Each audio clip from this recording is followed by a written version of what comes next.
And it seems to be working. Hi guys, this is Raz from Decentral. And today is Friday Warrior. We will work on some Hashboard.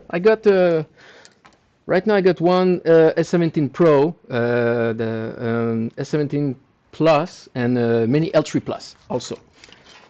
And yeah, so that's about it. Come join me into this repair session. It's been a while since I've done it, so I might be a little rusty in what I'm doing and saying. But please feel free to try it at home, or almost everything.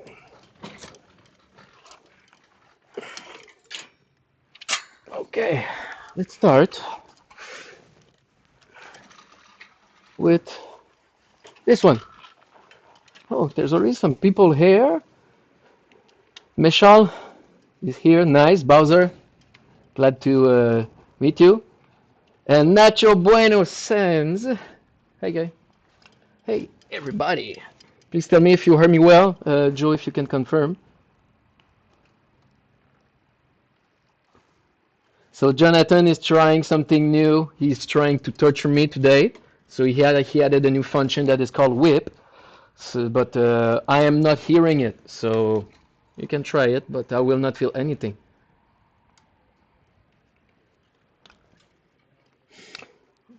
Whoop.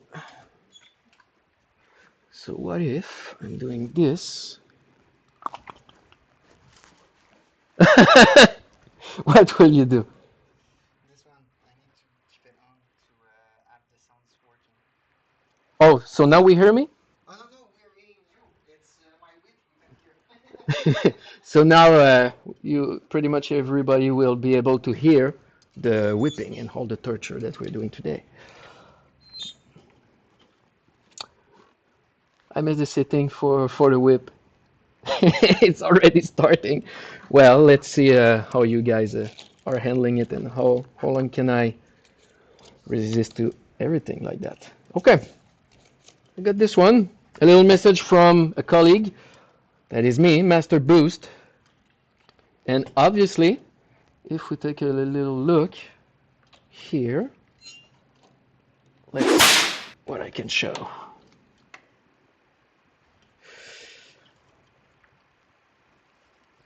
I have this classic boosting problem. So even if you change the chip, I'm not sure it's gonna work. Seems like a good boost circuit gone burn. Yep, exactly. Good deduction. Could be many things, but it's beyond repair, sadly. If we take a closer look, all the pins are physically damaged. So there's a way to get it back to life, but let's hope that it's not completely short from the inside, because what's happening with the boost circuit, the more seconds it's still burning and the more the more fusion it's going inside the board. So sometimes it's just completely shorted and you cannot do anything about it. Friday Warrior will soon rebrand to Friday Degenerate by that pace. Maybe, maybe. So here I have a little boost circuit. Like this. This one is a boost circuit that you can adjust with that little potentiometer right here. It's going between 2 and up to 28 volt. So in that case, with the S17, we need S17 and S17 Pro, we need a boost circuit of around 22 and a half or 23, should be fine. So one thing is, when you work with boost circuit, always protect your eyes, because sometimes even if you change the boost, it can just explode in your face.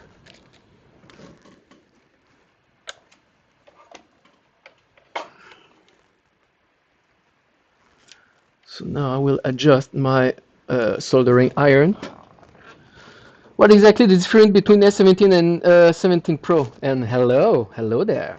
The main difference would be, correct me Joe if I'm wrong, but the software, because physically it's exactly the same thing.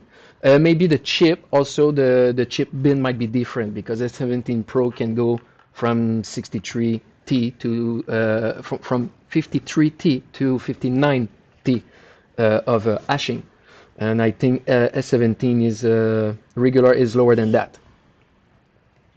So now what I need to do, yeah, and we've done it many times. You can easily change the firmware for the on a S17 to a S17 Pro.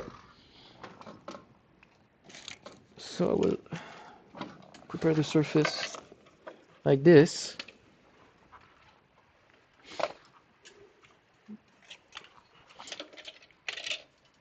Let me adjust my lens so I can see a little bit more what I'm doing.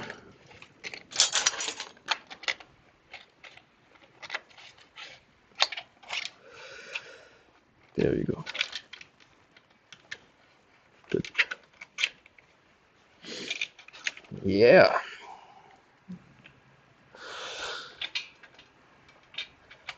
Chat box, let's see. Ça marche-tu? Nice.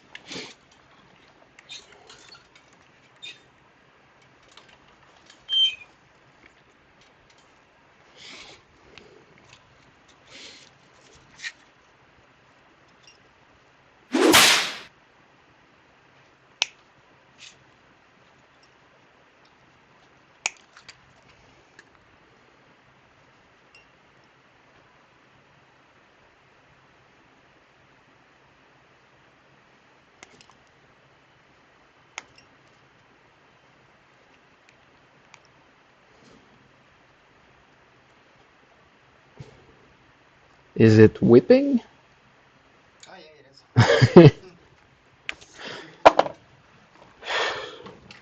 Yeah, nice to know. Do it comments work? Yeah. Thanks for the video on Silence L3 Plus. That guy, thank you. That is very appreciated to hear it. We put a great effort on it, and I think it's a good. It was a good thing to do because I've seen. I really like the L3 Plus. That is the first machine that I've owned. Even if it's not a Bitcoin machine, it's a Litecoin, but you know you can just change for a Bitcoin every 4 hours with like nice hash or stuff like that. But the thing is, there's many video about uh, how to put them like less noisy. But thing is, they are first always using the same fan that is Noctua. Noctua is very great, don't get me wrong, but in my case, I wanted the ultimate silence. And the Fantech T30s that are the new sheriff in town about this one are way better. So I wanted to put, so we wanted to put our little recipe. And also, they are not really explaining about something that can be very important for many people that don't know about those machines, and it can be as stupid as the screws. Because if you're taking smaller fans and you're adjusting the screws all the way down, your hashboard could break. You could screw right into a heat sink, take out the heat sink, and damaging your hashboard. So you're not more advanced. But yeah, really like doing it. And actually, this is the short version, the standard edition. I intend to do a longer one, an extended version, the Snyder Cut of the L3 Plus Ultimate Silence, because it was way more than that. So stay tuned about that.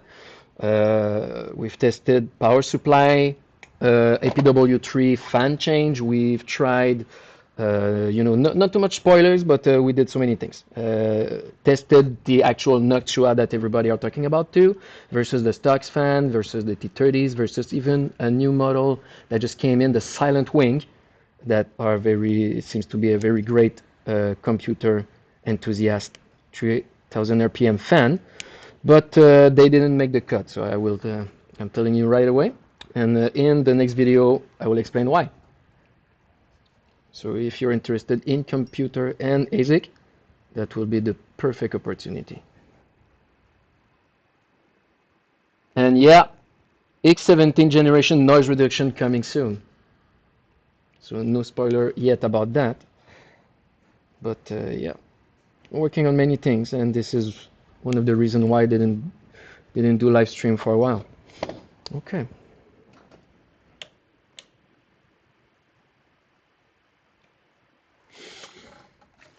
I need this. Yeah, that would be nice, but at the moment my miner is not running because it's not profitable in my country. Completely understandable. Thing is, if you want, and if it's cold where you are, you could use it as a heating system. This is the main thing about L3 Plus right now, and about 17th generation machines too.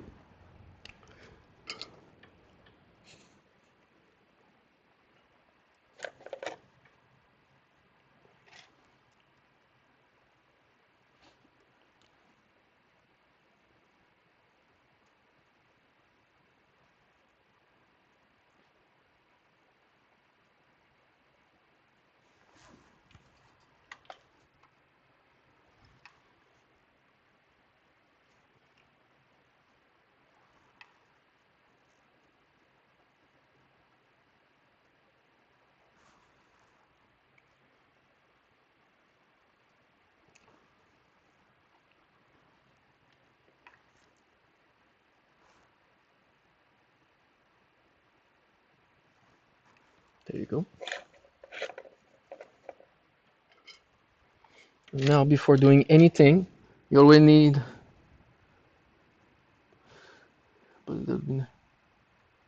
No spoilers, but 17 Gen coming soon. Yeah, not spoilers at all. Yeah, the best way to recycle ASIC is into profitable and silent space heater. Yes, I think it's a good way to see it. Yes, I know, but 1 kilowatt costs about 37 cents. Yikes! You heat with gas, I assume, no with air pump. Huh? Interesting. So now, what I will do, I will adjust the boosting circuit, the new boosting circuit. Always count around 20 times counterclockwise to put it at 28 volt because you don't want your inner voltage being higher than the outer voltage. So I'm putting it straight away to the maximum, that will be 28, and then I will reduce with the good amount of voltage needed.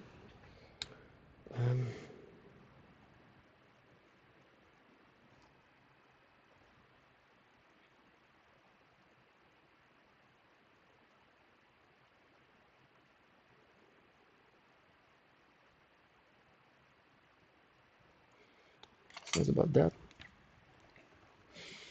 And then I will have the hashboard right here. But hey, give us 50C for each kilowatt saving. Yeah.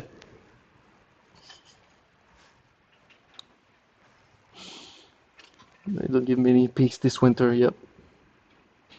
Quebec with tariff D. Yeah. Yeah, guys. Okay, so now we'll prepare the work zone. Still need to adjust some stuff because all that desk is intended for right-handed people. Am I the only one left-handed here? So I'm always trended and need to rework all the station only for me.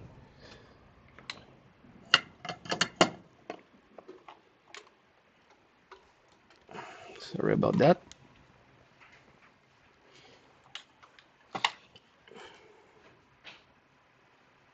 And I need, of course, to plug my air station.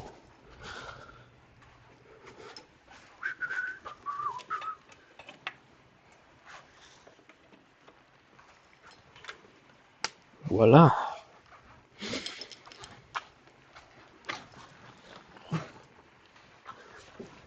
Pas too much demand.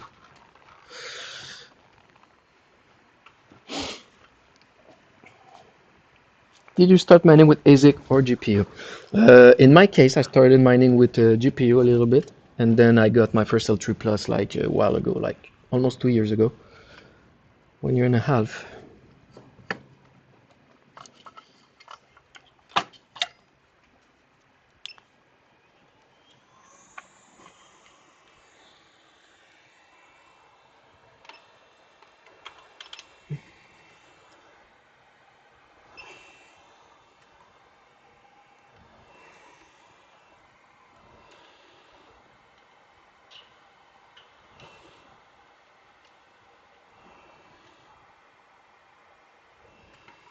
Now I will just strip everything away, but not everything, but at least the boosting chip,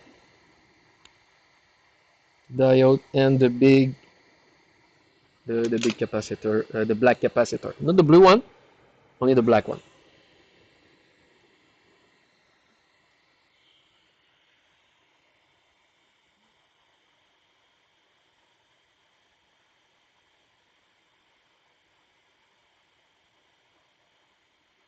This one is fine. This one is fine. 3.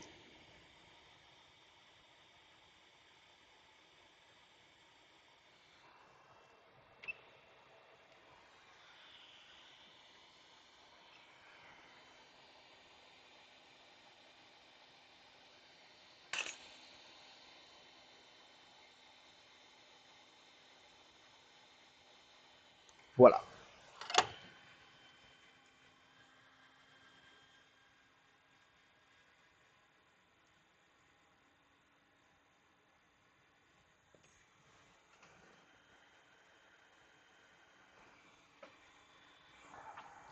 Now what I want to do, I want to prepare the inner voltage. So the voltage, the 20 volt that I will get from the power supply, I will obtain it from here. So that will be my inner voltage, and then the outer voltage will be on where the big capacitor was.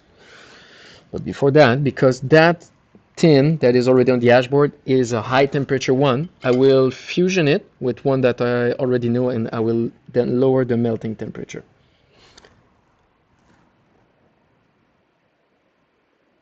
So one side done.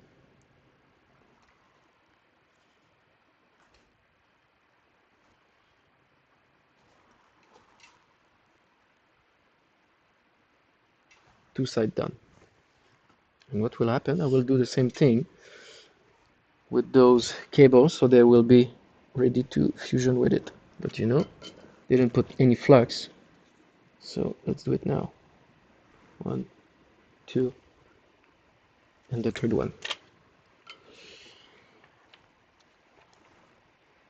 There you go.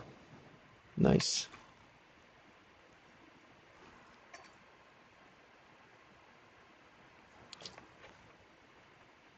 Nice. Let's go to the third one. Nice.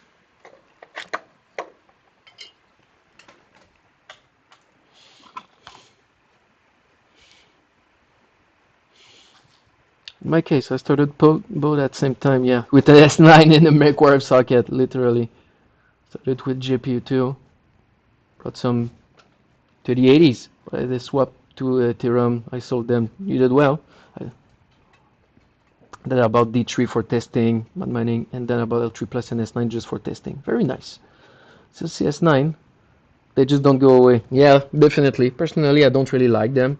The way that, like, I think they were between the first miner that Antminer did, and they did so many errors while making them that it's for me, I don't really like repairing them, so I'm not touching.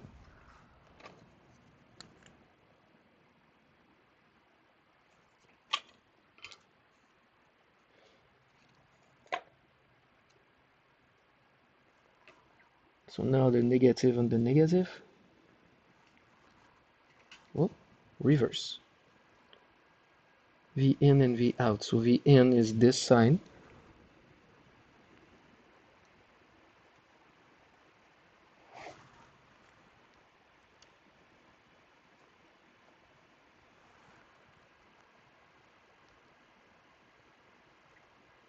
And then V out will be right under.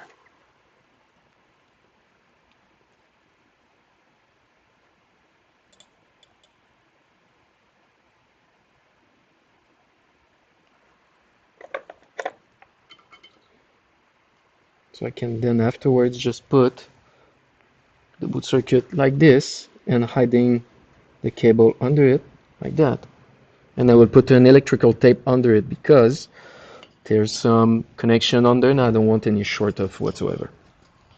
Okay, so let's double confirm. Positive is on this side. I have the V in and then the V out positive. Good.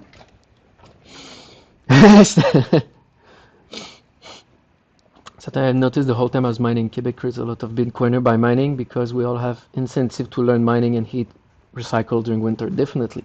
S9 will never die. I know. L3 plus neither.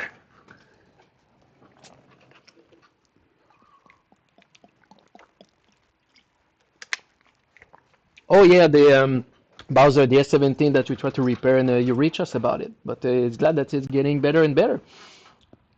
Actually, Joe, I've talked with Bowser a little bit, and he did the jumping method, but not with LDO and return signal, because he didn't knew what was LDO 1.8. But he tried. Interesting fact, he tried with reset testing point and return signal, and he found a bad chip. So let's explore that one. Might be interesting. I really had no idea how to repair this thing, and then I found your YouTube channel, and I got all Hashboard working. Honestly, that makes me proud too. That's very nice to hear. I had to buy tin tool and the heat gun and everything. Yeah, Central Scoop, all the cheap stuff. I was looking for your shop, but you don't ship to me.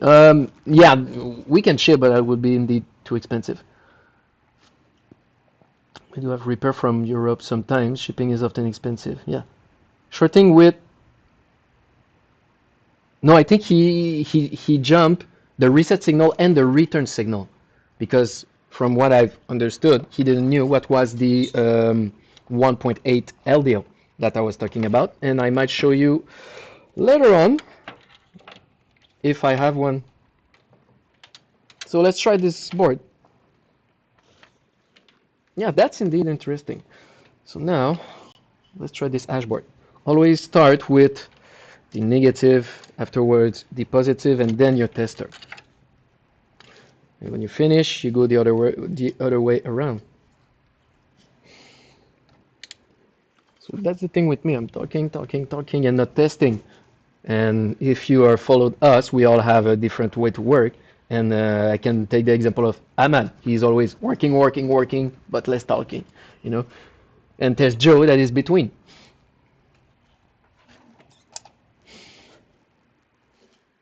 Okay, I start my power supply, at least nothing exploded.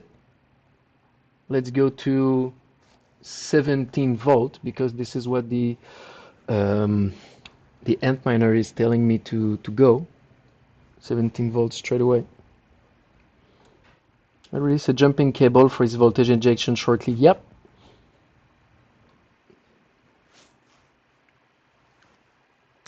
Okay, ready?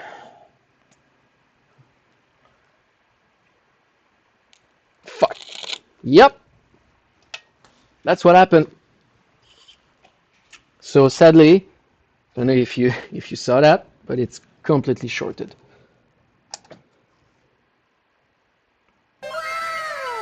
For the sake of the viewers, look at that. It's still burning.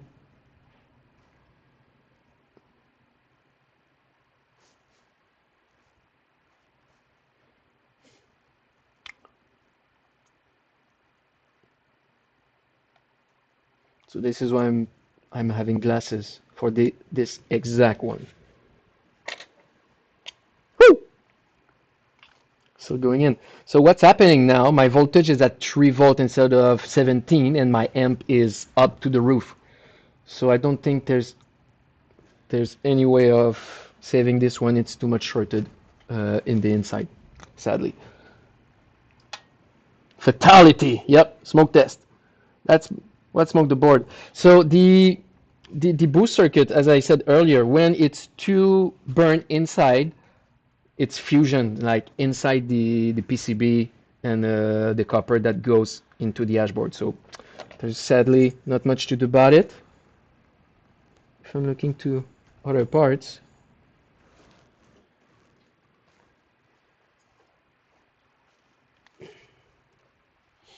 yep.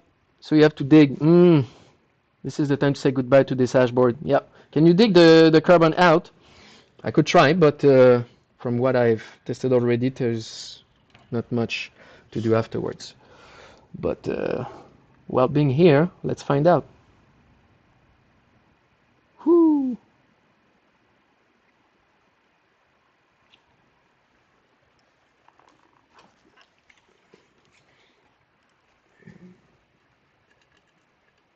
Yep, this one is completely out. Let's dig deeper with the golden tweezers of truth. This is a mythical weapon that can show you the truth. So, is it really completely shorted? Or is it not? Let's take this one out. Let's take this one out.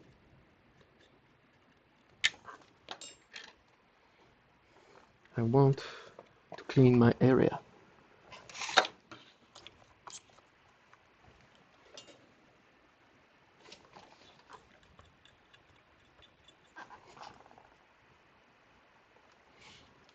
Yeah, I should probably try it, but I will. Yeah, I got at this point maybe nothing to lose. But thing is, um, there's still some because it's shorting, but I still need to have some way to get through it. So I will try some things and let's see afterwards. Or maybe if Joe is authorizing me, I can get a drill and just drilling all through it. Require 17 manipulation to wield. Yeah, you need at least 50 dexterity. But I think dexterity and manipulation will be the same thing. So 70 in that case. So you see those two are always, if we will see the maintenance guide, there's like 4 pin on each side of the chip. Those two are different, but those two are always the same. So one is leading to this inductor, and the other one is leading to the other inductor.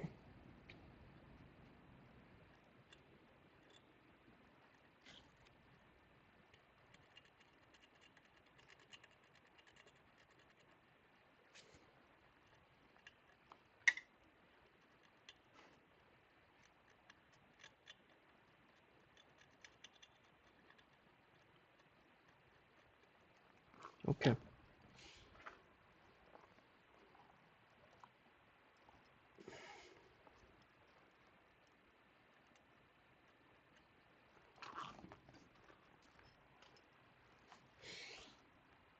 Depends on what traces there are within the layers. Yep. Here's the thing. And for that, Bitmain isn't really great to show. Actually, Bitmain is so good to show the diagram of their own machine. You need to do your own. So the other time I was working with some people with the S19 and the temperature sensor circuit. I don't know if you see it. And yeah, we needed to do it ourselves. Even if it's showing into the maintenance guide, it wasn't really great.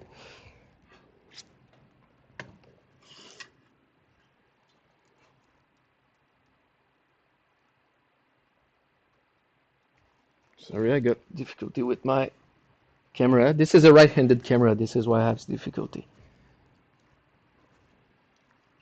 There you go. Okay, let's go back.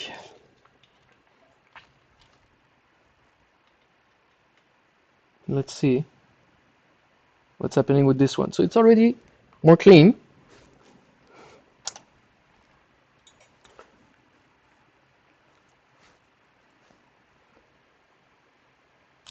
Whew. Still doing it.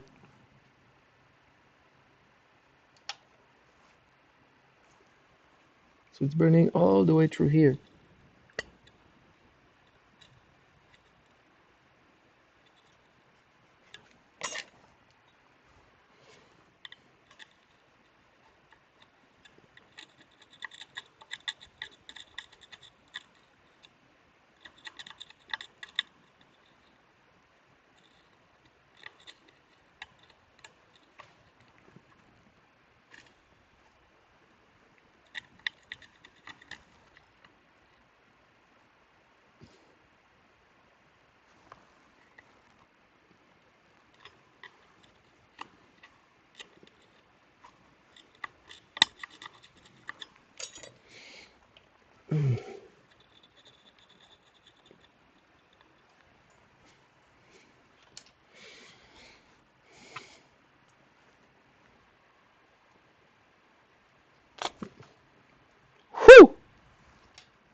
Going on the side now.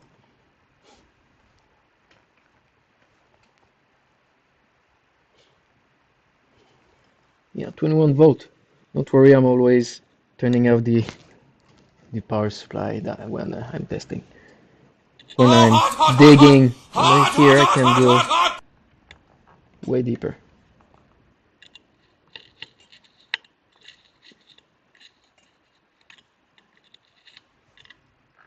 What of the dashboard where I don't get voltage after the MOSFET? Can you show how to test the MOSFET? Sure, it's an easy one.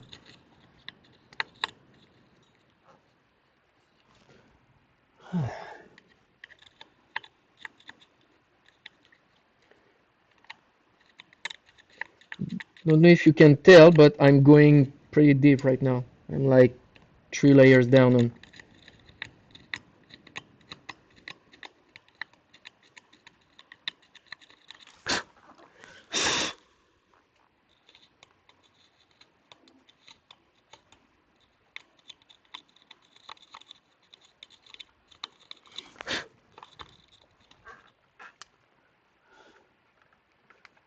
Try and amp limit maybe so it doesn't burn that quick.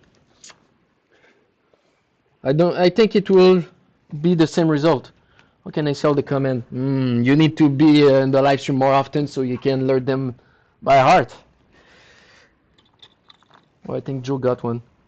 Maybe you find a Bitcoin, you dig more. Yeah. Yeah. Let's try again.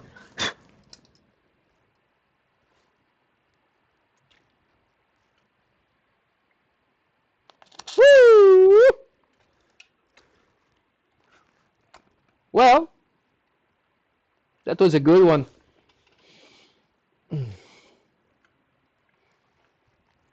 I think if there was a Bitcoin, it will be completely burned.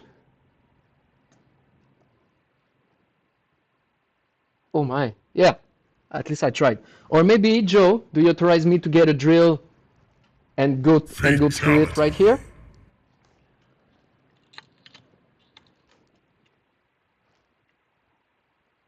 Just for the sake of science, of course.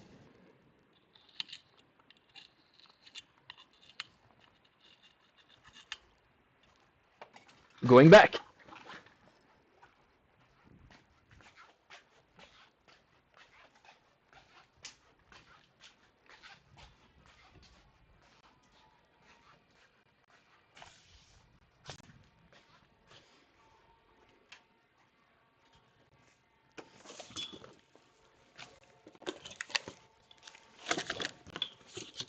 Yes.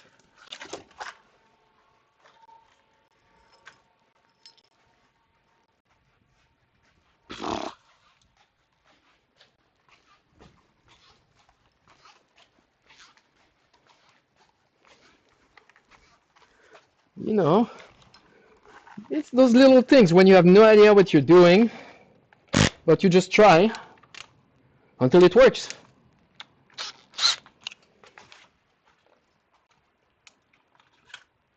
Yeah. So which one? Which one? I would go maybe.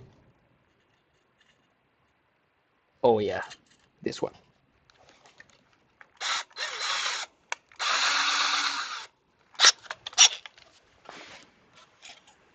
Let's see on the other side what's going on. So on the other side, there's just some parts, just a little bit of parts, but not that much. Yeah, yeah, why not?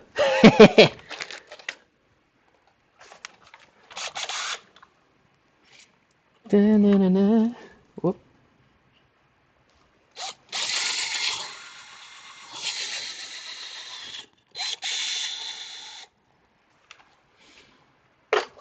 This board is crap anyway, so the boost circuit is not working at all.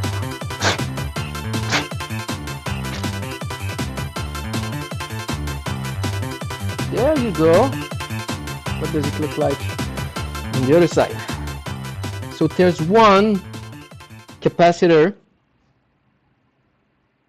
that has that is gone from here to here.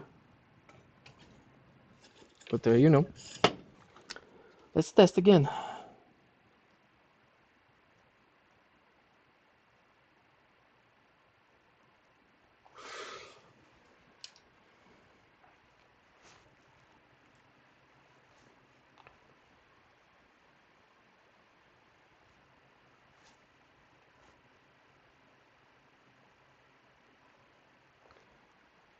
One interesting thing, two things, no explosion, and also my voltage is at 17, so my voltage is stable. Now let's measure.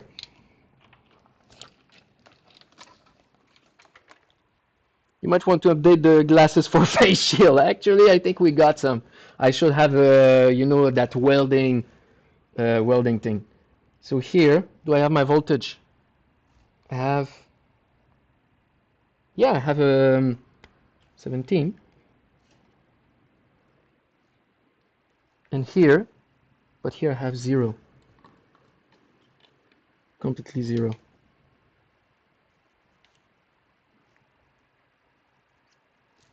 16. And here's 16. Why? Oh, I know why. Because my boost circuit had some damage because of like the current going through and all the explosions. So I have one. I have one dead soldier right here.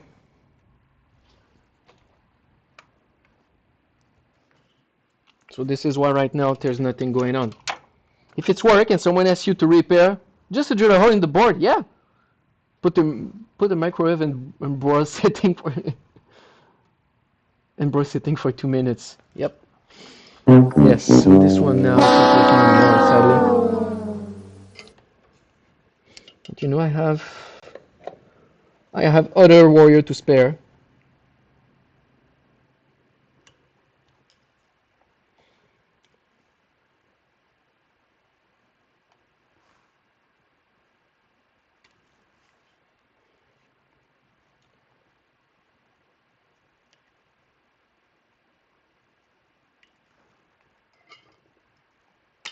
One down.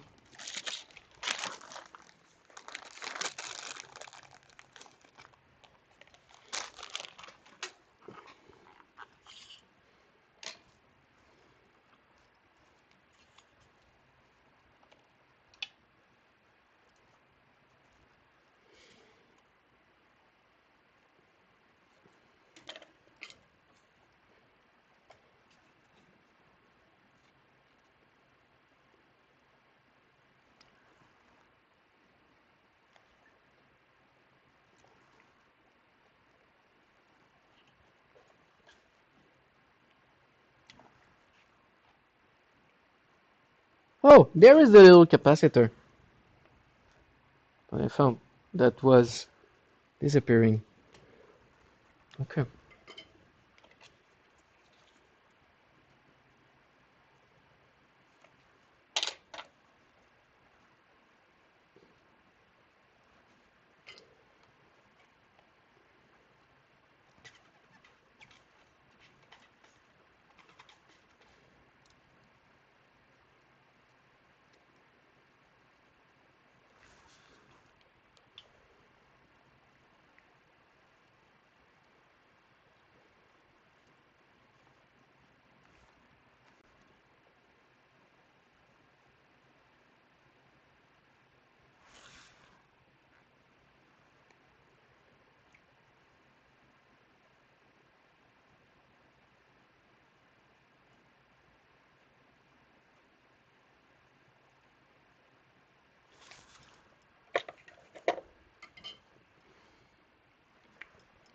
Okay.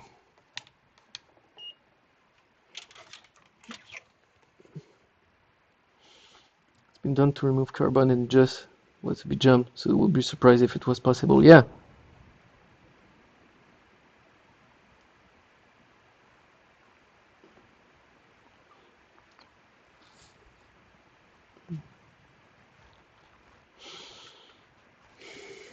So I just want to see first if okay, connection. Yep, and third one. Okay, let's go.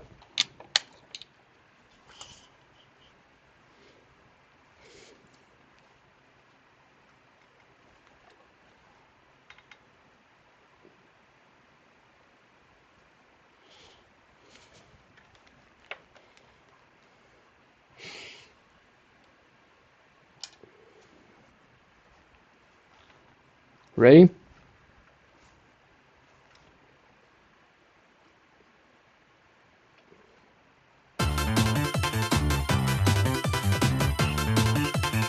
Okay, let's see.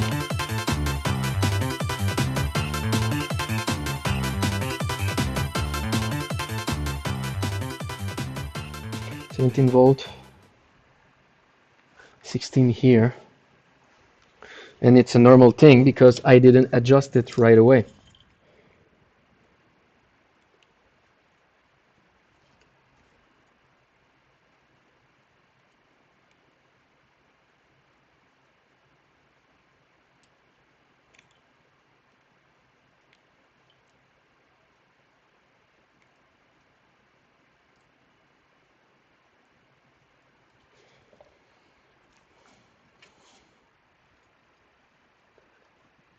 Meter isn't on amp mode. It's actually the exact same thing as we always testing. So that workbench power supply is always amp cranked to the max, so up to 10 amp. So it doesn't really matter because it needs to work. It needs to work with that configuration. Otherwise, it's not a repair. We started to stream.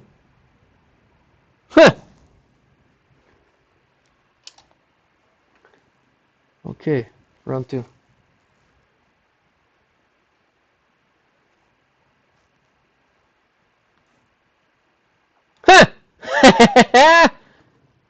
Well, there you go.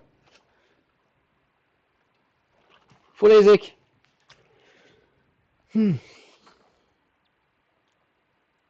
Well, what do you say, Joe? Do you have other scrap board that I can put a drill on it? Yep, this is why we do science, kids. Okay, thanks for the golden tweezers of truth.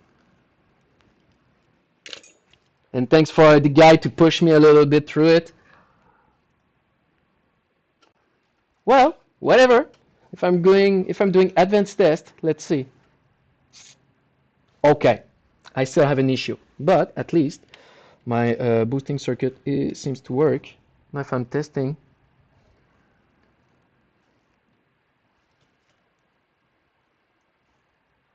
I'm at 29 volt, so this is too much. And now it's going red. It's going green, I mean. So now I want to adjust the boosting circuit down to 22.5, so I will go clockwise. Always close the power supply because those parts are very sensible parts. 1, 2, 3, 4. Let's try again.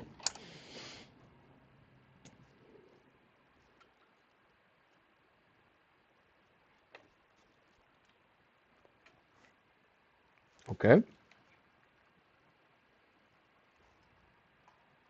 27. Let's go down.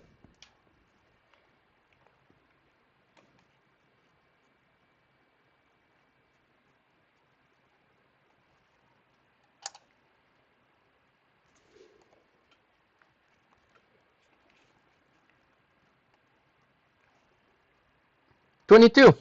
Let's go up just a little bit. 22 would work, but I'm a little bit OCD. No, I'm a lot OCD, so I just want to have the exact same voltage that I'm supposed to get. So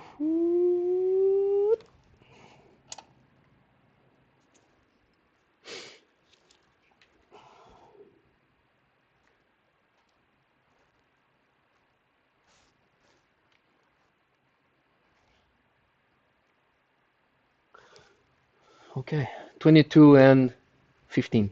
I'll go a little bit higher, but it will be fine afterwards.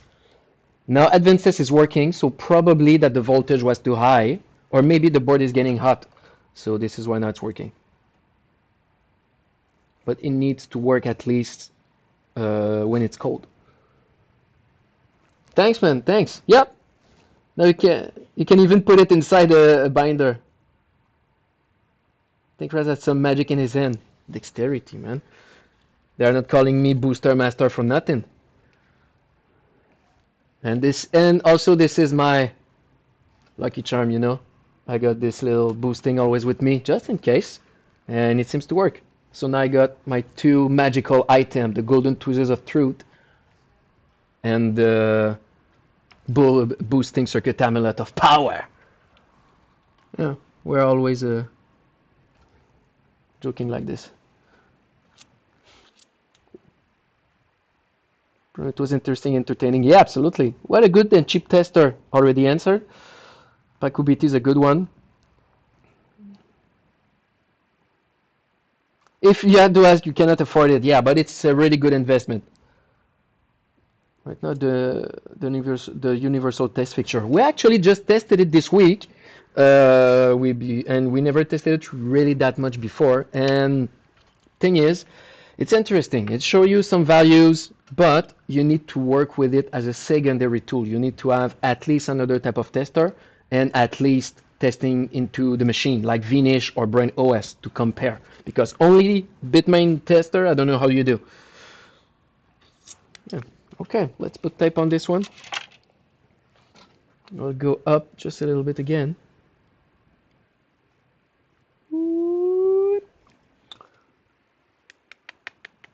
One test point, BTCs only. The moment, no time to buy shit, yeah. Time to stack them. Test by QBT. Yep. Okay.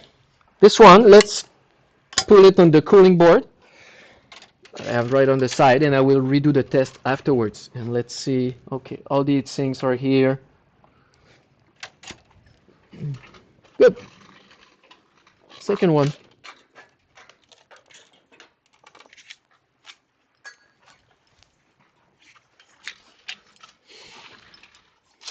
S17 Plus.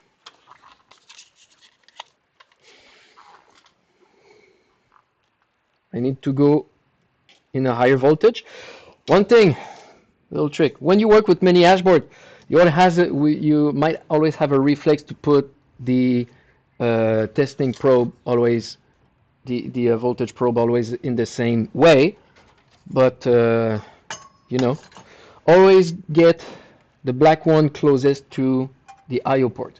Because if I was doing the same thing with this one, it will be reverse current and I will scrap the board. Came from experience, many of us did it. So black one closest to the IO port and red one on the opposite. So that's, yeah. Oh, yeah. MOSFET. I just remembered. If you want to test MOSFET, there you go. I have some here. You just want to test continuity. So multimeter on continuity mode. And you go right here, and then you take one probe and the other on the other side. If it's beeping, it's shorted. If it's not beeping, it's not shorted. But if it's beeping and you take the MOSFETs out and you retest them the same way, but without any component, and it's not shorting, that means that your short is somewhere else into the circuit that makes feel like the MOSFET is shorting, but it will not. I've seen that sometimes on the L3 Plus, but not really on 17 generation. So that's the only thing about it. If I have one that I take out, and I will show you under it how it looks like and how to measure it. So yeah, that was a little trick.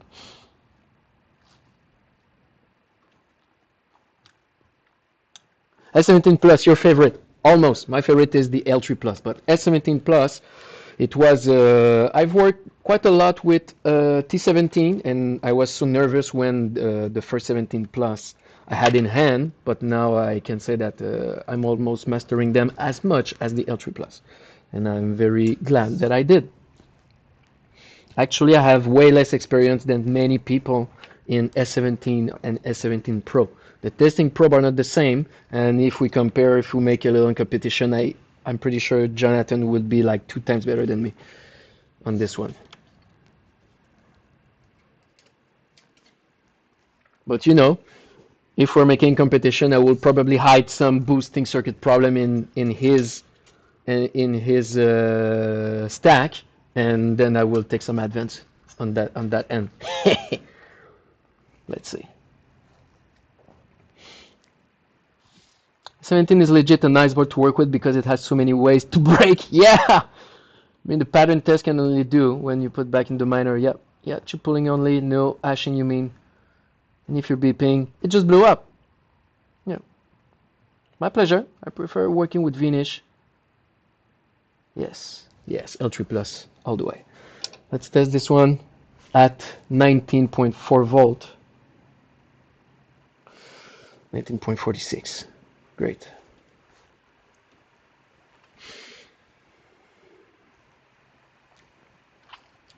Amp is low. Amp is really low. Amp is 1.85 instead of like 4 or 5. But I have signal, so boosting circuit should work. Boosting circuit, let's measure it.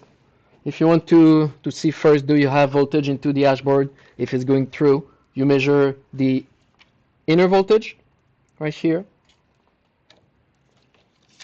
I have 19 volt. You could always test them right on the probe too. But because I'm already on the side, I can test my boosting circuit. And boosting circuit is 24 volt. So the boosting circuit is working. Now let's go to my testing. I'm always using the closest to me here because I already have some testing point. So I want to measure right here. I got here my return signal 1.8, return signal number 2 1.8, return signal here 1.8. And if I go back 1.8, number 4 1.8, number 3 1.8, number 2 0. Number 2 is 0. I'm pretty sure number 2 is the culprit, not just because of that, but also first thing first, I know that I have an issue right from the start because the return signal is stopping theirs, but I also want to see what's under it. Maybe it's just a misplaced chip. So I will just take out all the heat sinks, because if I'm taking only one and I'm working, I have a high chance to take this one out, without controlling it, and then it can create more problem for me. So I can even sometimes take out even more, like all the zone that I want to work with, but not right now. Right now, I just want to go to this domain. I'm going at 480 Celsius and 55% of air. Poser, use the red chip as a hint for diagnosis. Don't assume they are bad. Yep. Most often than not, 1 or 2 chip causes many to get red. Yep. Definitely. If I have a whole domain red, no hash.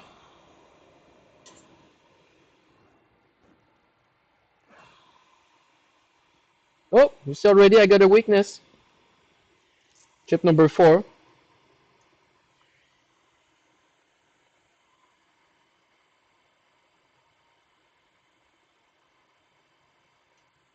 Number 2. Number 2 is bad, seems to have worked with. I will show you afterwards.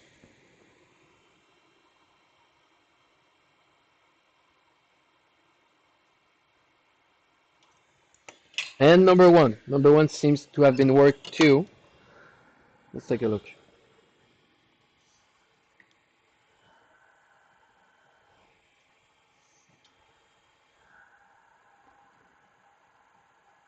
This is chip number 1. There's like a small layer of tin, and here there's less tin. You cannot see it with the light, but I can see it, and that's the important part. Number 2, lacking tin here. Pretty bad, but it's straight. Chip number 3 is great. Chip number 4 was soldered with the heatsink, so that's already a bad connection, and I can see here a little bit of brownish flux. And number 5. Number 5, there's always some acrylic. The brown one is acrylic that has burned out. It can go under the chip and create some issues, but I don't think right now that's the case. Fan Holderman can be only chip. Can buy, just don't. Yeah, T17E. I can buy T17E, get 0 ASIC. No, don't buy T17E. For to ask what's a good operating temperature for S17 Pro? Yeah, 75. 80 is too much. If you go below 75, that's awesome, but they tend to heat a little bit. Working my surface and the second one here, so I got two to change.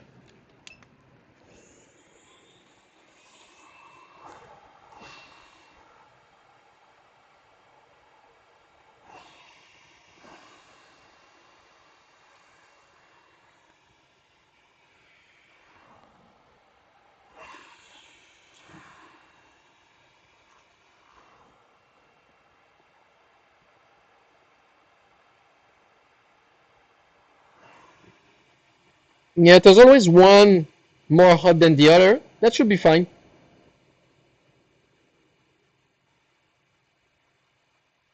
Woo! Dirty.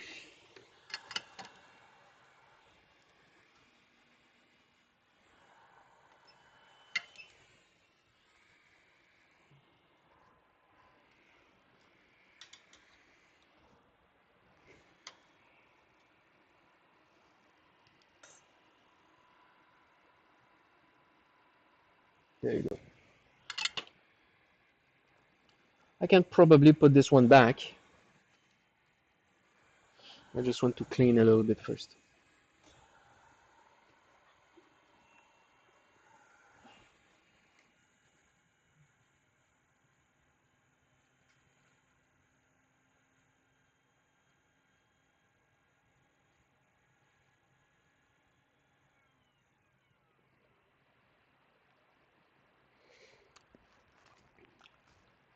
So yeah, seem it might seem clean, but if we take a closer look, this section is like gray, and here it's more silver, and I want to have silver. So let's dig with the golden tweezers of truth and see underneath if it's nice and shiny.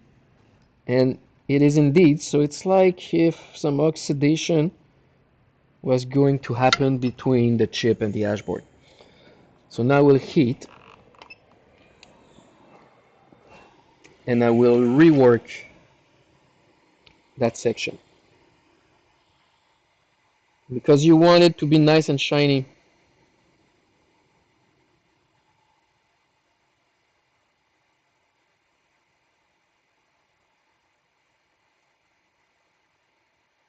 There you go, starting to go into fusion state.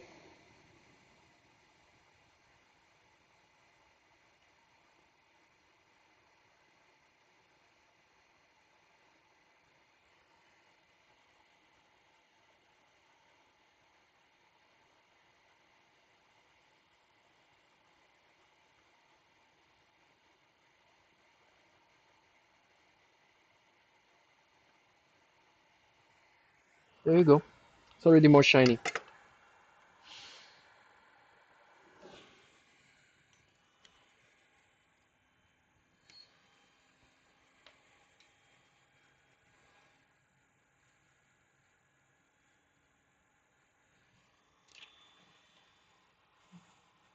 Let's try with this one. Seems pretty nice. I will clean the corners.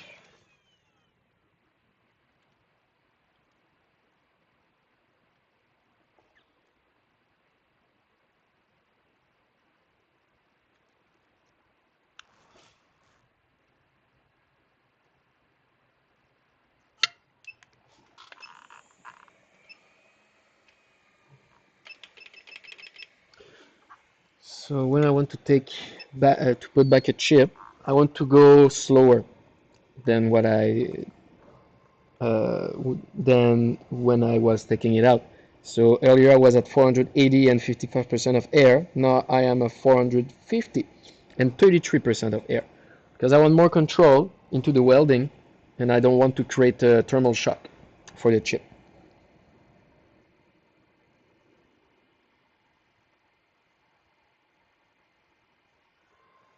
And now that it's heated properly, now I'm going up. Oh, you see, I just took this heatsink, the side heatsink move. Let's hope that nothing has moved too much.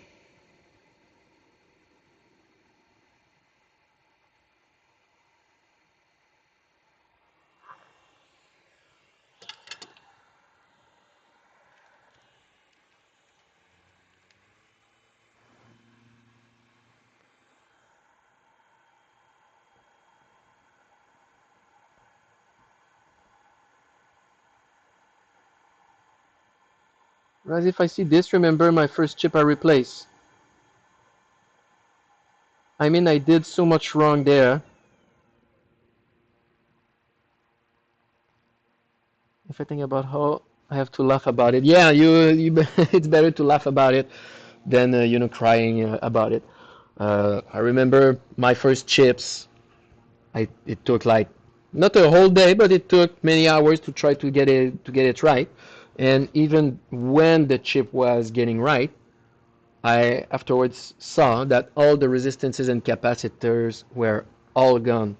And it took me so much time. I could put like 1 hour on one resistance to try to get it right the first time I was doing it.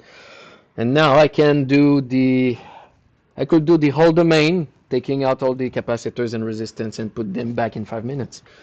Practice makes perfect, muscle memory. So I got one chip here. Let's see if I can put a second one. I don't know which chip is good on this desk because it's not mine. Let's hope there are good ones.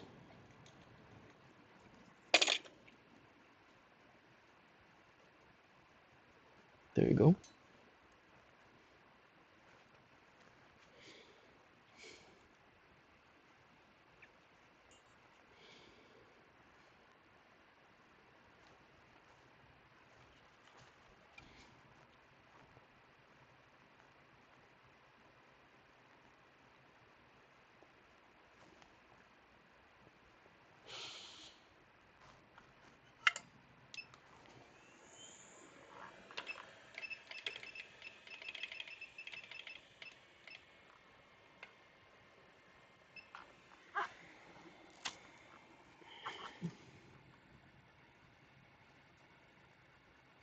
And when you are soldering or playing with resistances or capacitors, something that can be important is the way that you're soldering. So what I mean by that, just to show you for a minute or two. So if I'm like this and I want to solder this part, I will not be like this because right now I have nothing, all my arm is in the air, so all the tension are in my arms and I will be shaky, I will not be precise. You could try to use your chair so you will have better pressure, but still my hand is still in the air, so all those small movement in my hand will get worse and worse. So you really need to take your hand as close as possible as the place that you want to work. So right now, only my finger will work. Same thing, same principle could apply when you are driving a car, You always have your feet and then you're moving with your feet instead of your whole feet and going and going and doing the movement with all um, your leg. Your leg will get tired instead of just your feet. So the smaller movement, the better it gets. It's just a little trick right here. Let's go back. Because I've seen many people, and when they repair, they're like shaky like this, and they try to move the chip, and it's what's going on. So you don't have Parkinson, you just need to apply yourself a little bit more, and not drink too much coffee, because even for us, it's happening pretty often that you want to be precise, but with too much caffeine comes with the shaky hands.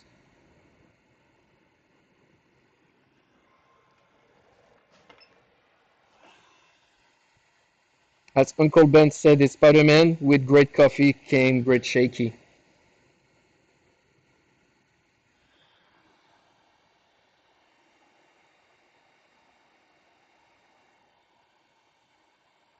There you go.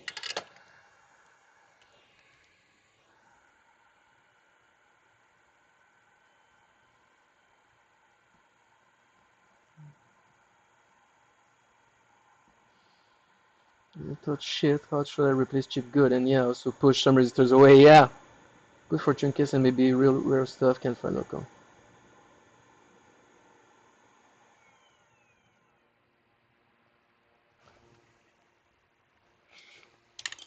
But yeah, every people are different. For me, I'm very caffeine sensible, so I can sometimes have shaky hands. But also, if you're hungry too, all those little details. Sometimes you can go more and more shaky, and it's not a great thing. You cannot do an operation with shaky hands. Okay, now I just put 2 chips. I will let them cool, and I will try. You know what? Meanwhile, it's cooling on the pan. I will test my S17 Hashboard. Phew.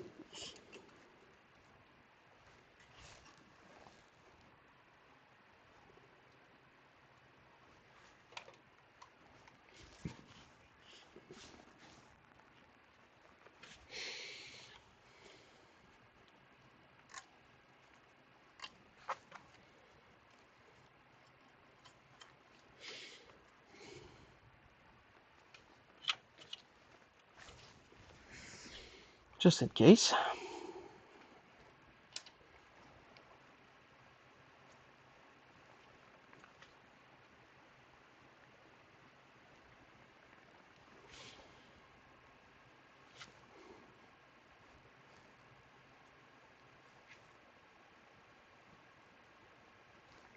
So something is still going on with that dashboard. What's up? Nice. So Ahmad found what was the issue.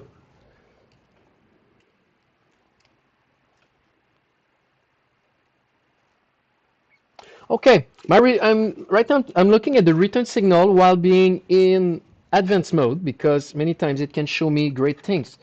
Because the advanced mode seems to be more hard on the chip. So if I'm showing you what I'm doing,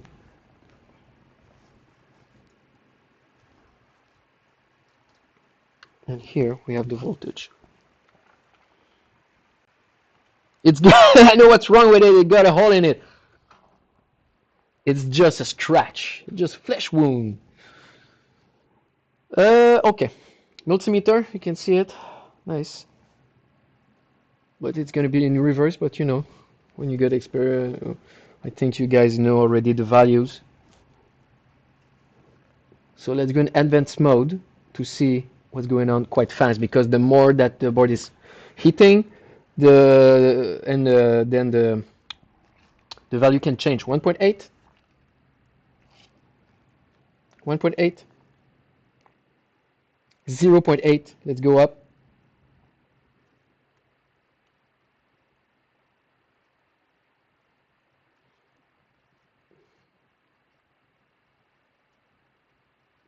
No, here. No, here. Okay.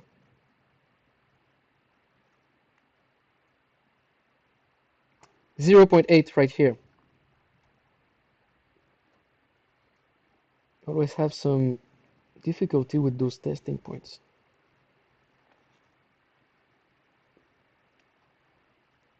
1.7.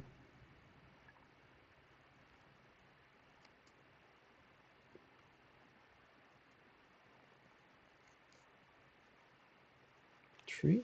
Why? Like this. And now it's all green. Okay, let's try this one.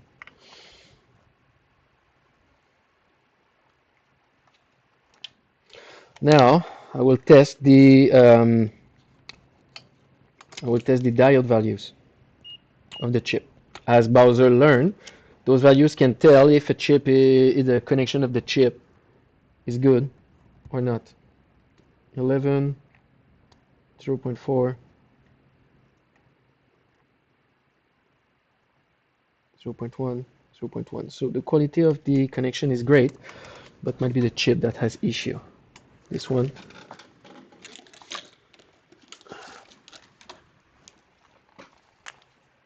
Okay.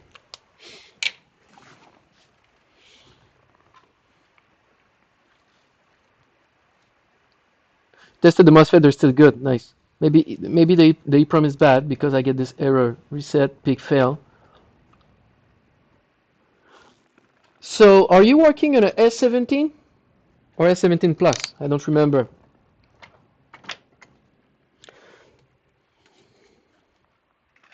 Yeah, because many times, take a look.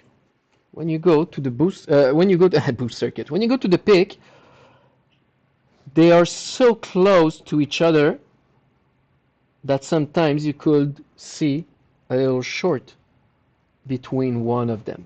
Take a look at that, just in case. Because if we see the S17 Plus, by example, look at that, they're all space. There's a good space between them. But that one, I've seen sometimes pick error, so the machine will be good on the testing on the tester, but when you put it back into a machine, you don't know what's going on. Try to take a look at this and your EEPROM here also.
And while it's hot, I will work the zones to be sure that everything is nice and shiny, so it's good.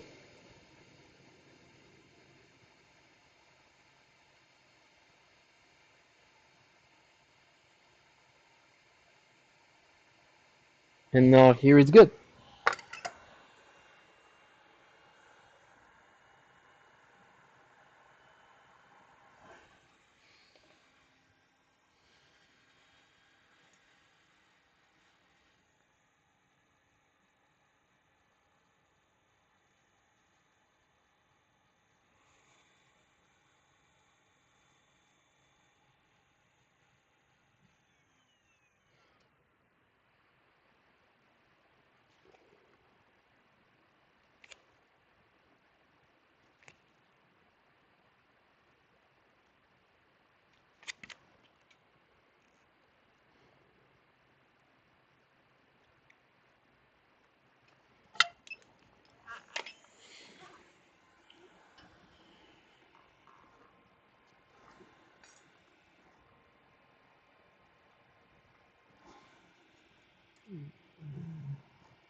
I will show you afterwards if the board is working. I can show you the 3.3 volt where you can get it.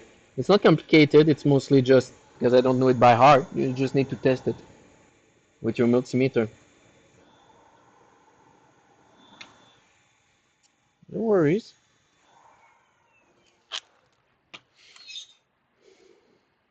Hmm, I want light, but more than this. What's going on? So I got this one, got this one. Where's the third one?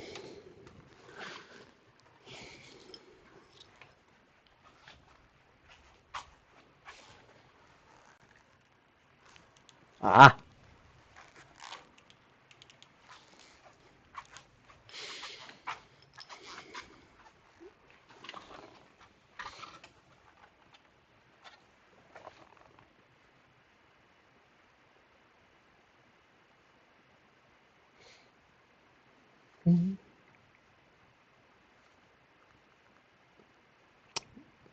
Just a little bit of music.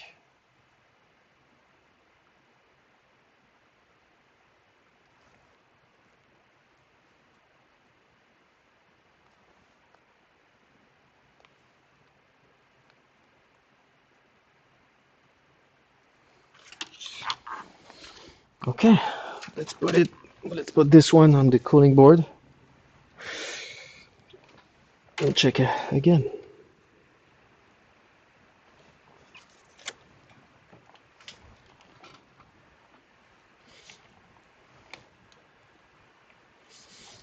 I want to test if my connections are good right here.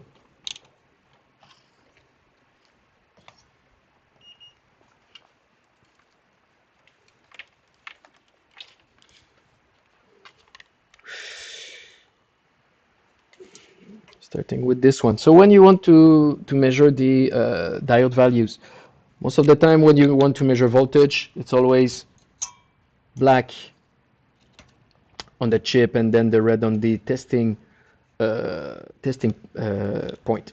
It doesn't really matter. You can do reverse. It will just be a negative value. But in the case of diode value, it's quite important that you put the red one onto the chip. So then you can test. 1.182, good. 1091, good. 1182, good. 1183. Let's test the return signal. 0.439, all good values. Let's check the second one that I did. 0.5, it's good. 1235, good. 1233, even better.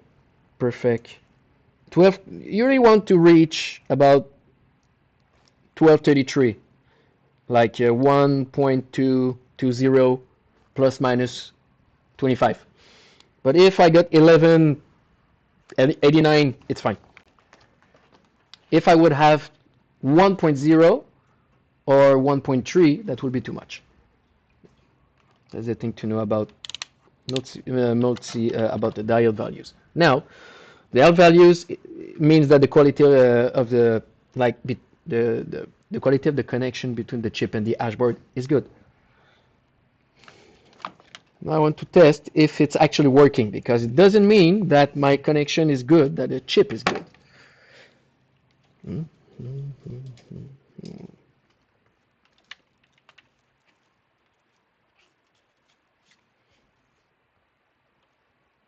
Good.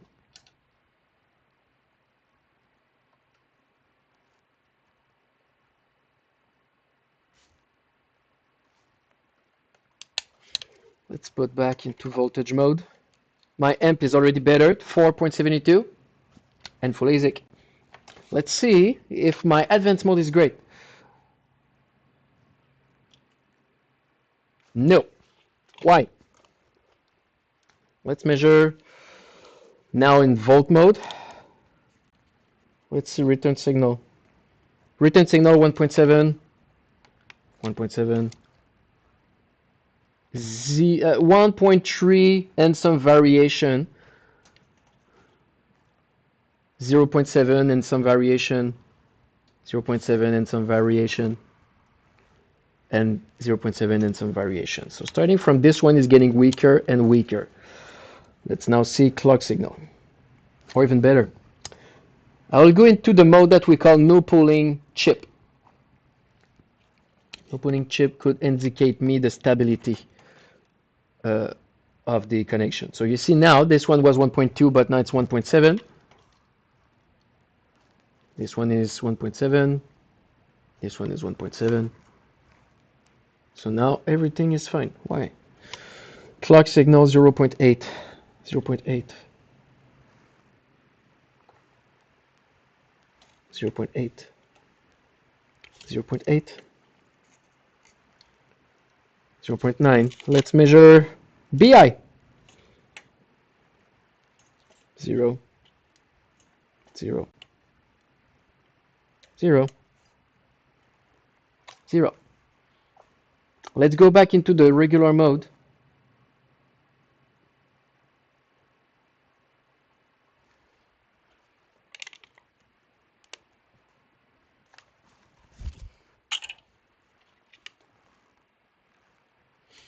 You know now? You know what now? 1.7, 1.7. But earlier, and now here it's 0.8. So that doesn't mean that this one was 1.2 and making some variation that it is the bad one. Now let's measure the LDO.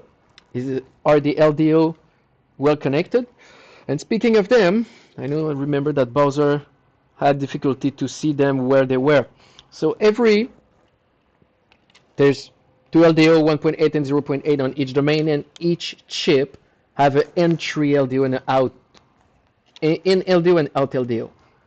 So if I'm going here on this chip, this would be the out LDO, and now I am at 1.69, and I'm supposed to be at 1.8.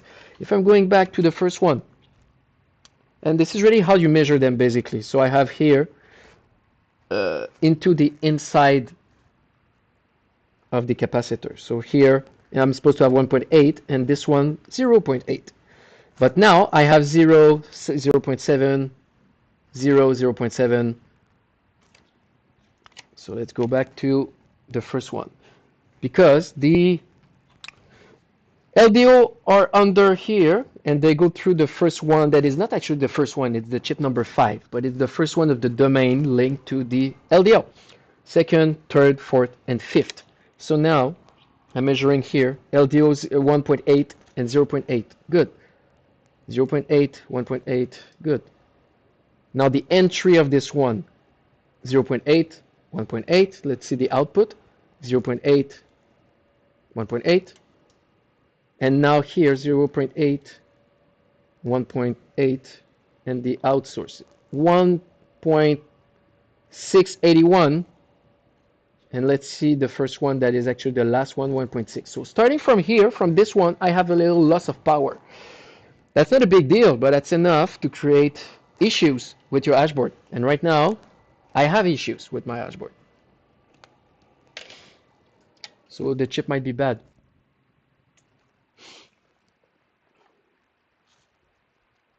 When did you start repairing ASIC? Not this summer, the other one before. In August 2021. And but I was already doing some repairs at home. I'm still doing it actually, but like anything other than ASIC. I'm repairing a computer, laptop, cell phones, old stuff. You know, pretty much everything that all the iPod Classic. You know, I can pretty much everything that I can put my hands on. So I already had some electronic experience, but not that much into mining ASIC. Oh no no no no! This is the one. This is the one of Jonathan. This is actually the master behind all this master plan. That is, by example, for me today being whipped by everybody. So Jonathan is the mastermind behind it. But I have my own little small company where I live because I live quite far away from where I'm working right now. But I'm sometimes doing both of them. I just never put any video, funny thing, I just never put any video of the repair that I'm doing at home, even if I'm always filming it, but I'm just lazy to do the filmmaking. But I just did one for L3 Plus and I had so much fun. Uh, I might start to share some of the repair that I'm doing at home on my channel. That is Raz, as simple as that. So I have this little collaboration with Decentral. So let's stay tuned. And we might also we are actually doing it, starting to repair many other things here. We aim to be the one-stop shop for anything electronics, as simple as that. 3 weeks ago, we repaired BMW electronic parts from a 1998 car, something like this. And Ahmad did it and it had worked perfectly. You know, laptop, stuff like that. Maybe graphics card, that might be nice. I would like to work on those.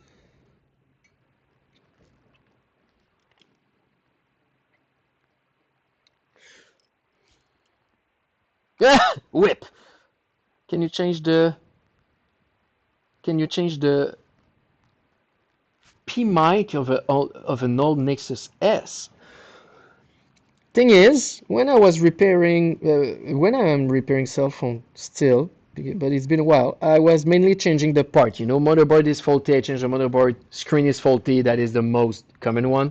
That in the battery, I was changing the battery and the screen. I wasn't really doing micro soldering, but you know, it's been a while, and I would be curious with all the experience that I gained with micro soldering.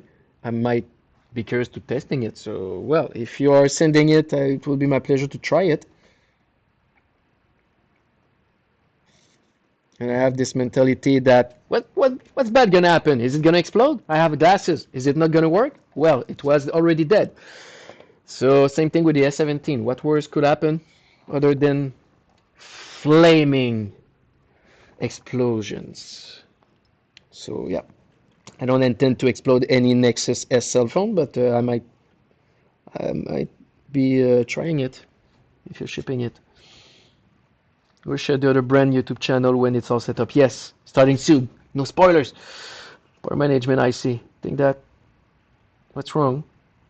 I don't have the skill to replace it. It's like 15 balls BGA. We can stream the repair attempt. Of course we can. And speaking of that, I've seen some soldering ball close to where I am.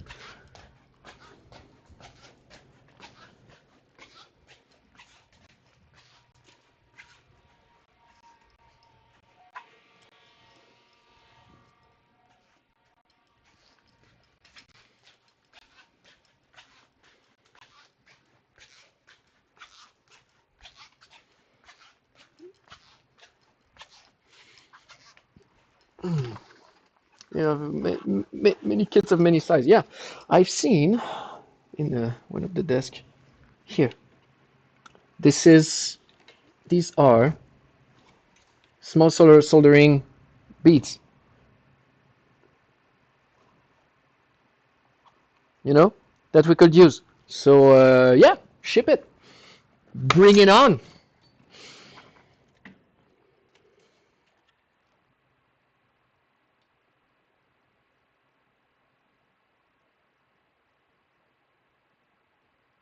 Yep.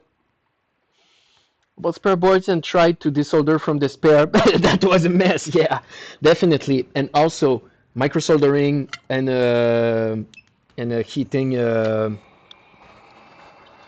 Hashboard is really not the same as those small little PCB.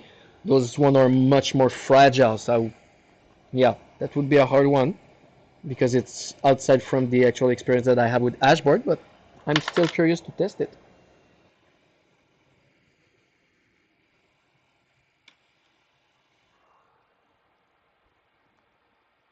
And you said it's the power management IC. Funny thing, I could try to put a booster on it so it might work. That would be nice. I'm always joking with that because I'm putting booster on about everything. Pretty much every time that somebody came at my desk, hey, listen, I got a problem with this Hashboard. And the first thing for me is, well, have you tried to turn it off and on again? But the second thing would be, have you tried to put a booster on it?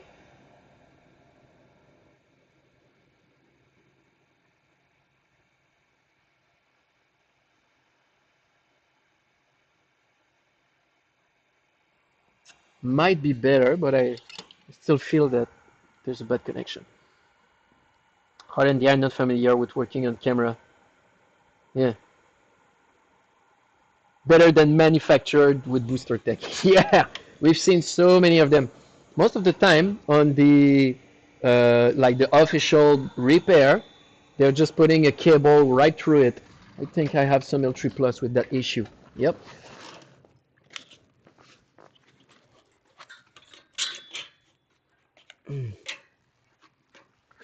So this is what the other brand is doing with your repair. Boosting circuit problem, but yeah, just put the cable on it and it's gonna be fine. Whatever.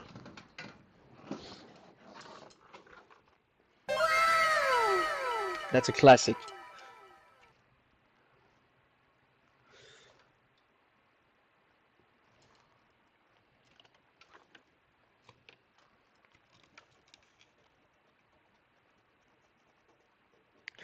Maybe this one will have some issue. It seems to have heated a little bit too much.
I'm just thinking about this goddamn booster that I just drilled.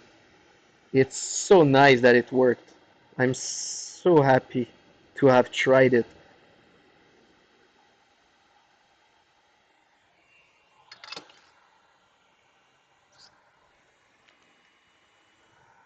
Because I'm if you have seen if you have seen other of our live stream, Joe had an attempt with one of those that was always exploding, and it was a mess. It was like burning right on camera, and it was actually a scrapboard right afterwards. So maybe that live, that Hashboard will have been saved if we just simply drilled it. First thing that come in head. It's just, yeah, we are having all that fancy tools and all that those tweezers and those material, but yeah, just a small drill and a bit, and it will be fine.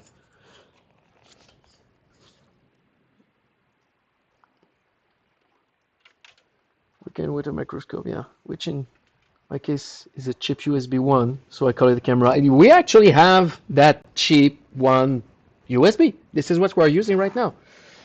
It's like $40. Yeah, we also use the cheap 20, can work as good as 2K. Yeah, the main difference would be much more professional, better for the eyes, and will not need to always place it back. But it does the job.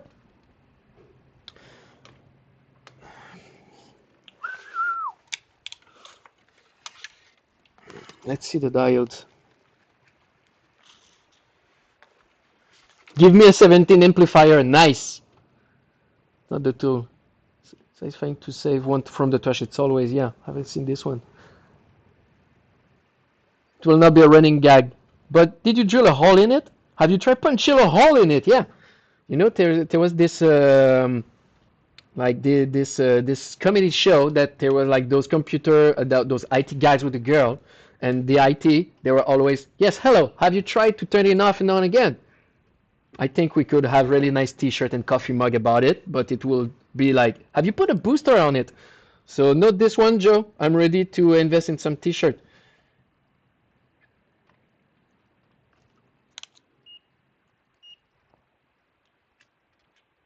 Hey, if it's work, never seen it drill out the way through the Dremel the same idea, just less intense. Yeah, I'm more of a kind of an intense guy on those ones.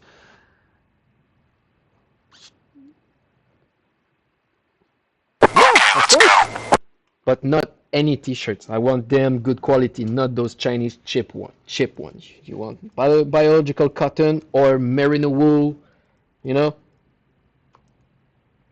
Because for me, if I have to have a t-shirt, I want it to be good quality. And I know many things about those kind of tissue. I've tested all of them when I was traveling, so you want good quality. Okay, this one seems great. But do you look in the microscope while working or just with your eyes? The microscope is for you guys. I'm using this lens many times, so it doesn't really looks like it, but it's very useful. I want in flash shirt, real stuff for the rich now.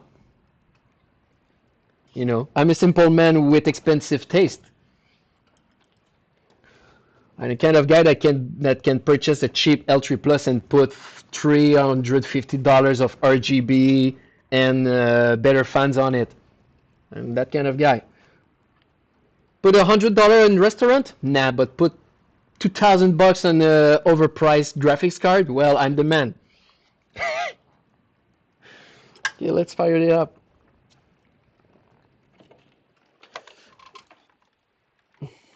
Luxury boy. No, I'm not. I'm definitely not about luxury, but I'm all about efficiency. So I prefer spending more on a very good t-shirt or pair of pants than spend or a good pair of boots in any case whatsoever than having many kind of t-shirts. The only exception would be metal band t-shirt. Those one I'm always purchasing it. I'm still buying records. I'm still purchasing t-shirts from the band that I loved. It's just, it's cotton.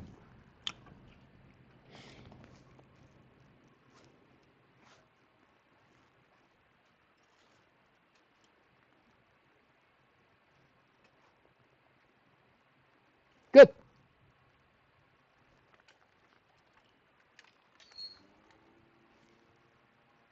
Advanced test is working.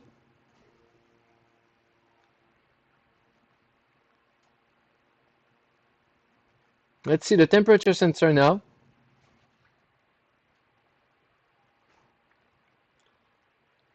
You're working with an old Marantz 2225. That's a good. I don't know what it is. Efficiency. So then we need to get that drill hashboard to work 30 watts and TH. Yeah.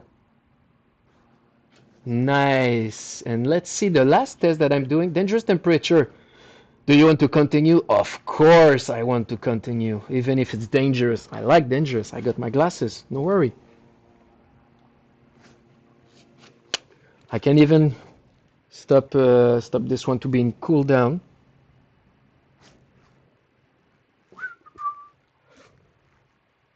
Seems good to me. What do you say, Joe? I think it's a success.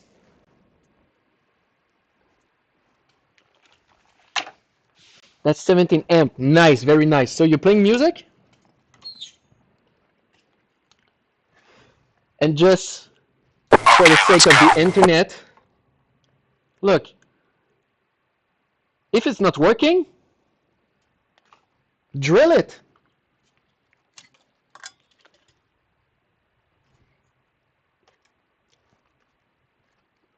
That's awesome. Now I will finish the work a little bit more professionally, and I will put electrical tape under it because, as I said, the connections of the boosting circuit can lead to a short. I don't want it to happen. And then I will stick it. I will glue it onto the dashboard. I will clean my surface, nice and shiny, nice and clean.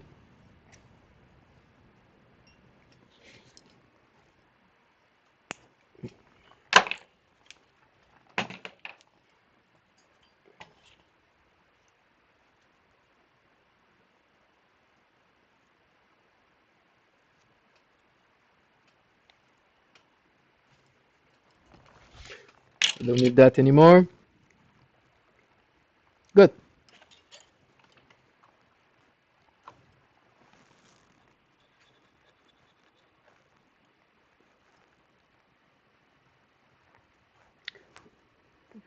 Do a hole in it.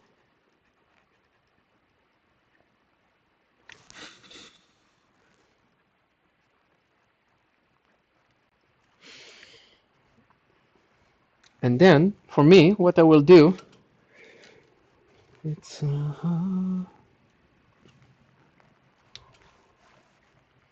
I will place it. Oh no! I will resolder it again. But I will place it like this. So when you put it back into the machine, it will not restrain any movement.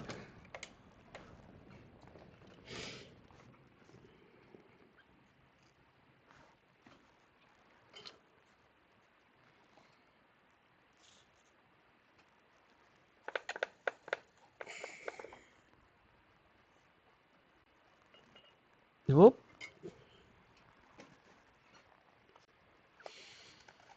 That tip is completely oxidized. How to clean your now completely oxidized tip soldering.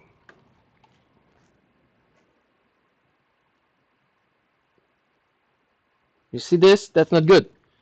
So you're using this tip thinner.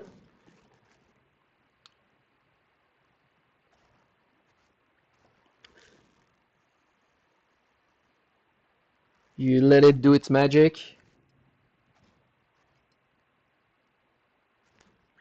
And then you clean.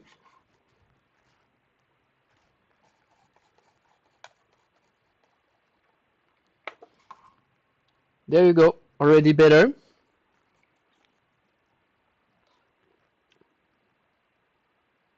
Yes.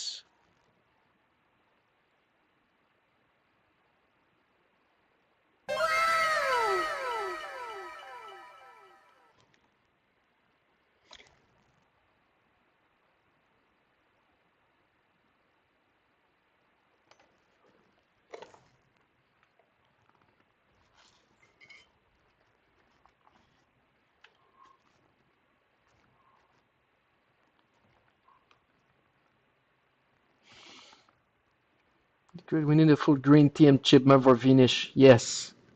Can you show me the 3.3 volt to check? Oh yeah, definitely. Yes, but first I want to finish like to apply this hashboard so it will be ready to test into a machine to be 100% all green.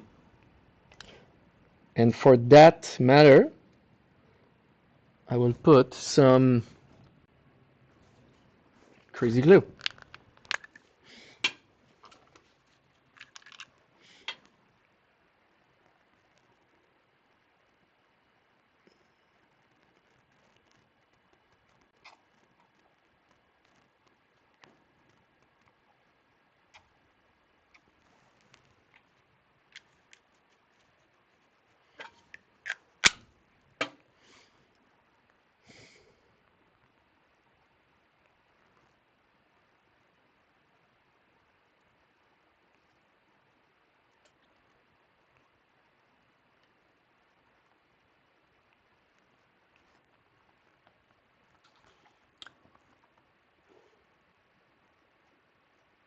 You will be through the nickel coating already probably, but it was still working.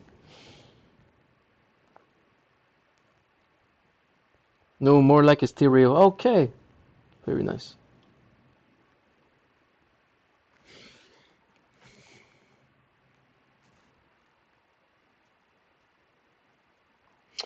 Or what I can use that I don't have right now is two-phase tape. And I think in that case that might be better.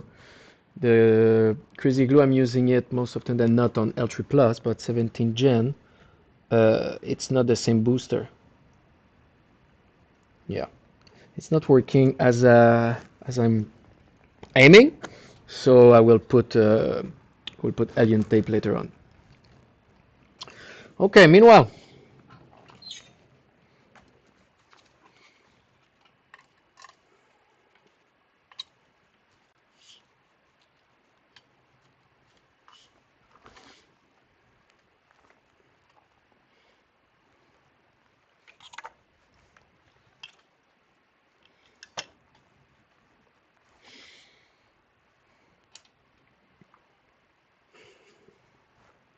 let's play this one.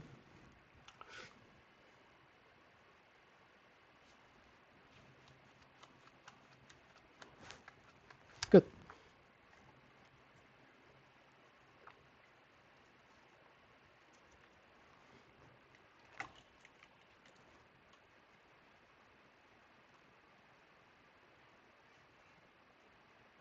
Schleck. I don't think I can show you both. Oh yeah, I think I can.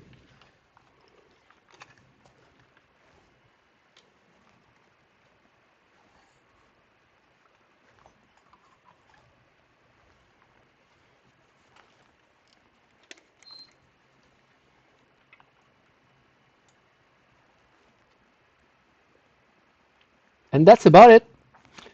You put on the ground, you put one of your probe, and then you got this one that got the little arrow. So that's the input. And usually the arrow is connected with the dot on the part. And then I'm measuring right now 3.2. So that's 3.3. You just put some self-tape screw. You just put some self-tape screw on it to complete the look. That would be awesome. I could literally put a washer with a nut under it and say, yeah, it's mechanically engineered to be better. No issue. I think there's other pins that you can measure it, but in that sense, if you just want to measure, is it getting 3.2? This one will do.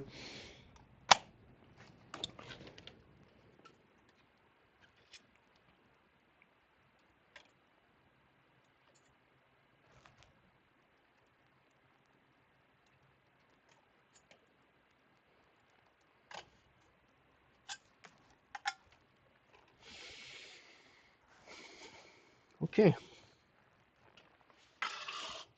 This one is good. Let's see the other one that I did.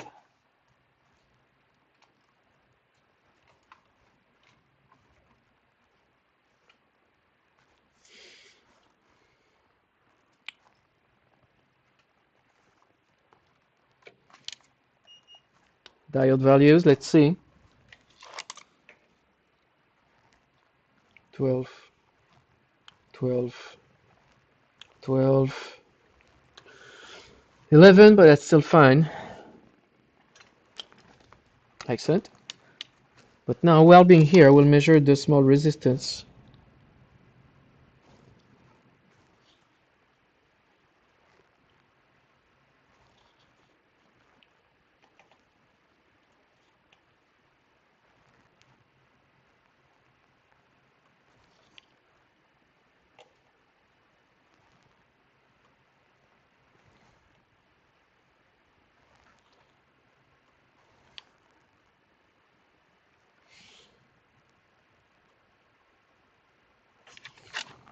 Resistances are fine.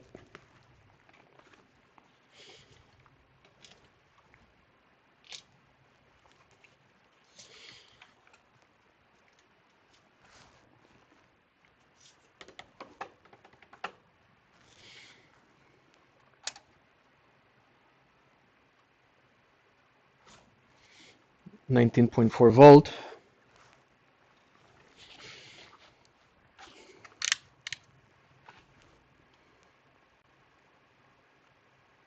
Okay, let's see advanced mode. That's better. Let's see temperature sensor mode.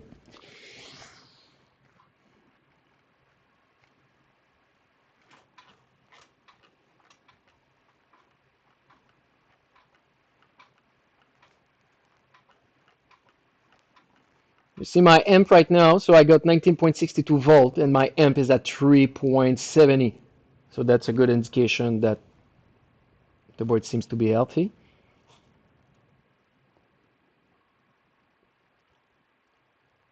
There you go. So it found the 4 temperature sensor and it seems to have no anomaly like outside the norms about those temp sensors. They all seems equal. That's very nice. And let's see one last test, reset test. So basically reset will play with the voltage, but mostly the amp. It's like if it will start and go on again, go off and go on again. So my amp is making variation between 1 and 6 amp right now. I will do like 10, 12 times. I could go down to 20. If I get the 3.3 volt there, it's the EEPROM.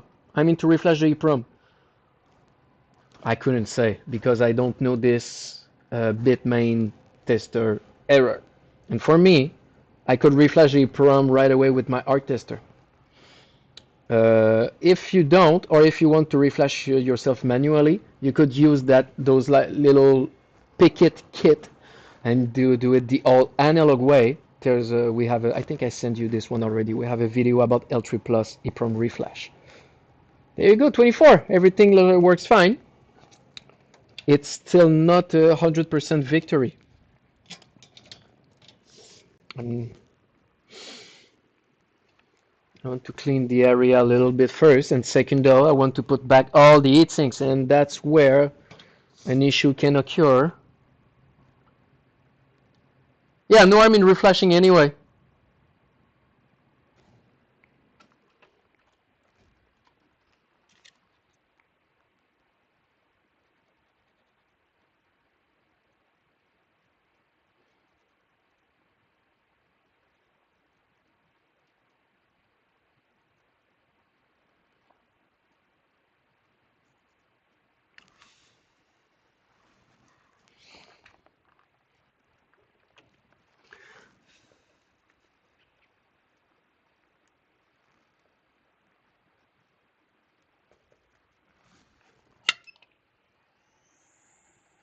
So, even if it's no clean flux, I always prefer to take it out as much as possible.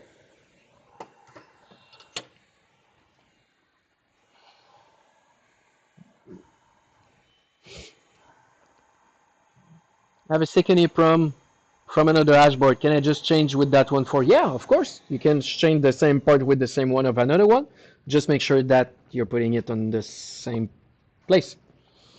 For example, if I'm working on a S17 Plus, for me, what I will do,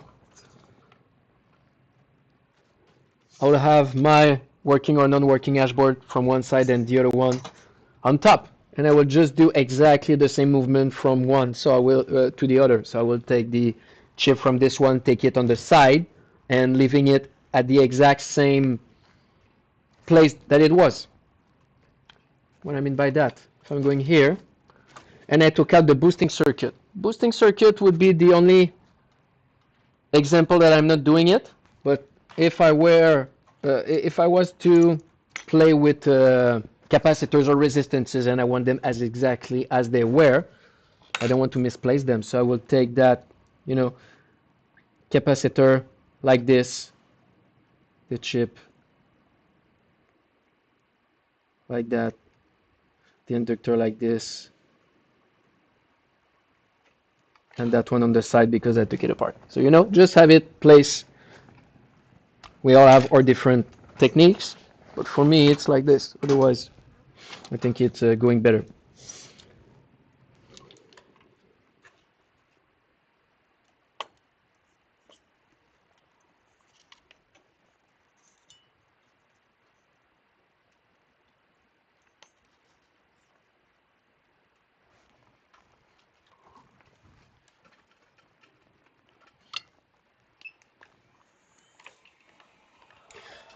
I will put back those heat sinks. I will go to 33% of air and 550 Celsius. Bring some flux on the chip.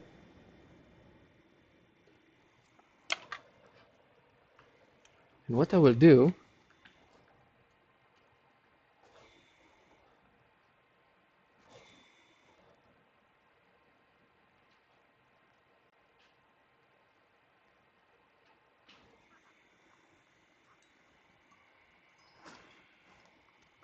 hi man, ça va toi?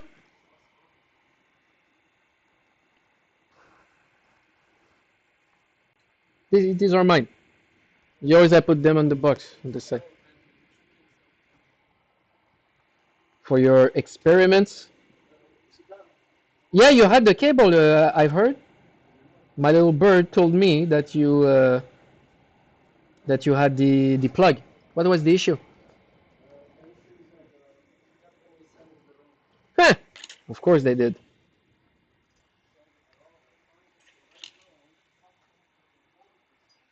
To hold?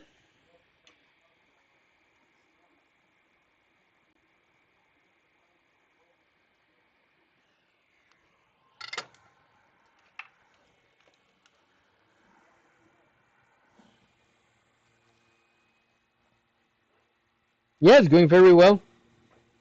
Look at the you did you see the live stream?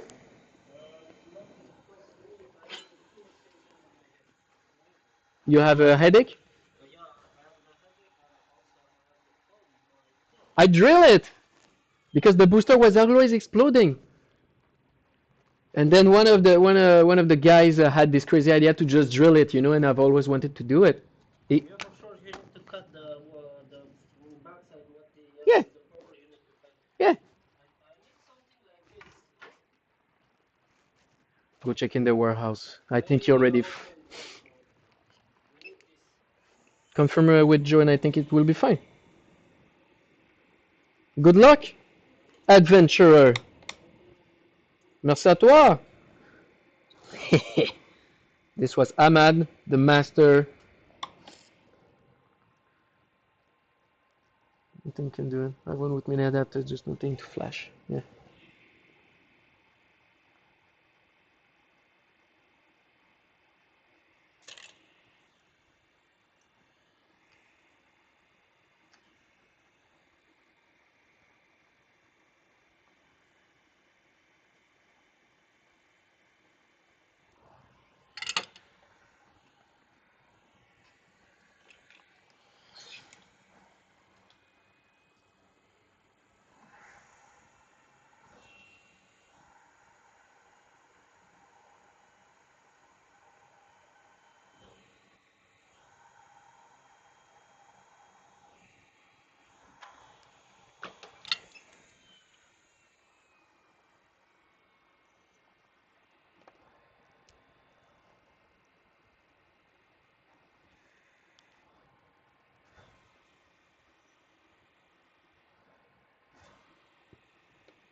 So I'm preheating the heatsink, making the fusion better. So I'm like not oxidizing, but I'm helping like the tin, like if I was putting oxygen while mixing it.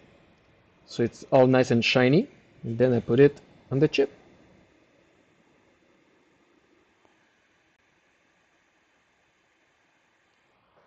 There you go.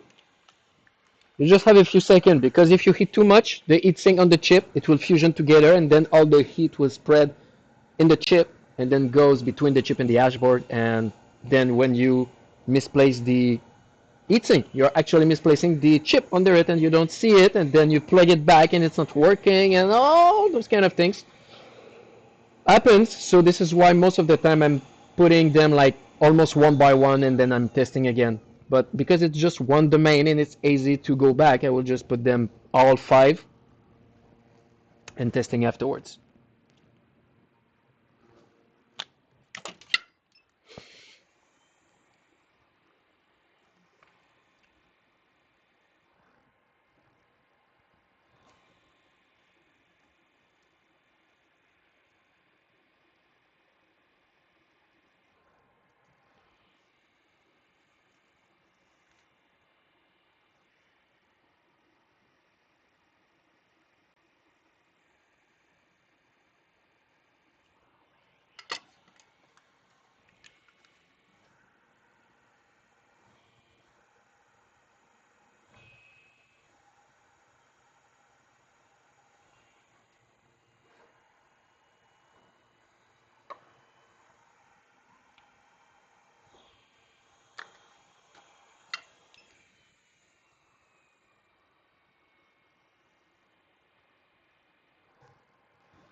I hope you're all having a great day today. Right now here it's in Montreal it's 4 p.m., 4:30 p.m. About like -2 snowing. It's nice. Already dark.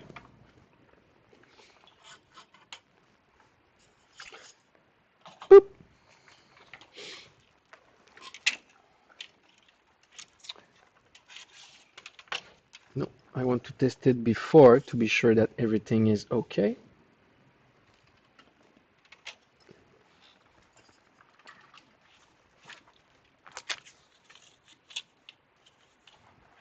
Now, in the meantime, I will work on L3 Plus. The exact same one that I just showed you earlier. I don't know what's the issue, but I have it right in hand. But to do so, I will need to test with another kind of power supply. So I will just use a regular computer power supply and with a short on the motherboard pin so it can restart anytime when I am asking him to. And let's see. I will plug my power supply.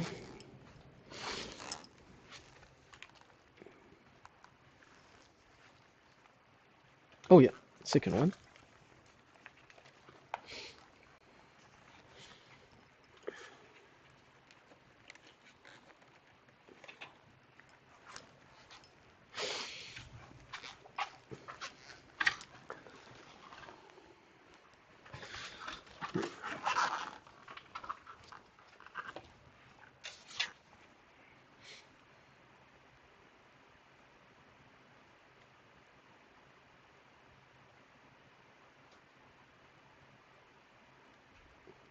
So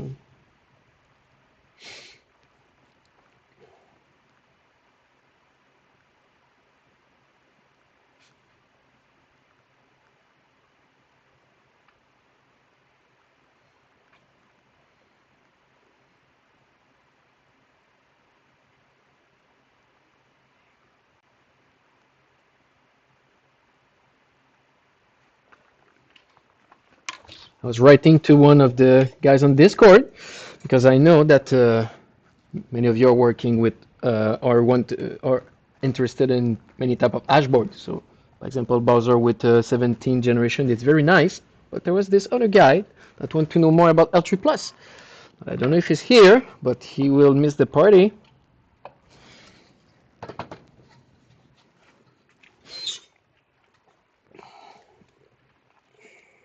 You know, it's always nice to have an interaction with the little audience, even if it makes the job a little bit more slower. At least you're learning and it's entertaining. So same thing, power supply and then tester. Crypto Crag, hey man, how's it going? Thank you. Mucho apreciado. I don't even know if it's Spanish. Okay, plugged, detected. I open up the power supply and let's see.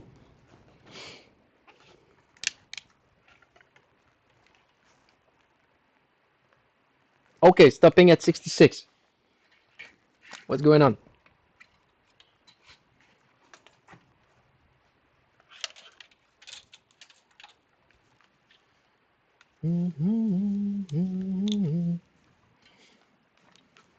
First thing, do I have a boosting circuit? Yeah, let's go here on the MOSFET, on the LDO, 1.8, LDO to 1.8. Let's the return signal.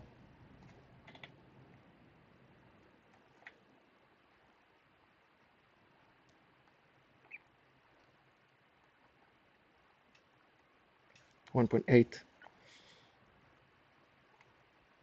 1.8, 1.8, 1.8, 1.8, 1.8. Okay, this is working. Let's see. LDO 0.8, LDO 1.8. Nice. Let's see clock. 1.6, 0.6, 11, 0.6, 11. Interesting. Let's see the domain that got issue because it's stopping at 66. 0.6, 1.1, 0.6. Jeremy! Oh yeah, man, what's up? How's it going? Nice to meet you. Crash. Makes me, when I read your name, it always me think about Crash Bandicoot, that little PlayStation 2 video game, you know? Okay, so now I got an issue with that one going down to 66.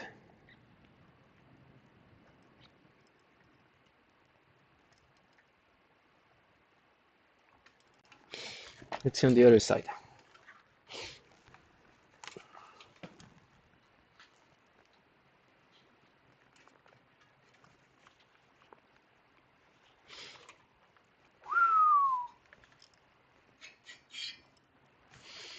Okay, I don't have any clear indication of something bad. Let me warp the board a little bit. I'm playing with the hashboard because those one got sometimes weakness between the soldering of the chip and the hashboard. So when I am having fun with it, playing with it a little bit, nothing's going on. Okay, I will now measure the diode values. While everything is unplugged, always measure diode values while everything is unplugged.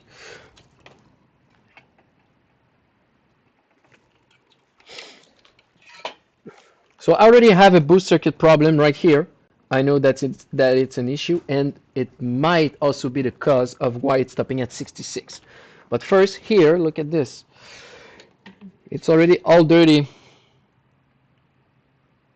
So I want at least to clean and all those little capacitors and all that stuff. But I want to read what the chip are telling.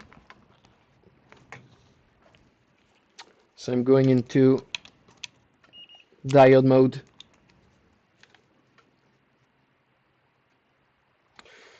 0.4, 0.4. It might be chip 67, you know, but it doesn't mean that it's stopping at 66, that it's 67 or 66. So I need to take care of some things first. 0.4, 0.4, 0.4, 0.47, 0.433, good, 0.4, 0.4, return signal 0.426, 0.426, last one. I said, okay, last one, it's so dirty. 0.4.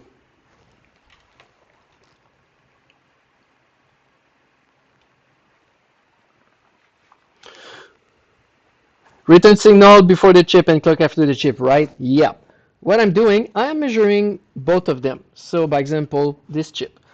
I want to measure clock and then, so clock 0.4, OCI 0.4. Oh, oh, oh yeah, it's just dirty. 0.441 and then return signal here because I want to measure the return signal of this chip between this chip and this testing point. But sometimes you can try to measure this one, and if it's 0.7, that could for the return signal, that would probably means that the chip before that, this one is the issue. But that could also mean that this one is creating an issue sometimes. But most of the time, the four testing point all at the same side, and the last one the opposite. Like when you measure voltage, 0.4, 0.4, 0.4,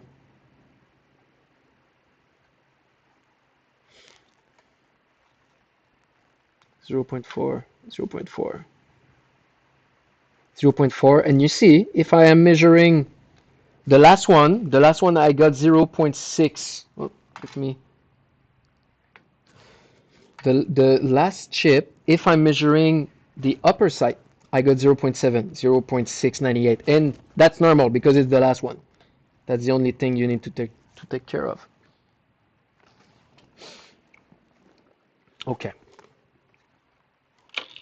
Diode values are fine.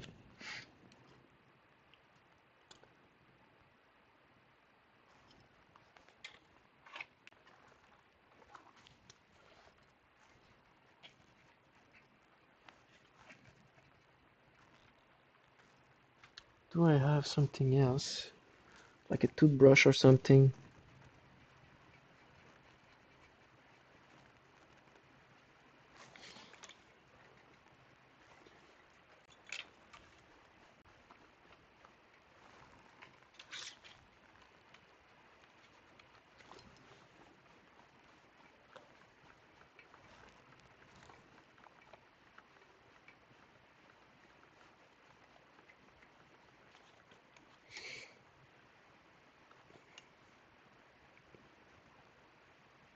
Aha! One missing. One resistance missing instead of this one. And if that resistance isn't there, your whole domain is not detected. Let's try.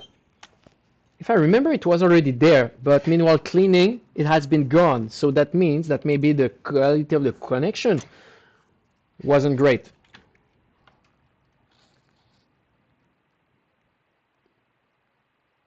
Oh, you're looking at the Bitcoin going up.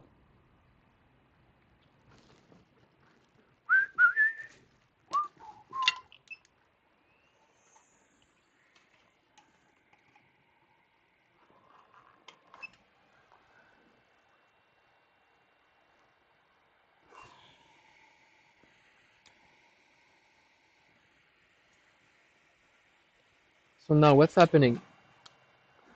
I don't think you will be able to see it. Let me show you. I will clean my surface.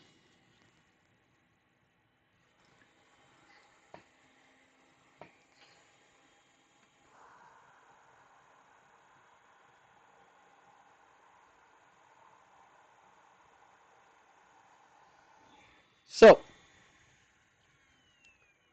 the pad here seems fine, but there's some black just under it. Same thing here, you got all that place that is black, and the connection is actually here. So you need to clean through here, and this one through here. So this is what I will do.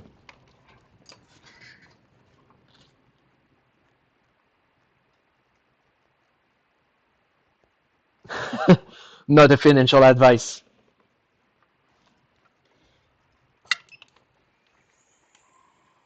Nope.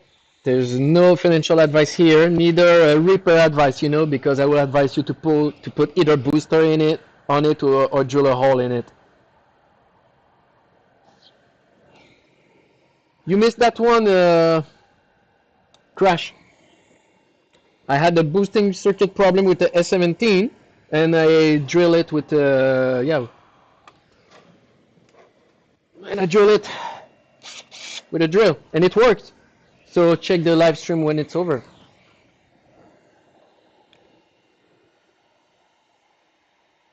It was a very good experiment. Wear glasses while doing new stuff. If you can put a mask on. I'm not doing it because I am flux addicted.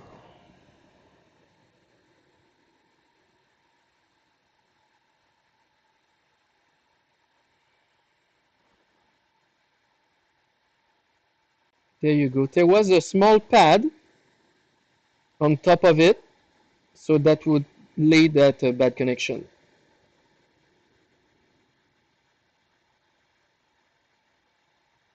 Okay, seems better.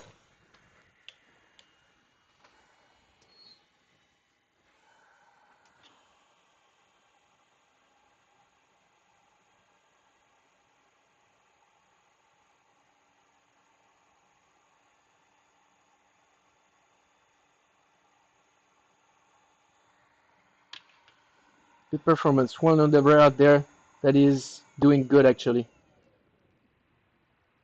Yeah.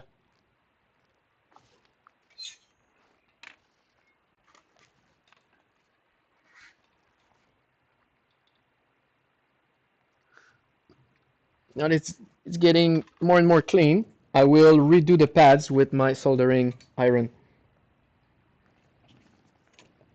That seems to be completely oxidized again because I forgot it. And usually there's a stopper, so preventing it after like 3 or 4 minutes going too high. But it seems that it's completely off. I should need to read that manual.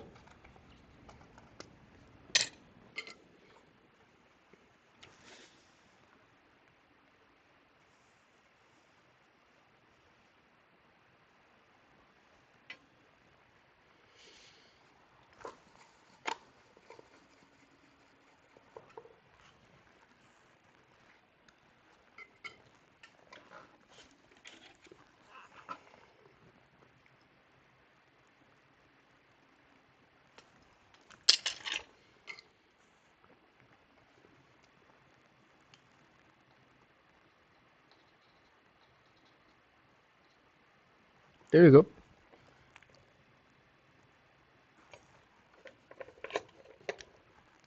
Now, close the soldering iron.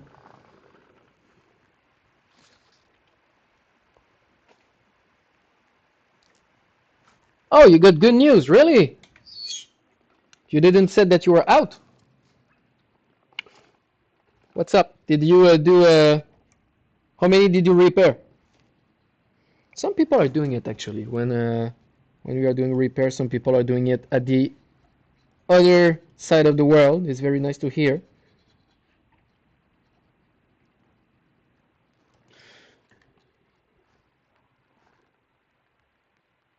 I replaced the EEPROM and it works now. Awesome. Awesome work, man. Getting better and better. Okay, so now that the pads are running great again, makes pad great again. I'll put new one from another Hashboard.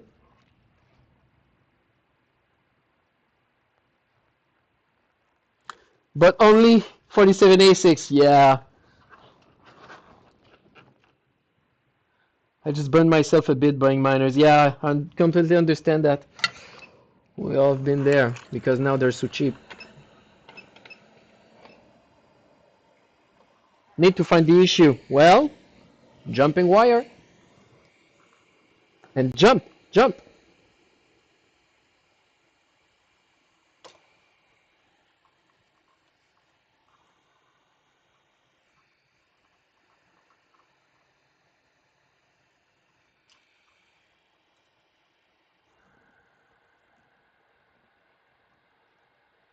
Don't we all? Yep.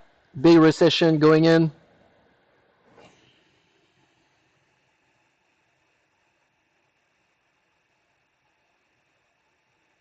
So you see my trick here. I'm using my probe.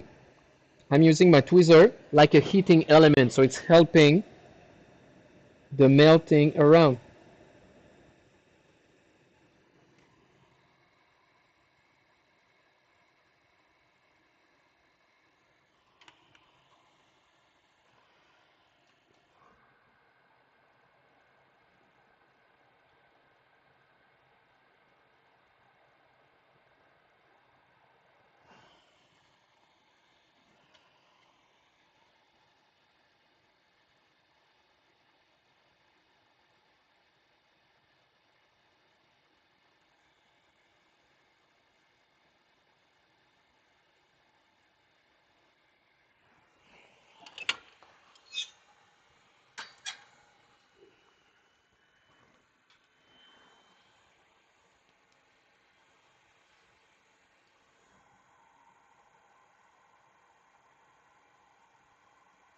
Doesn't look like it, but it seems great.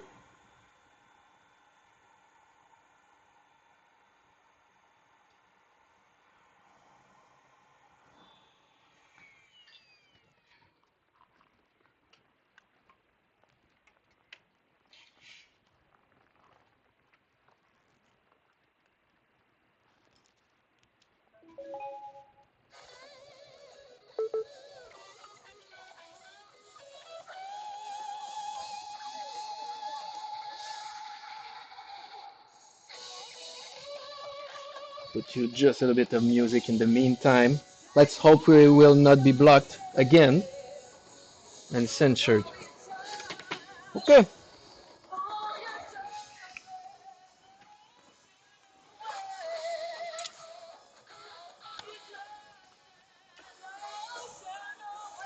Boosting time.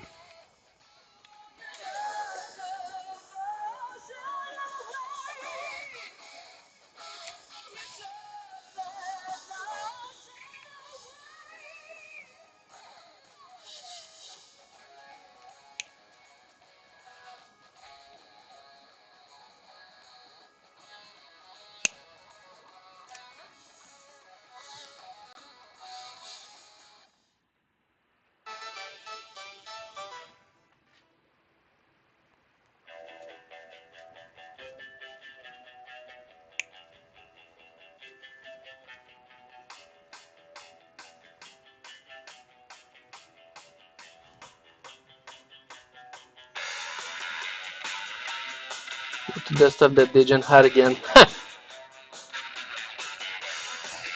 Yes, man. Thanks to everybody. It's always encouraging to have some people in the same market and having the same interest, you know?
So I'm preparing the wires for the little booster that I will do. Same thing as earlier.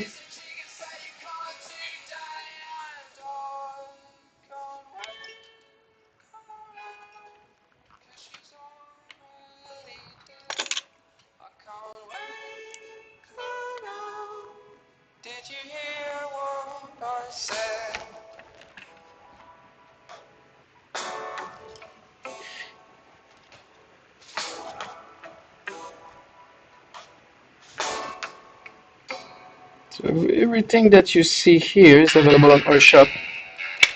Like, for example, those little boosting circuit. If you ever need and you're close, or if you're living like in Montreal, please come by. Montreal, Laval.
Might keep the cable for later. Can I has can I has cheeseburger? That is that old website meme?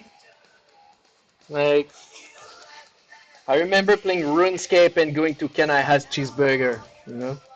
Meanwhile, going to Newground website, playing some little game like stick game, Xiao Xiao.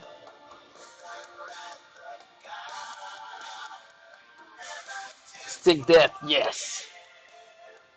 Is this meme still a thing? I don't know.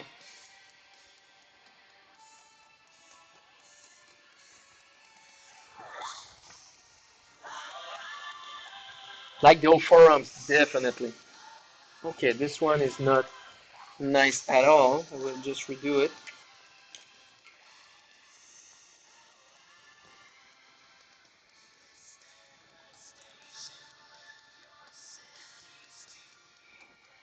Yeah,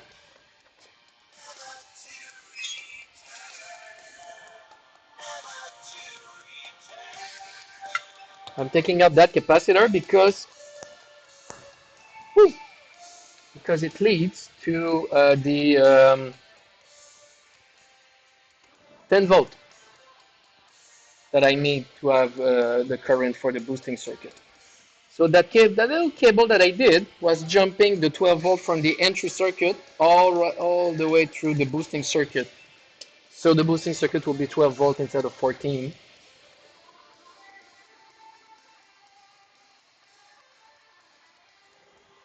So now we are going to completely replace the boosting circuit, and then it will be an official good repair because the 14 volt will go back. And let's hope that in the process, instead of seeing only chip up to chip 66, it will go full ASIC. The good, not yet commercial internet. Yes, it was good time. Now every website have their own publicity, like pop-ups,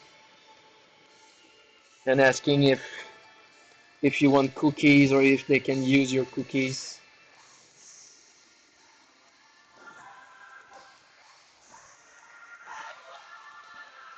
Or you're in the early 20s. For me, I was born in 92.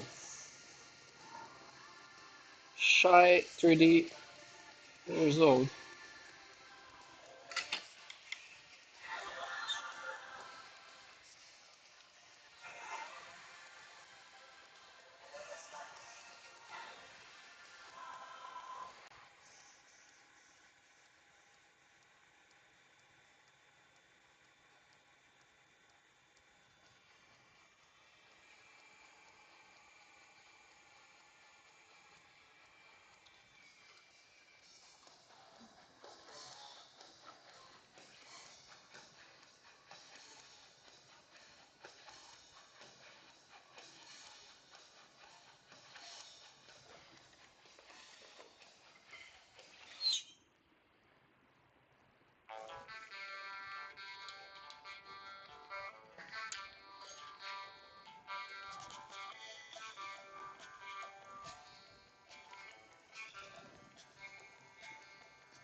And then I'm connecting down to the connection of the ancient capacitor that was C1072.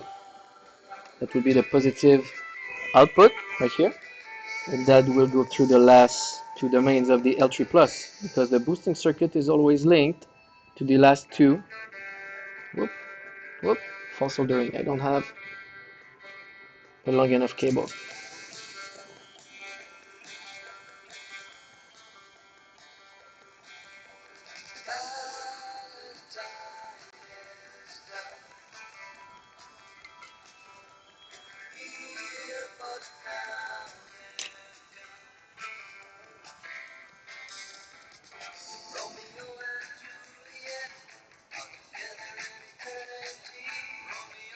Woo, hot. Hmm.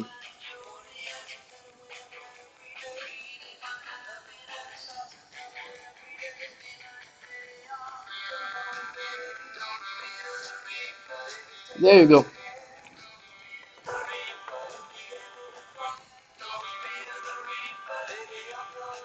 More cowbell. Yes.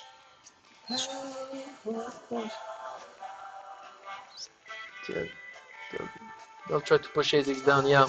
Selling ASIC Repair course. Yep. Try to inform us an awesome deal available on our website. Yes.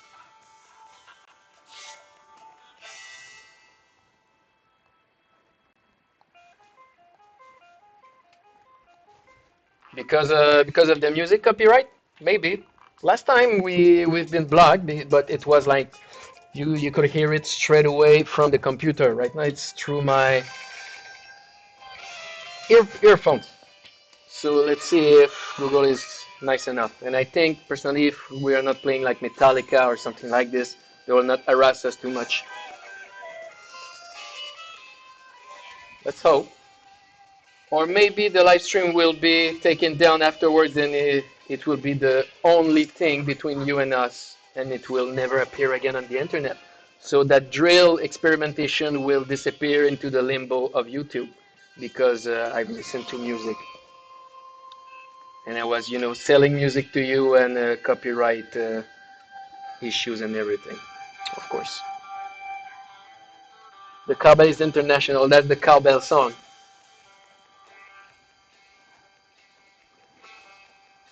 Okay.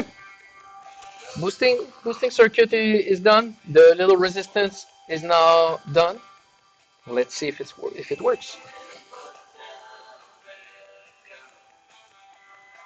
I might be missing a reference here. I don't know, Joe. Did you?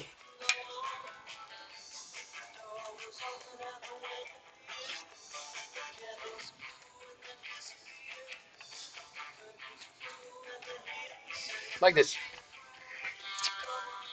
Let's plug this one, and as always, when you play with booster the first time, you got to use protection.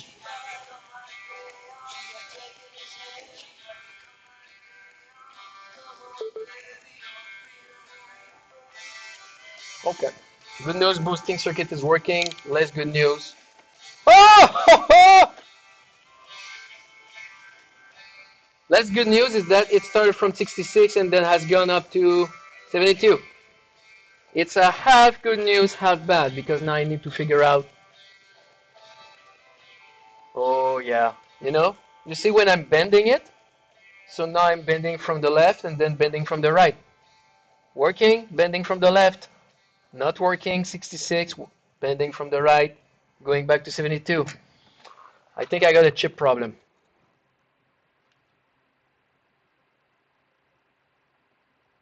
And now, thing is, maybe it was stopping at 66 because of the resistance that I changed was misconnected. So the connection wasn't great. So I just did it again and now it's working. But now I got that 66, 67 issue. What usually I'm doing, as I said, I'm playing with the hashboard. So I'm bending it just a little bit. And then I try to see while applying pressure under it, by example, the chip 67 that I'm pretty sure is the issue. If I am applying pressure on it,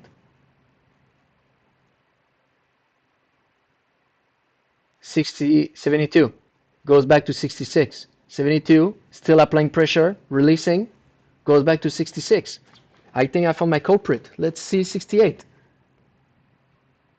68 is the same thing.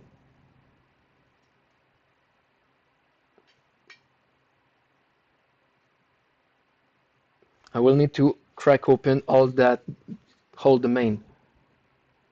If I'm going to 66, no problem whatsoever. If I'm going to 61, it's definitely not 61, otherwise the signal would stop at 61. So I'm pretty sure 67.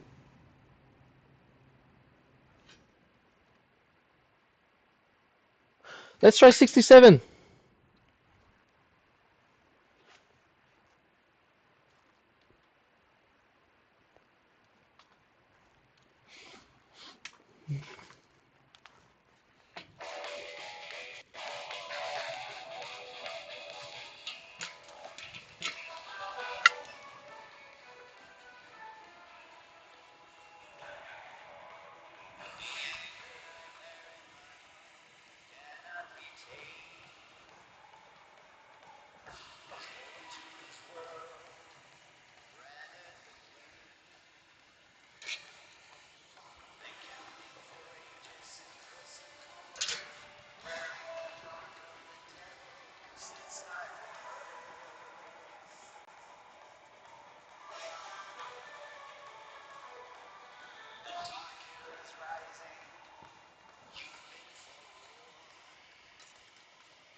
There you go.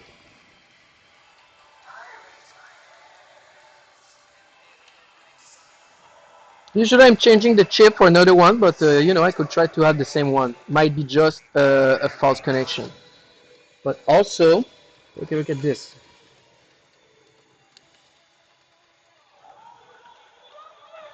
When you change a chip, be careful. So the pins are all nice and clean. And it's not the case here.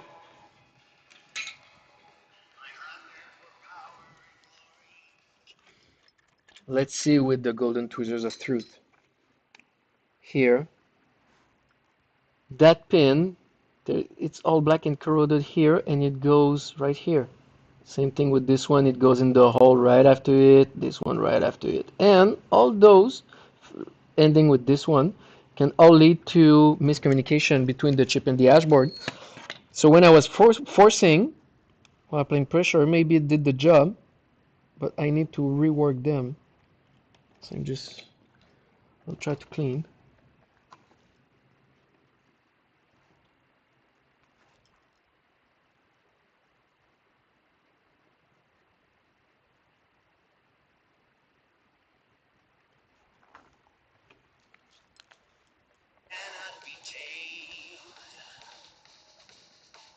Marching to conquer this world with no guilt nor shame.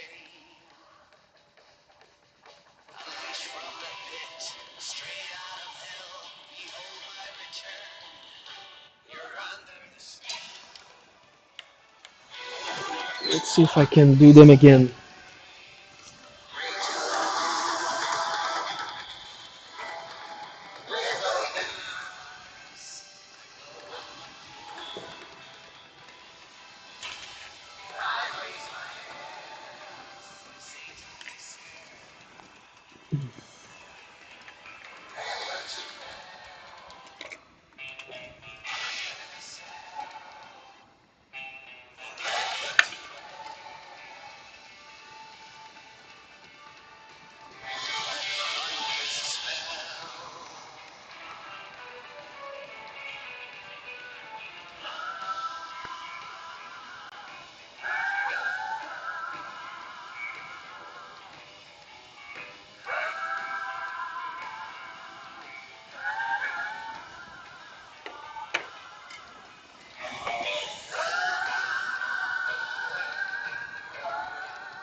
Make the connection great again.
Take it personal, baby. never meant to make you cry.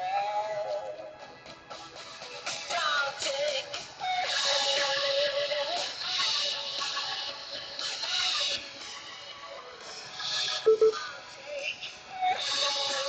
Okay, physically it seems nice and clean, maybe just not here.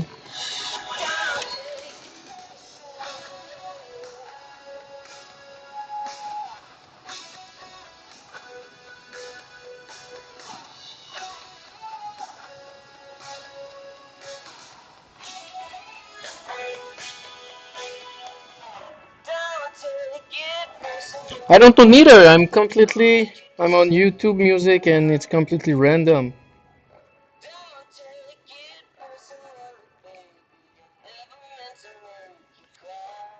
Sometimes I'm listening to a hard heavy metal song and sometimes it's this. It's not bad, but it's not good either.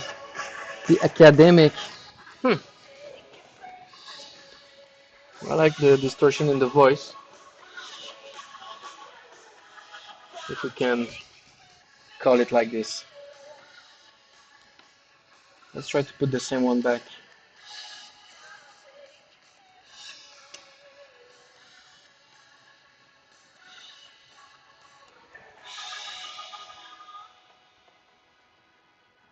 You made me fire up Maiden. Oh yeah, Iron Mondays.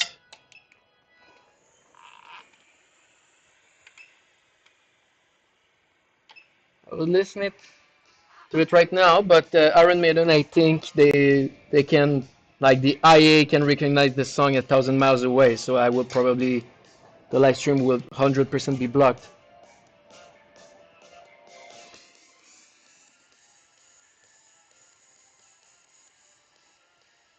Now I'm listening to Ghost. Very great band. Their last album are pretty nice.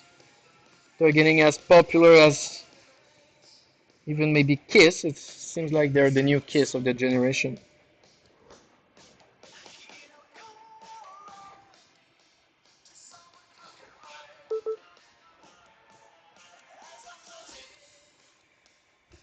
Maybe I can take that off.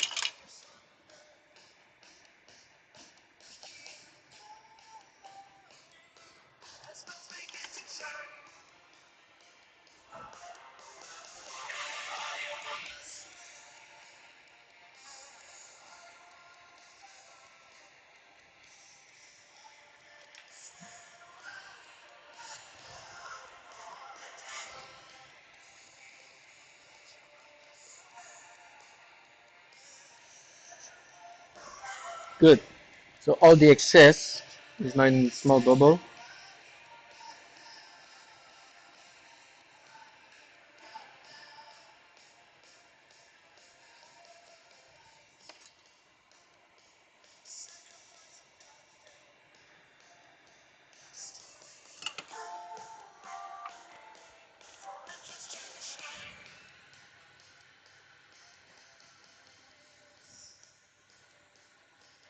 Yep.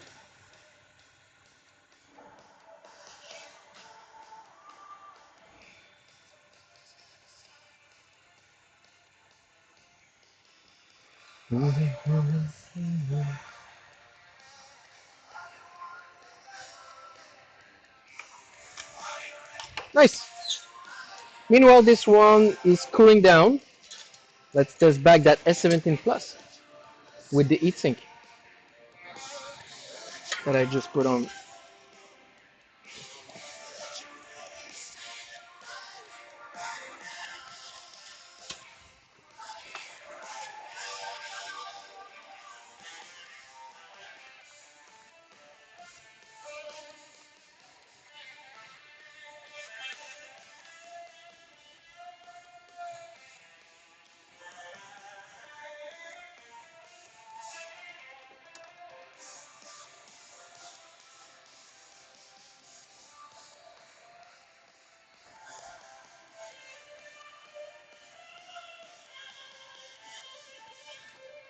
Zero Isaac. What's going on? One of the heatsink that I put in has maybe misplaced one of the chip. Yeah.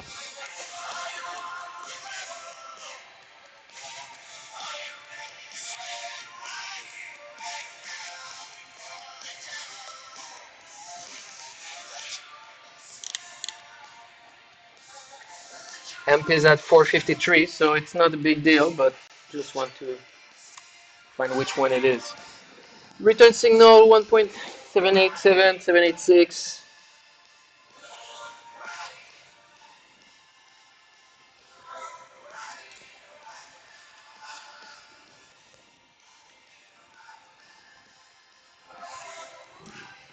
Clock 0.8, 0.8, 0.892. Oh, BI.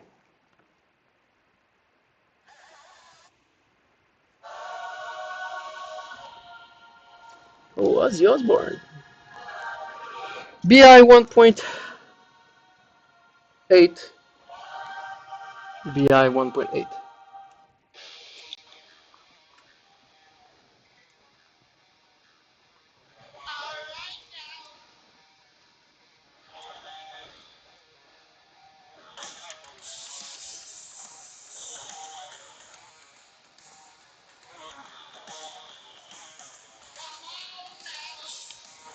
Let's see reset signal and CICO signal.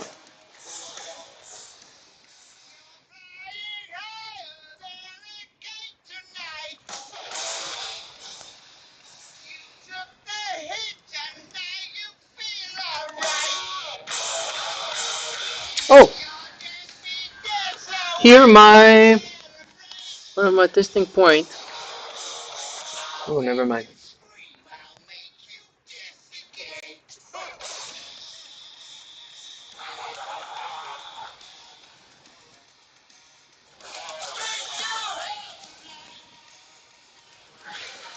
And so one of them, there's a bad connection. Oh, I'm pretty sure if I'm taking out the heat sinks, I will see something. Oh, now I'm seeing something. So let me show you.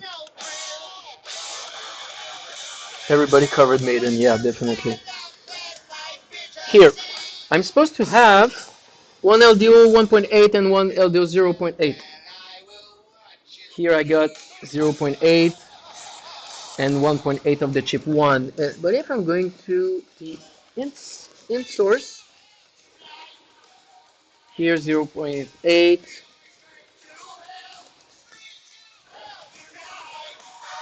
and here 2.7. I had one. Maybe it's a false connection again. I'll just take everything off. And I will go one by one.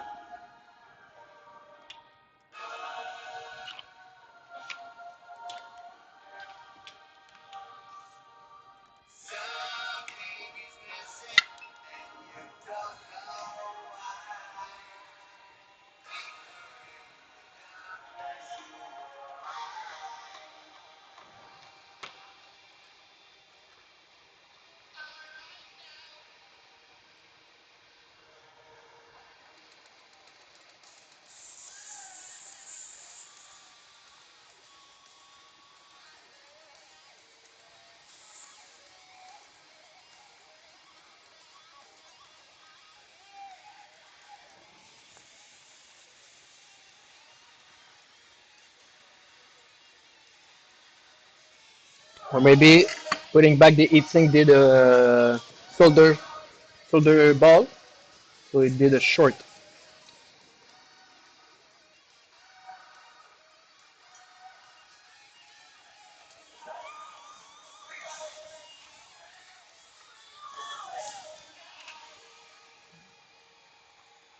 Now let's see my little L3 Plus. Meanwhile, the other one is getting cooled down.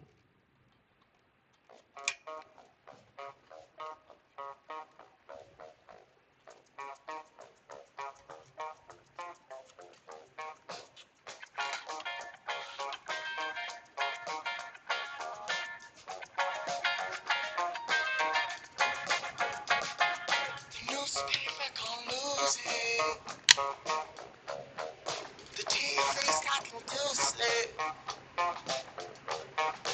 Truth just seems inconvenient. Words are changing their meaning. Makes more sense than believing. Good thing the signal is not getting better. Bad thing might be 68.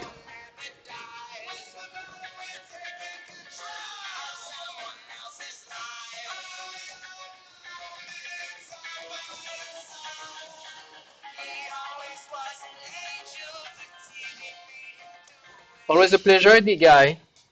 See you next time. Until the next one.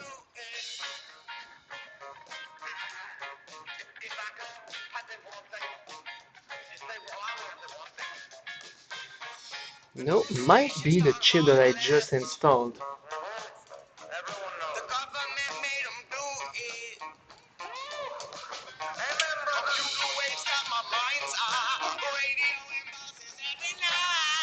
Let's see the diode values.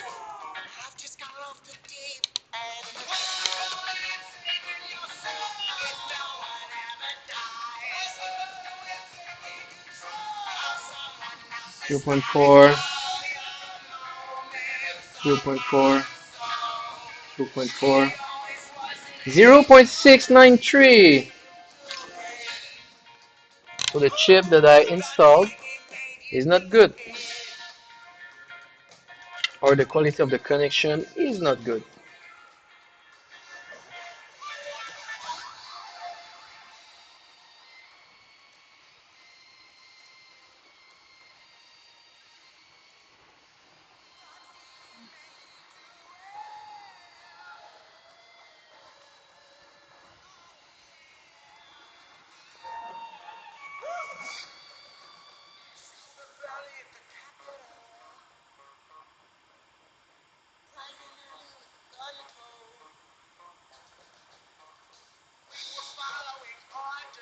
So I will go scavenge some chip from a dead Hashboard and put a new one instead of working with the same one that might be faulty.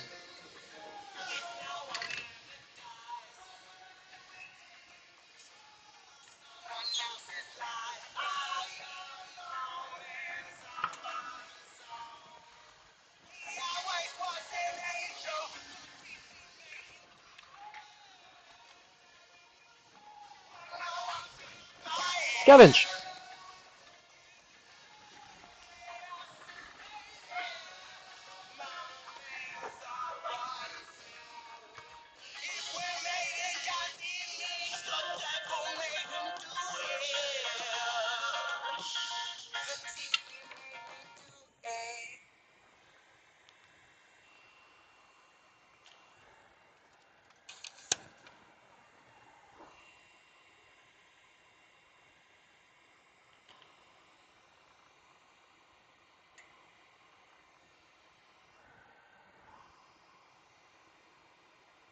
So those L3 Plus, instead of being physically thin, it's a thermal glue, like an epoxy.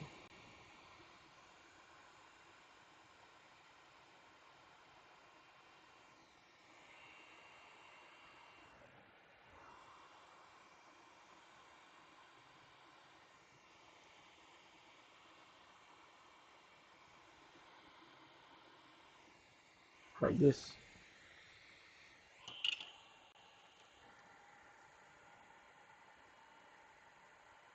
Dance of Death, of course, Dance of Death of Iron Maiden. Very nice one of my favorite.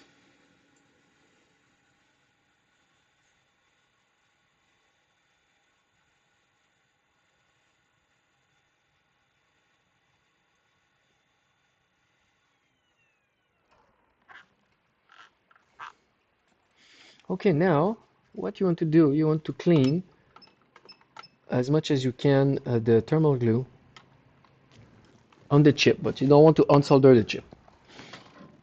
So that way you can reinstall then new clean uh, thermal glue afterwards, or thermal epoxy.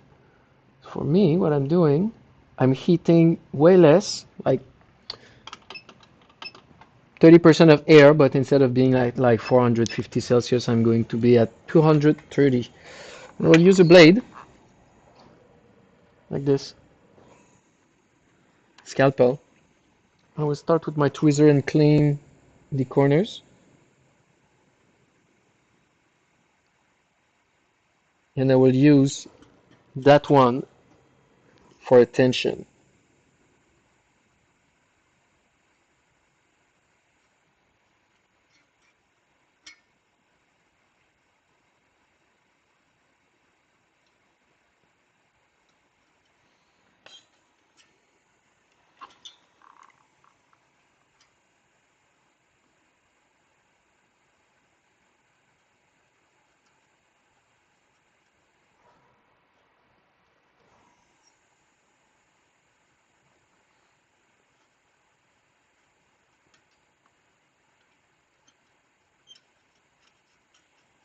So you want to clean those chips enough so you can see the writing on the actual chip.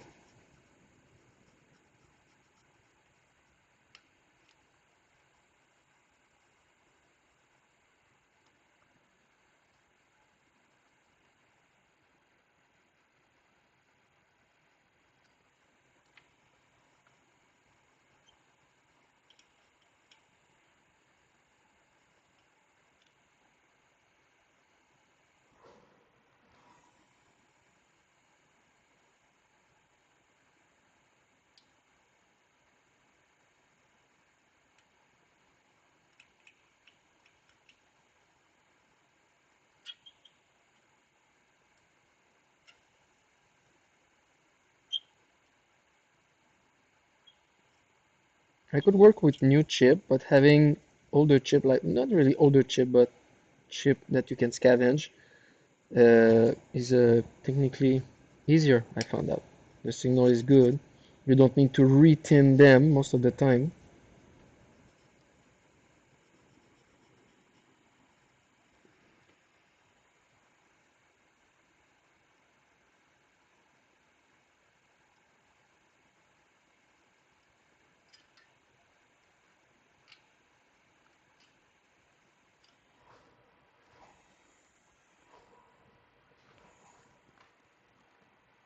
I was remembering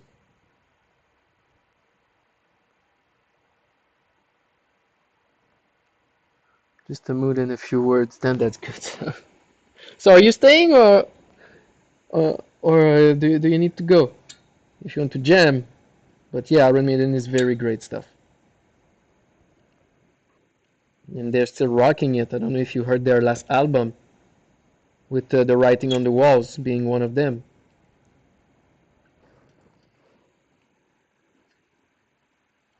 Whew, hot.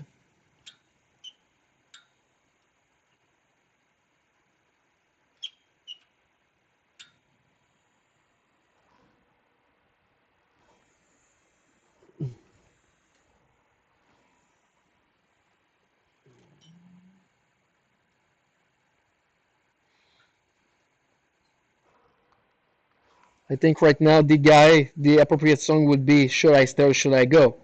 Because you said that you're leaving but you're still writing. But you know, you can put it YouTube in your pocket and still being here.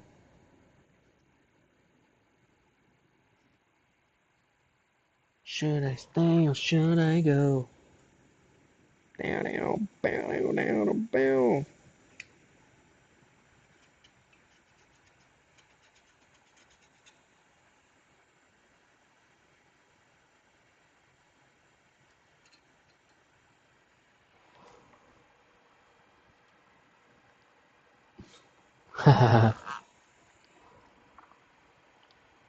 Very nice. Enjoy your time.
There you go. Now that everything has been clean. Good night.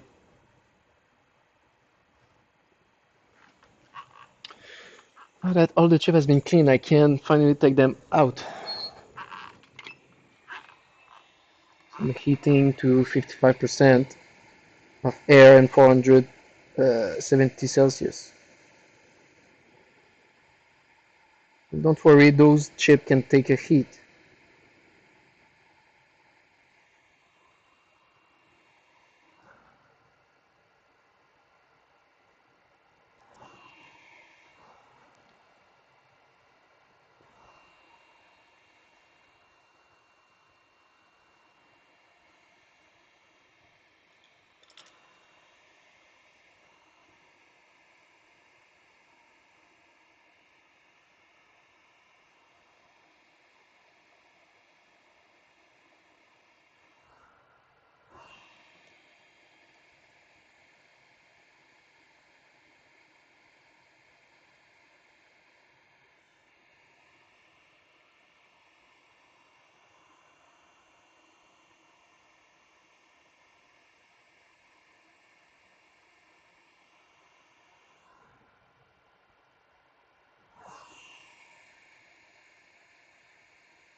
Nice.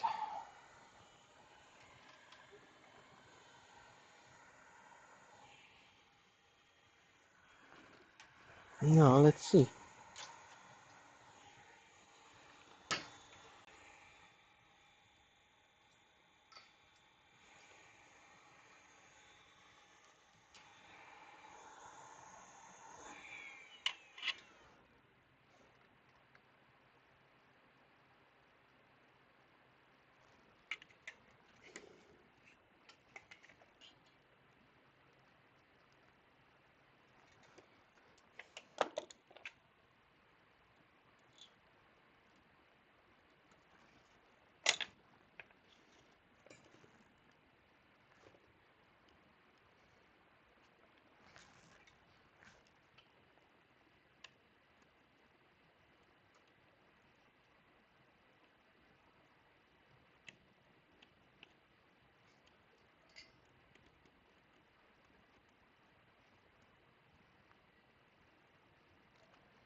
Okay.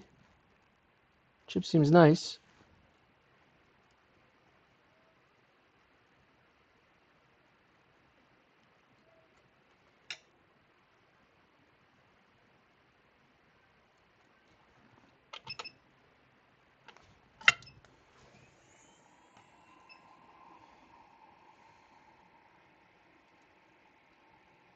Whoop. Yeah, good.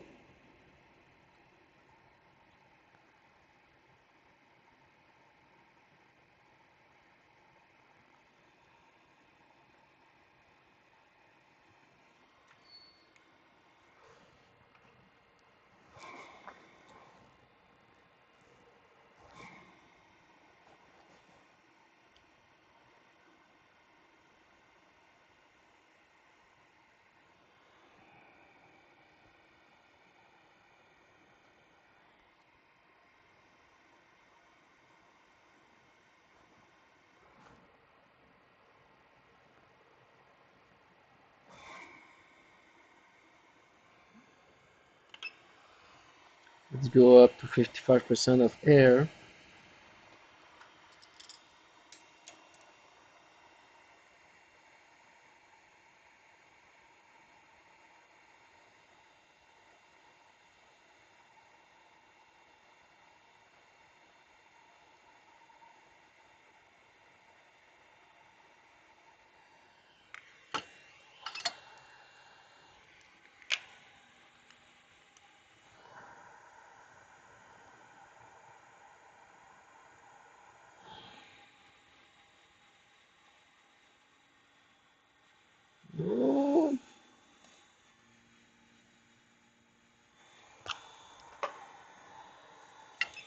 I see some soldering ball.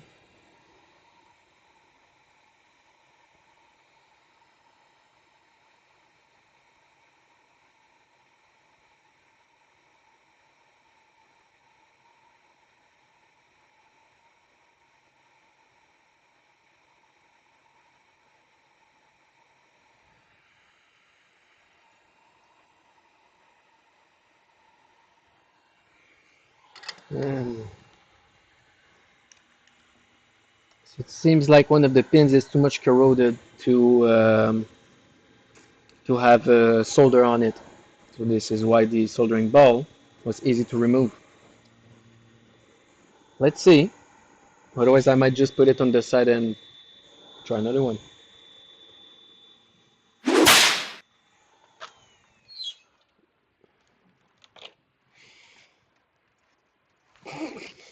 Faster, faster!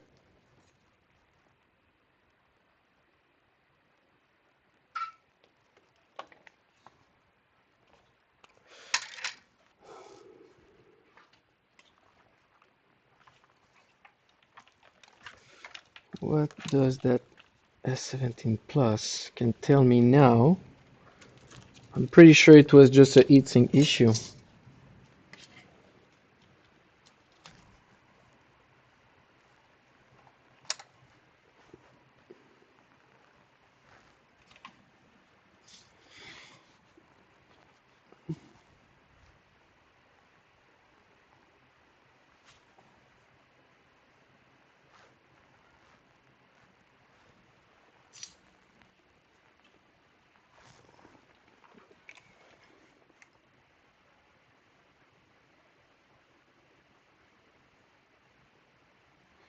No part missing.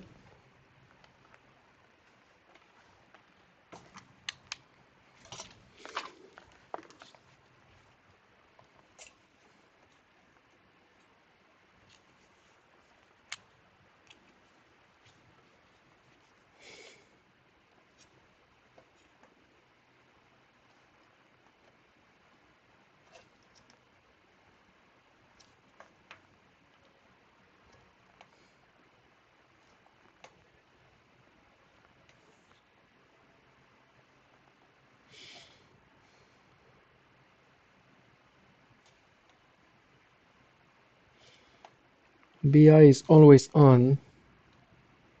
So yeah, that's a big problem.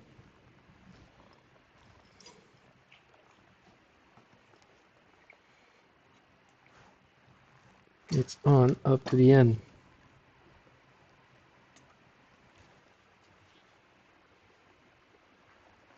Maybe it's the first one.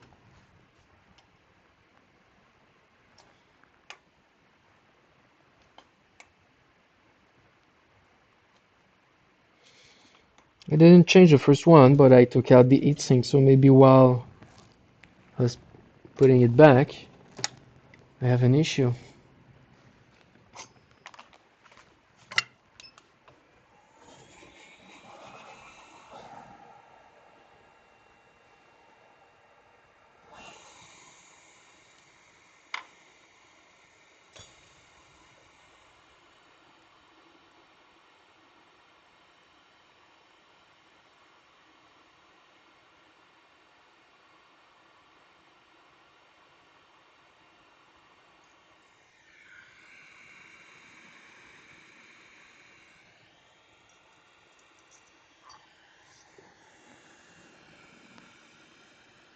Yeah, let's try to change it. Or maybe not change it. Let's try to place it back again.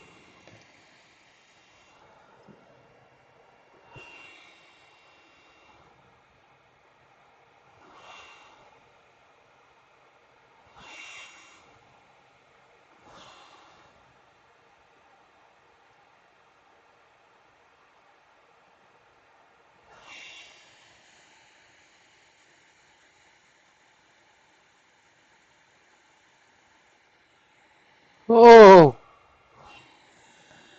Under it, it's not very nice.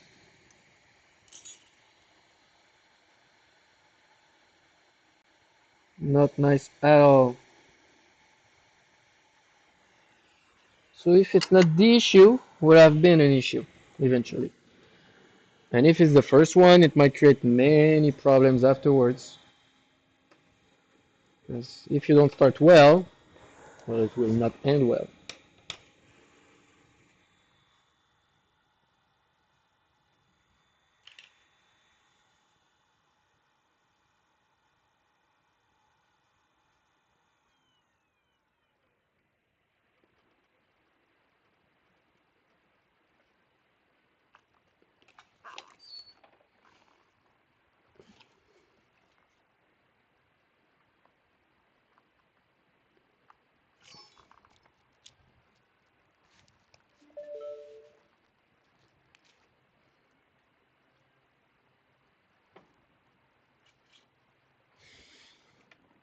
Okay, let's try.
Okay, let's cool it down. Let's hope that Ultra Plus is in better shape.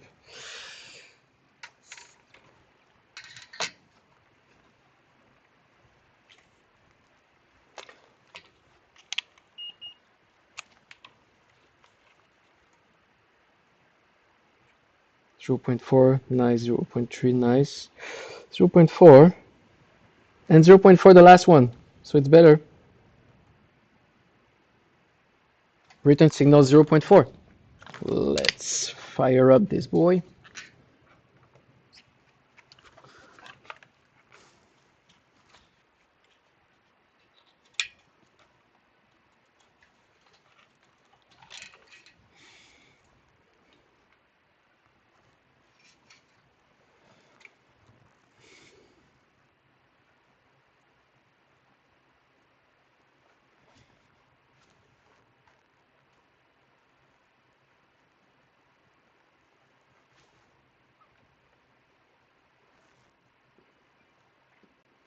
Et voilà. So the issue was the little resistance.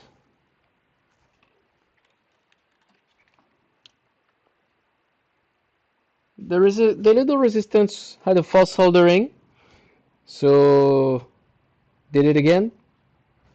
Boost circuit issue, replaced it, and then the chip number 67 was the culprit. It was bad soldering. So when you apply some pressure, it was working 100%. We got ourselves a successful repair. Another L3 plus saved, or at least one Hashboard down to 4.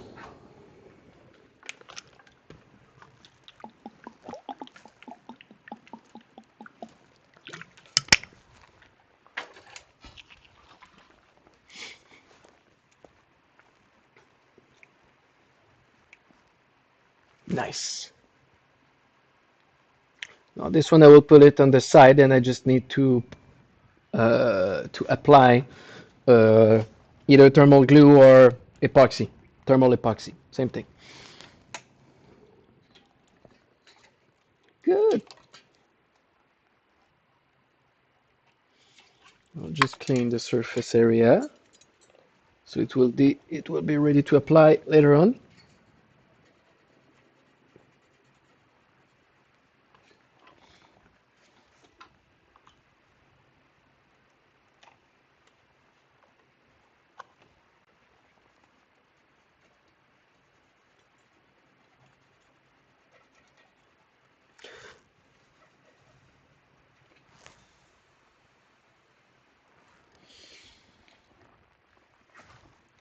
Good.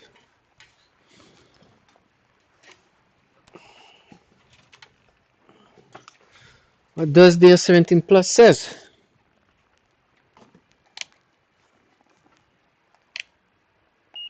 Are my dart values good? 12,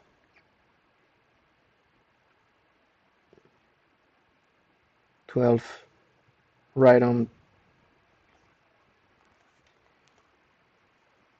Good.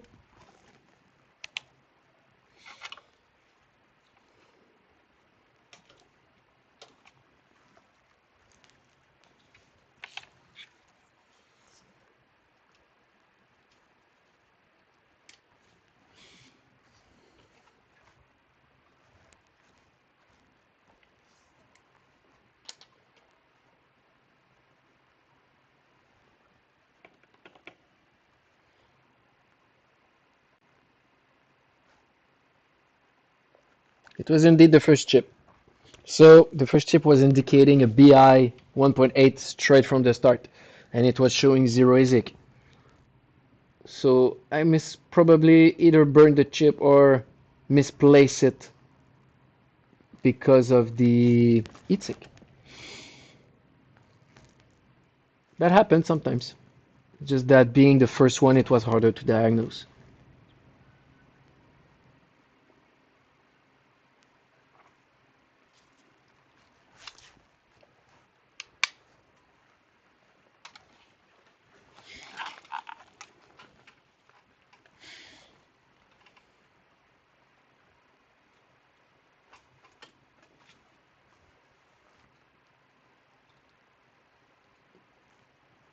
Four-time sensor, nice. I can put back heatsinks. For real this time.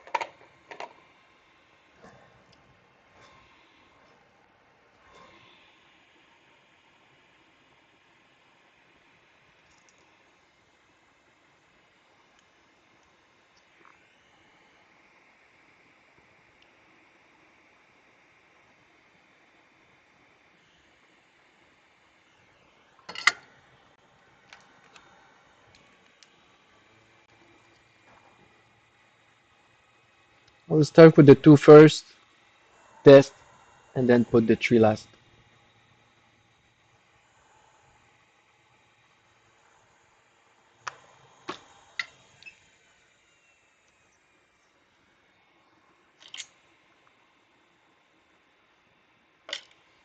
A little bit of flux as always between the heatsink and the chip.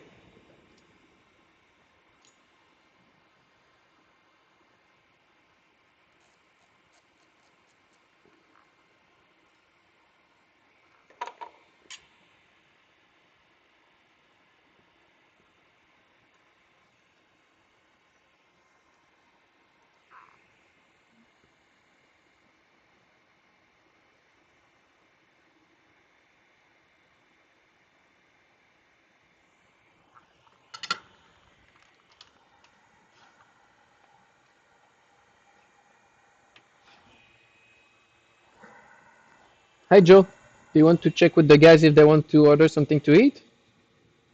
Starting to get hungry.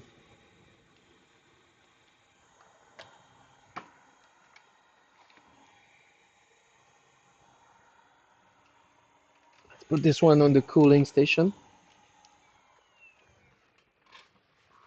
And let's see another L3 Plus.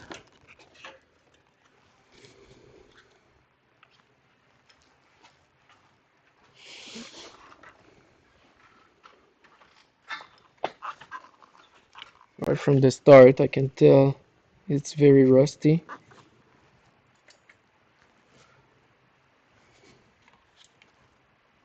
Or dirty. The last domain.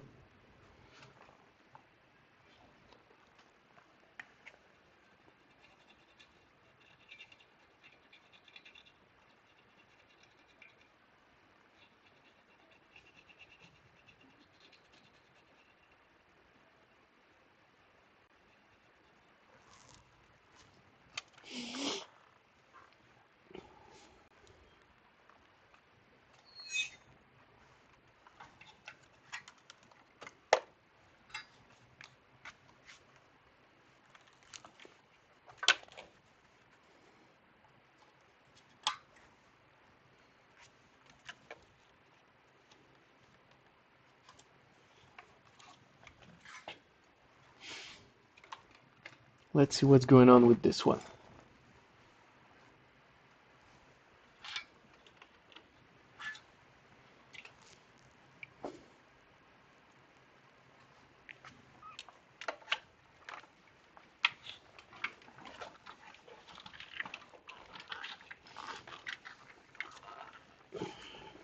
Oh!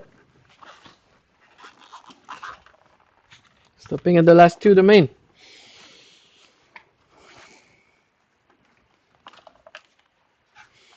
Let's bend this hashboard a little bit. Whoop, whoop. Nothing.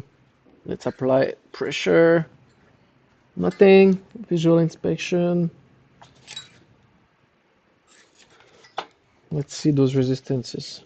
And maybe it's one chip.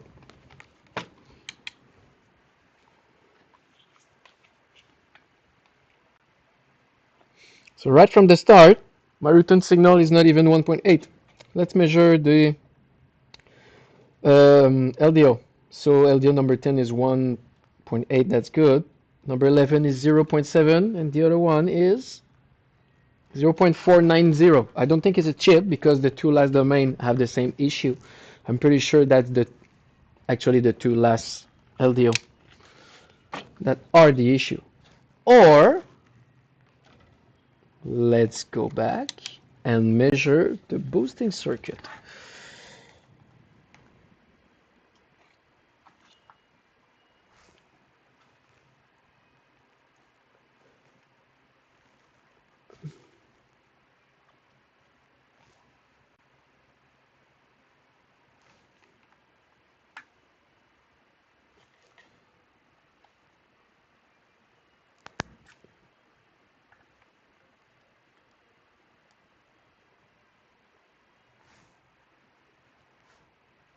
$14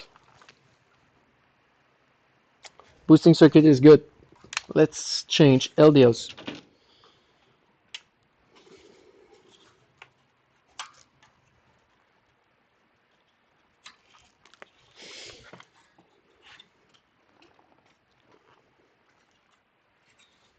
Let's put from a donor board.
Ah, needed a good clean.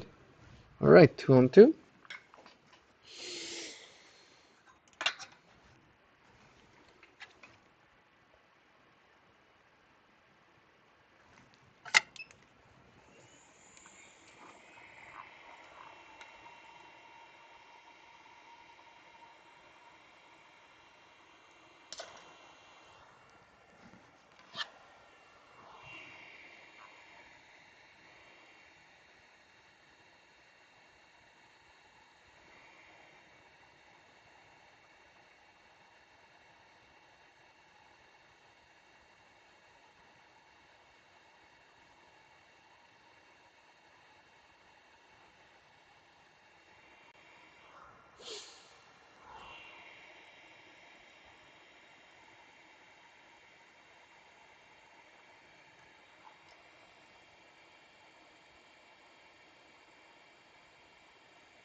And while this one is cooling down,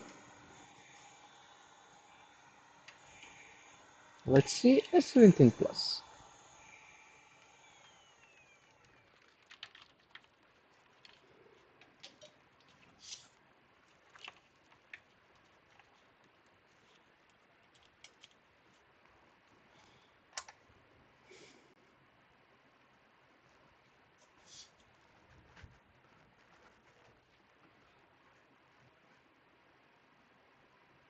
Nice.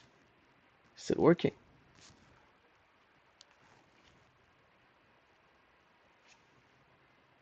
Okay, let's continue.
Bonne mec.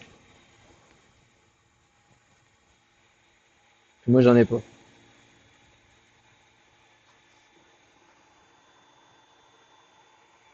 Good job, my friend. Tant que tu viens de boire dedans. Is that the 30 barrel? Are you sick? I don't think so. You never know. That's what she said. But I'm trustworthy. Moi, j'ai un long-term relationship avec toi. C'est vrai. Based on experience. Donc, that's why. And that's a good thing. Call it the discipline of constant dealings. Merci, merci. T'as-tu faim? J'ai faim? Moi, j'ai faim. Pas particulièrement. Je suis désolé. Moi, j'ai faim. Check avec les gars s'ils ont Mais faim. si t'as faim, je t'arrête. Ah ben, tu me la laissais pas pour vrai? Yes. Pour vrai, pour vrai. Mais au début, tu pensais pas me la laisser? Oui, oui, oui. Mais je l'officialise. Merci. Tu l'officialises devant tout le monde sur les internets. Yes. Nice. Parce que j'ai faim. Puis il n'y a pas de raison de l'être. Check avec les autres, ils ont faim. Je pensais peut-être commander de quoi. S'il te plaît. OK. Merci.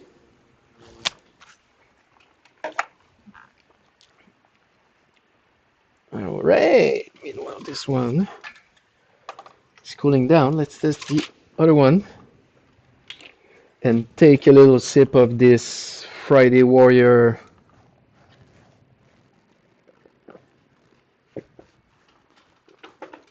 live stream.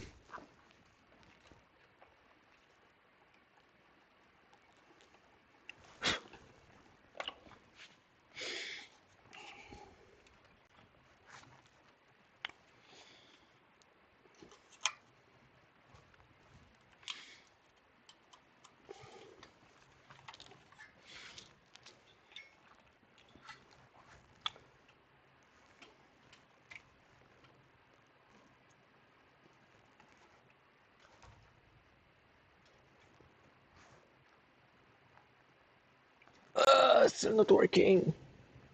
Why?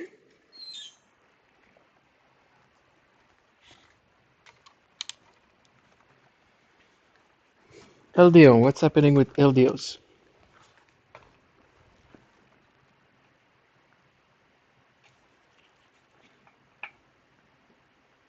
LDOs are still the same thing, so that one means that LDO weren't the issue. What's going on? Let's see those resistances. 3, 3, 1, 0.1, 2, 2. I'll take a guess and still think it's a boosting issue. I've seen this sometimes, that even if the power was great, it was not going all the way through the two last domain.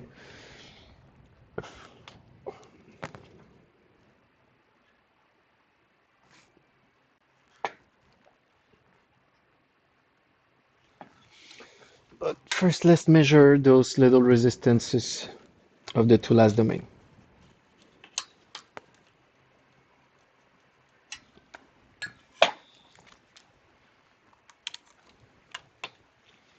From comparing to this one, that is 33.1. Let's see the second one. 33.1. Last one. With corrosion. 34.7. Yeah, 33.1 basically.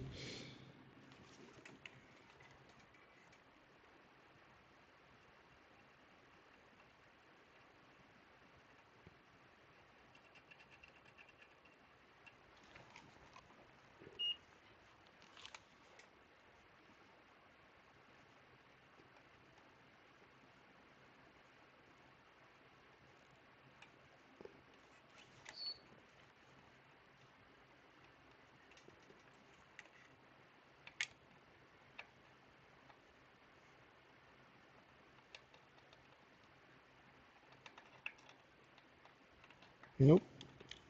I don't know where this one connects, but let's try booster anyway. But before that, you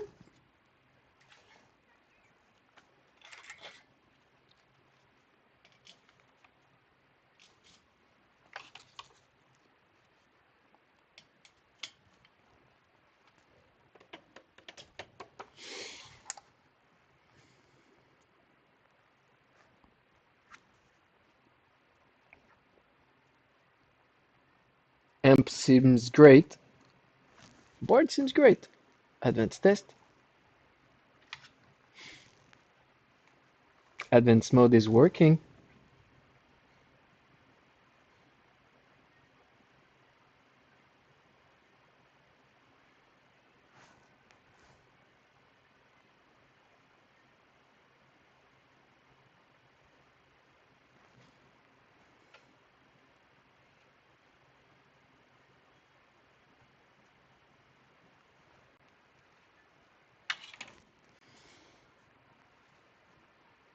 Nice.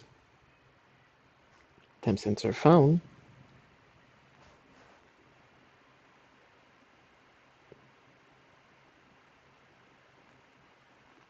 I'm going to 21 volt and then I'm going down. 18 volt. 17 and a half volt. Nice.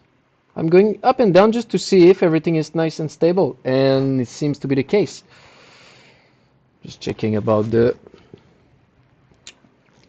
reset test.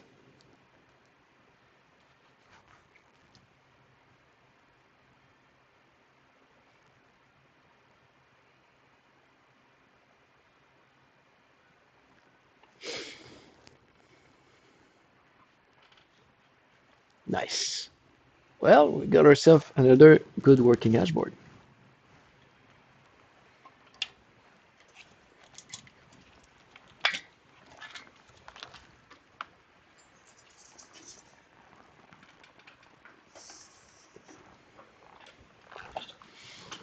Let's change that booster.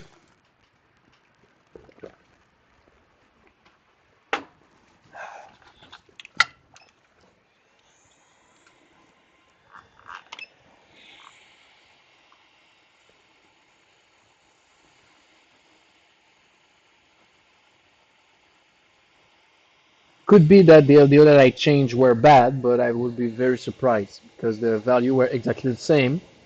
And it cannot really be neither the two last chip. So the connection between the boost circuit and the LDO is faulty.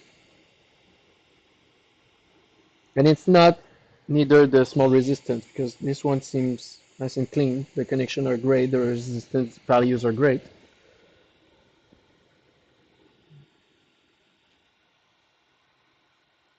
So my theory is the connection between the boost circuit and the two last domain is problematic.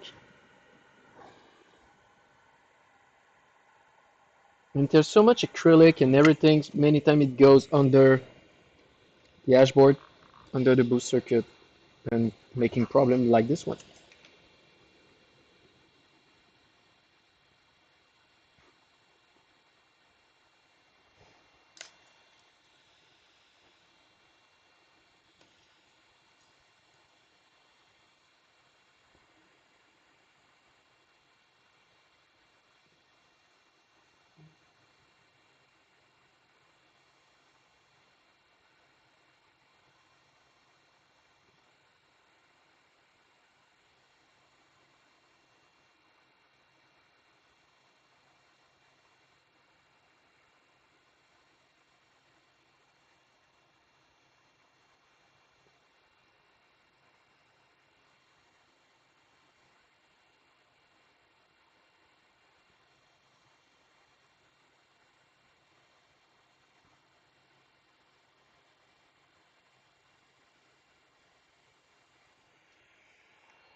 If you want to take out the acrylic, speaking of it, if you want to take it out correctly without damaging the board or the component, for me, I'm going to 25% of air, and I'm going down to 170 Celsius. I'm applying heat and using my trusty little, like this.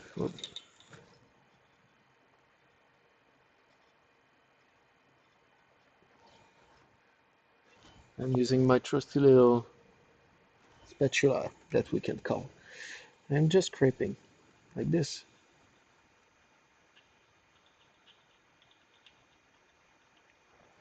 So the heat is not enough, so all the tin will melt, but it's just enough for the acrylic to go out. You need to be gentle when you work this section. Even, even if I know that I will not use this section again, I want it to be nice and clean.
And afterwards, you can then clean your area while it's still hot.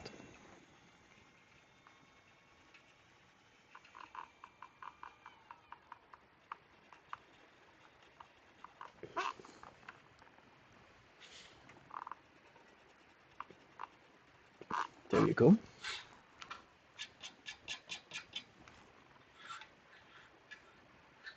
Look at this, already better, don't you think? Let's now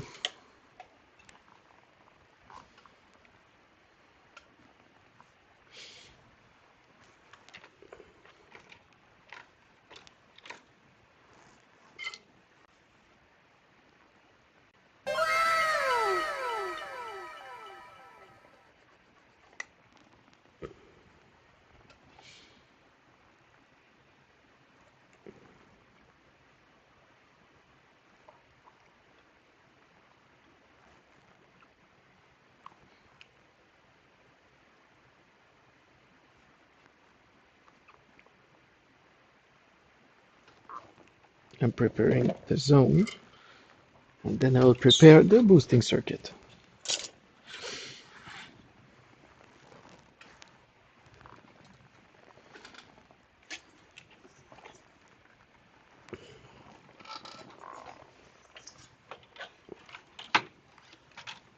Wow!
going like this might be just a little bit faster.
Oh, the other way around.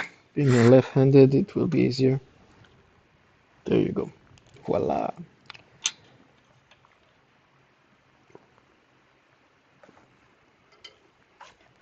Flux.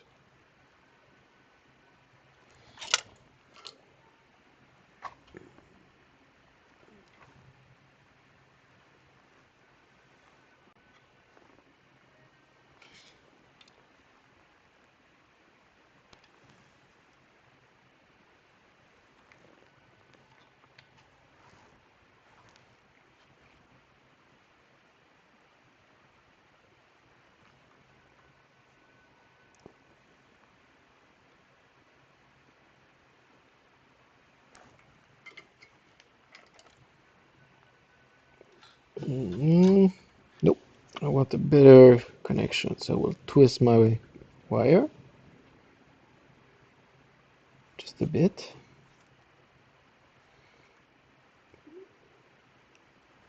And then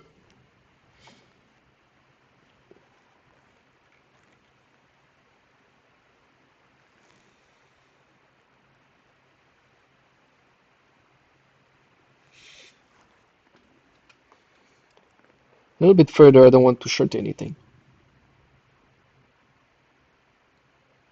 Voila.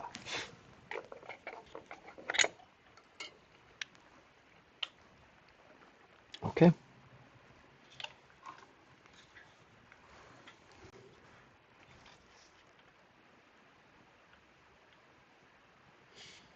There you go. And then I could place. I think it's already ready to test.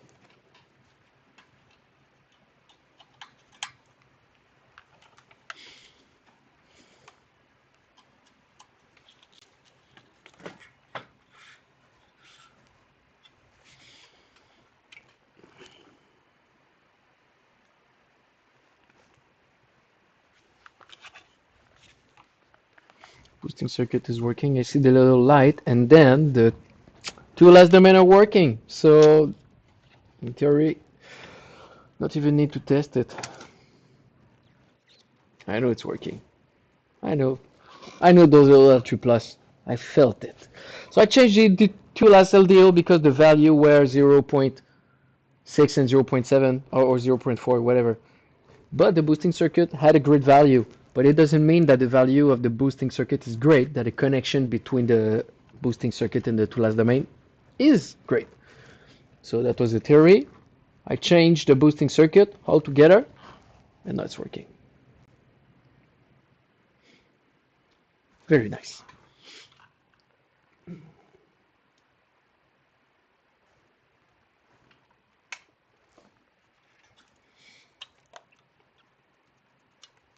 But the first assumption would indeed be the LDOs.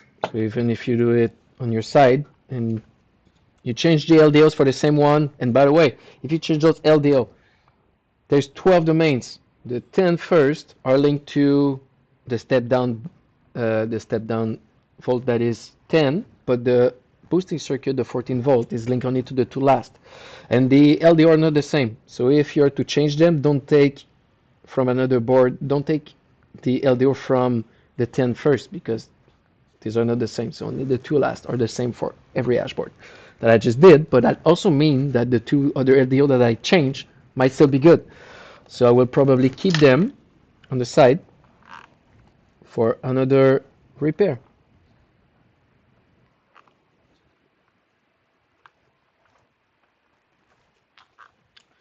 So how do I do that?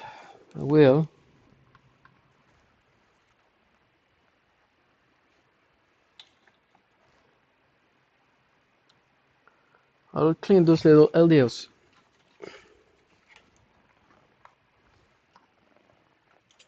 So they will be ready to put back again on another dashboard that need some love.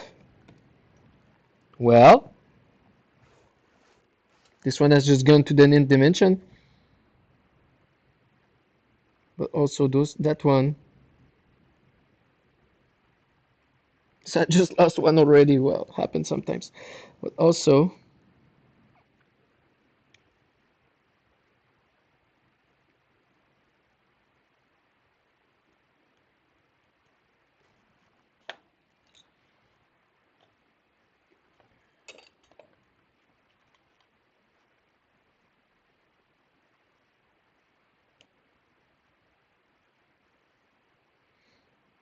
okay, this one seems to work.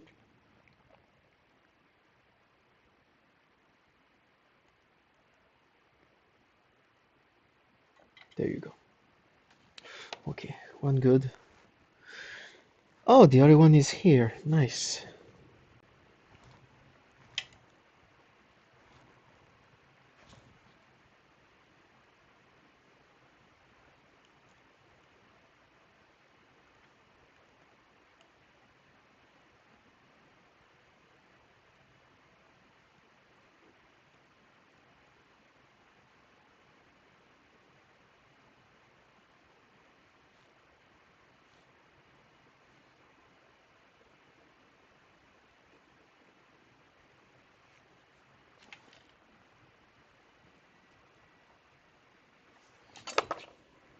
There you go. Let's make this one ready to put it into a machine. So this time uh, I will use Gorilla Glue again. But a bit before that, let me clean it.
Okay, another one.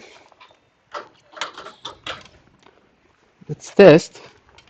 I got some few more. Maybe let's test one last.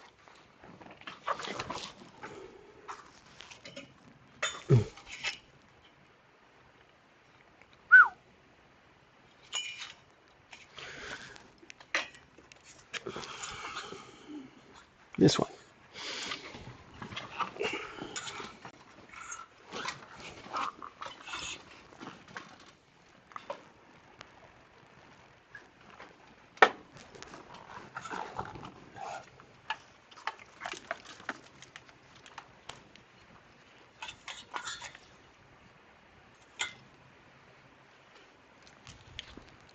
What's going on with this little one? Don't tell me it's a boosting circuit problem. Because here's the thing. The most repair, how can I say this? The more common fault on those Hashboard are either the step down U73, the boosting circuit, or a chip. Maybe sometimes the LDOs. Thing is, that type, that U73, and also sometimes the MOSFET are failing. Sometimes the MOSFET. But this one, this is U73. This one is square. The square one is more solid than the rectangle one that is the first revision of those Hashboard, because there's many revisions on those L3 Plus too. So by example here 72 chip versus version 1.3. There's 1.4, 1.5, 1.6, and so on. So this one, if there's an issue, it's probably either a chip issue or a boosting circuit issue. Thing is, the boosting circuit seems to be okay.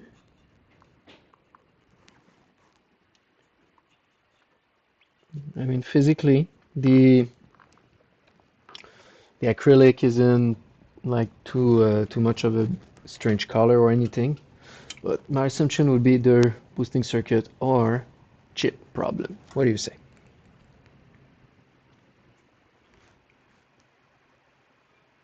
Zero ASIC. What if I'm bending it a little bit? Nothing. Let's see. Do I have voltage? Yes, I have 12 volt. Is my step down working? Yes, I have 10 volt. Is my boosting circuit working? No, I have 9.31 volt. Boosting circuit problem. Again, as simple as that. So we change the boosting circuit, and I'm pretty sure it will be 100% working afterwards. Or almost, maybe. Maybe I'm wrong. I need to touch wood.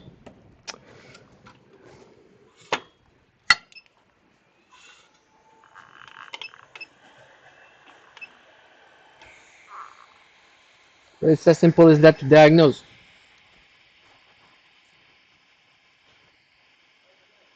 Ça va? Yes? You need black tape?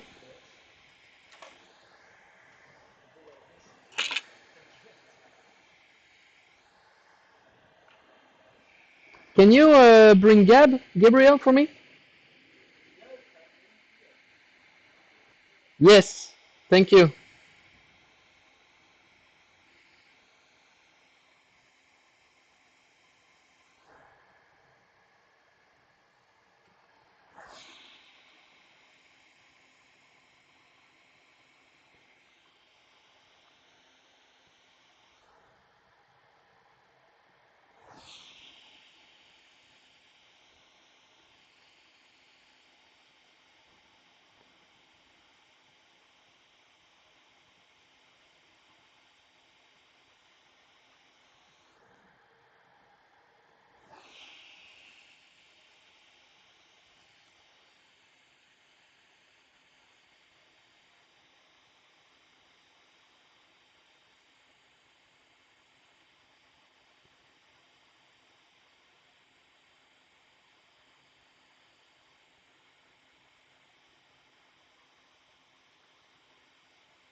T'as-tu encore faim? Yes. Tiens.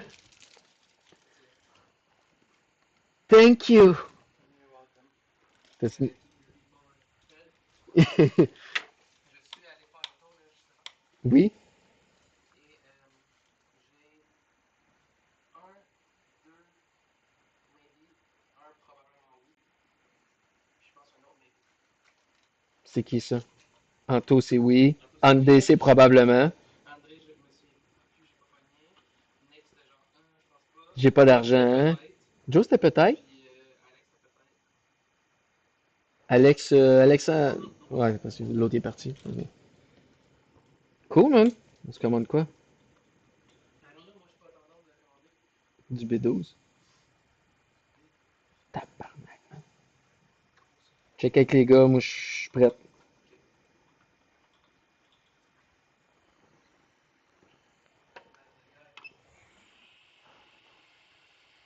Yes! Manger. Oui, oui. Yeah, I'm still a live stream, but we can talk in the meantime. Everybody's here. You don't need it anymore? No! Ça marche? Yeah.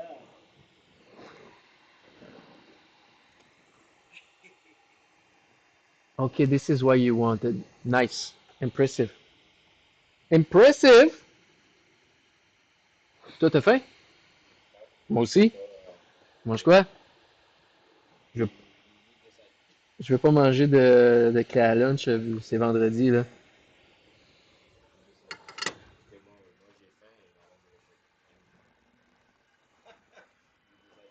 Could be McD's, could be B12. Je sais pas, je serais dans d'un McDo. Les gars, ils en ont mangé tantôt puis m'ont donné le goût. Ouais, ouais, that's it. Si ça te tente de commander ou un des autres gars, je pense André ou Anto, il en voulait. Peut-être checker avec eux, puis on va tout sur-switcher ça. André? Il en a mangé lui aussi? Those traitors.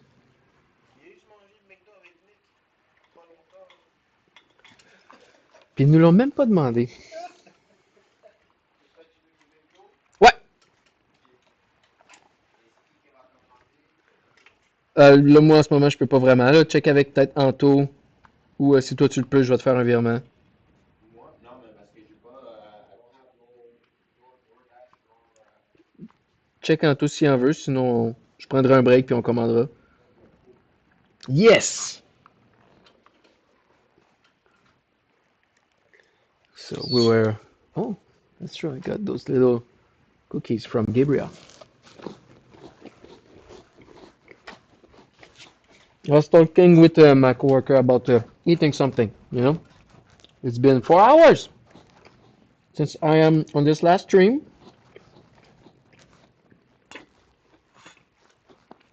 I'm getting hungry. And when I talked earlier about shaky hands, coffee and getting hungry can makes you shaky hands.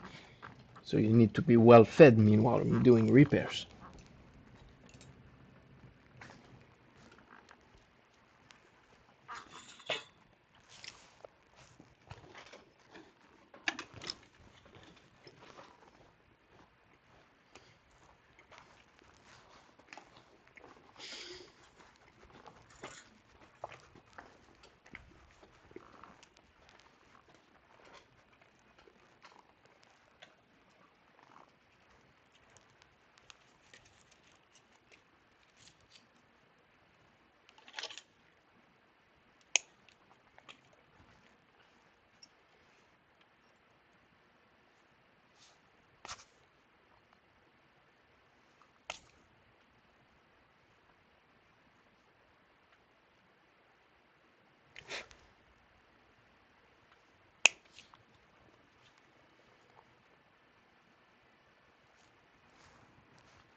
Parfait. Ah, toi aussi, il va en prendre? C'est McDo, il va faire un cheeseburger. Quelque chose du genre. C'est McDo, il va faire. Hey, when you're ready, that's what's right. Cool. Je vais transférer. Good. Ouais.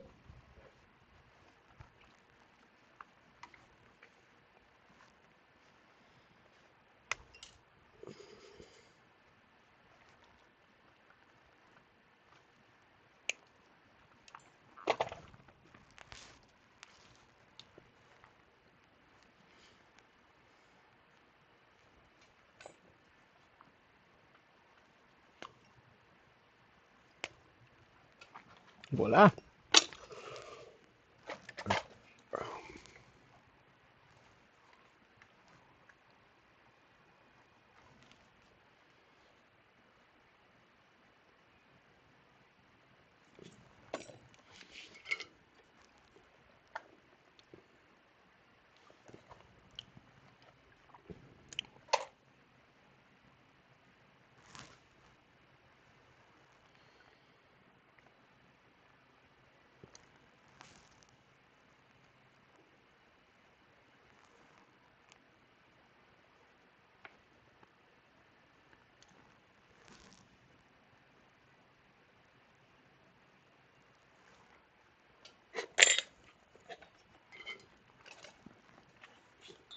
Oh, this one is really dirty too. Look at this.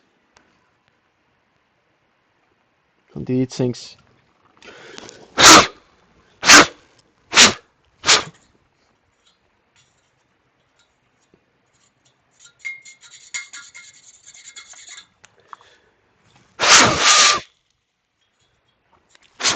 We'll need a good cleanup afterwards.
'kay, let's power up this one. Whoop. So boosting circuit was at 9 volt instead, was at 10 volt instead of 14. I'm pretty sure this is the issue. Let's see if there's other issues.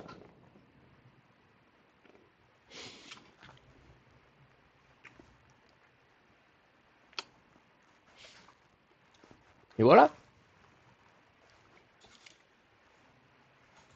As simple as that.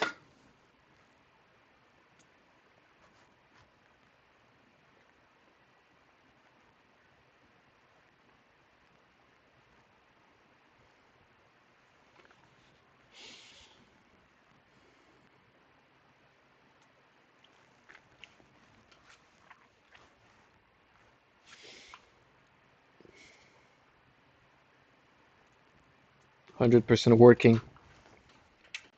Nice. We got ourselves another L3 Plus hashboard that had been bringing back to life.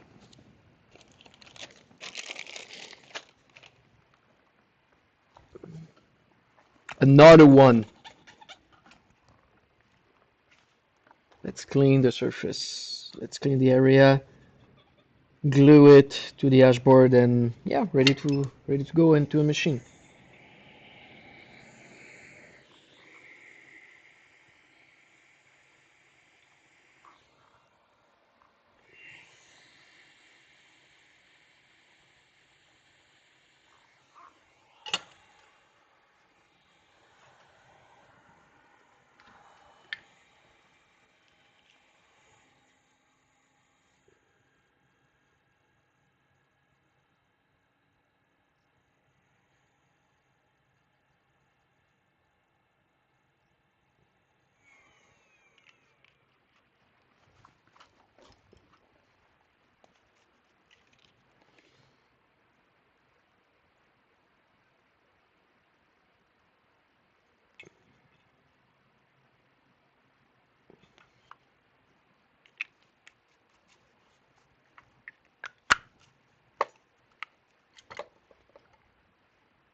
As simple as that. Okay, let's do another one. What do we? Whoop. Ah!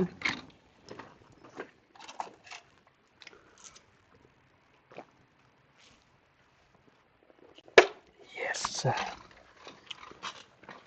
Let's see. Woo! A hard one.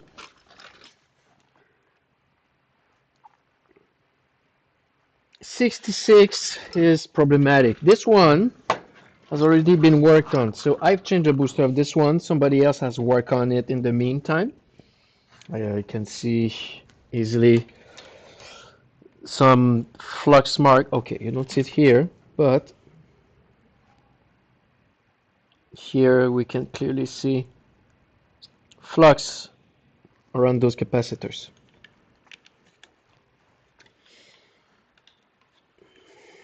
Let's see what's going on. No, they are missing.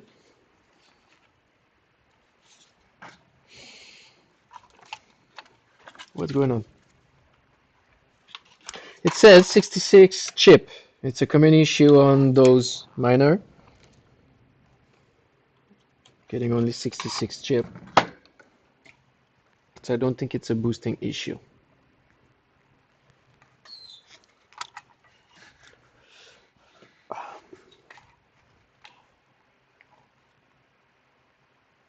Really? Even if I'm bending it. Of course it's working. I've worked on this one already. It's working. I can recognize. Or maybe not. I think he put. Okay.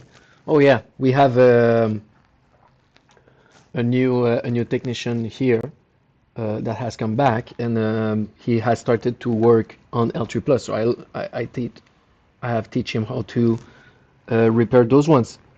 So now he's using. So I showed him my trick on L3 Plus boosting circuits. We did the same thing.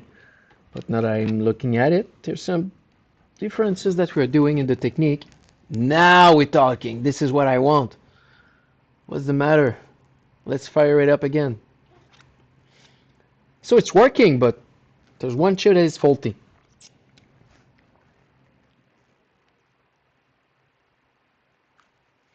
Let's go back to reset.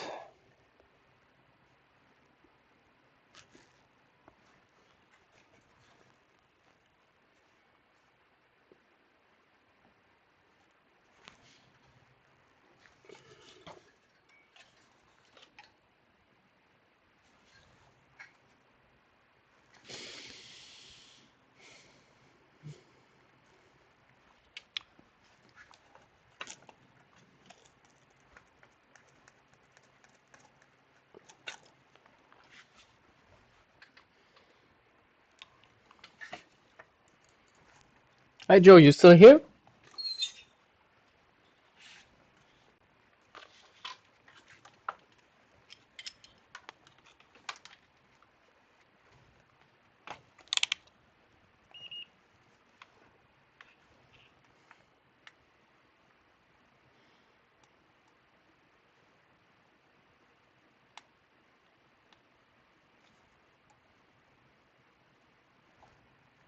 Always here and not at the same time. Yes, the omniscient Jonathan. Because we were planning to arrange something. Don't know if Anthony is ready because I am.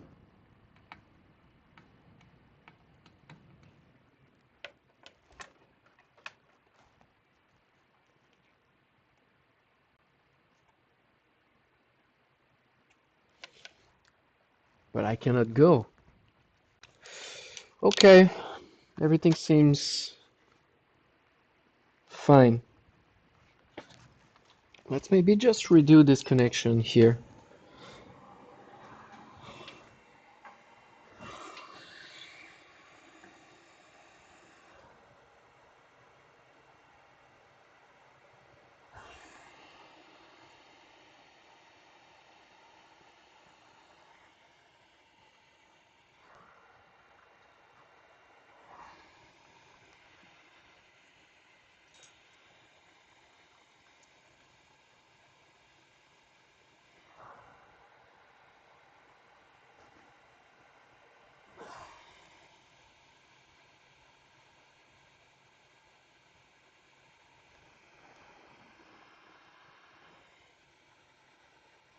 Look who arrived.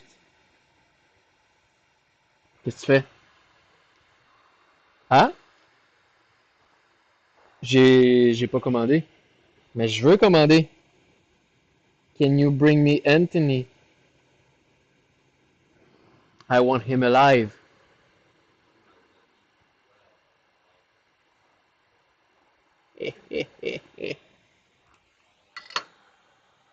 Thank you. Eh? You ordered make these without telling me. Yes, me too. I'm always hungry. Yes! Bring me back Anthony.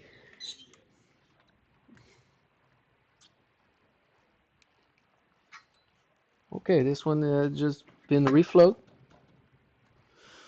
I will let it cool down because I'm not to change a chip that everything seems well. It seems like a false soldering somewhere. Let it cool down. Let's take a look at another one. Ooh. This one have some issue, but this one too.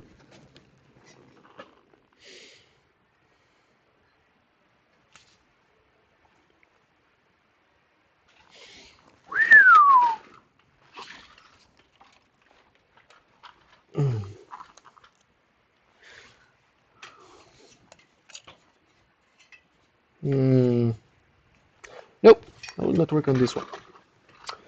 Why? Because it will take too much time already. So this one is already taken out. This one, this one, this one, and all those ones. I don't think it will be worth my time. I can plug it. I can plug it just for the sake of testing it.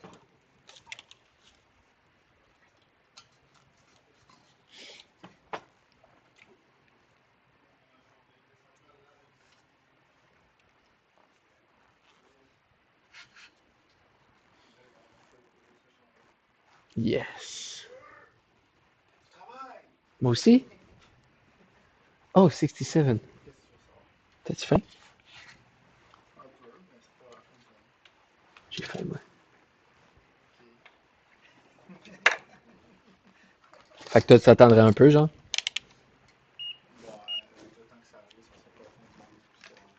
T'as-tu cru? Make these. Everybody has ordered it.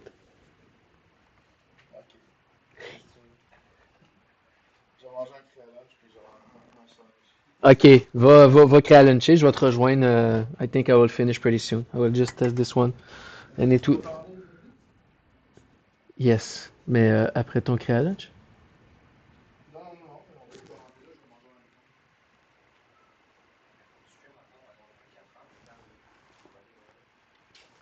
Okay. Yes. Bah, pourquoi pas. Il me reste deux hashboards. Peut-être des 17 plus, peut-être some S17 plus that needs some work too. So yeah, why not? Um, non, je suis plus abonné. Non, non. Tantôt oui. Pas live. Pas mal. I'm seeing one. Je vois Joe. I asked him if he was here, and he said always here and not at the same time. The Almighty. Ok. Y a-tu des promos ou non jamais hein? Tu veux-tu un 20 croquettes splitté à deux, puis genre un cheese? Nice. Ouais. Ben oui. Oh, ouais. Ça peut être soit une large ou deux médiums, puis genre un double cheese? Non, juste cheese simple. Ouais. Quoi? avec un 20 croquettes qu'on s'est split. Ça va sûrement faire 20 minutes. Petite étude, là. Tu pognes la même chose, quoi? Je vais le faire. Nice. Pour manger la journée, puis là, je vais prendre un petit peu plus. Yes. Ça va faire. Yes. Au pire, je vais manger un lunch. Dans le doute. Tu manges tout. Hein? Dans le doute, tu manges tout. Yeah. Merci. Il y a Alex aussi qui voulait commander. Ah, pour vrai? Yes. Il est où? Il est sûrement en haut. Okay, everything seems to be nice.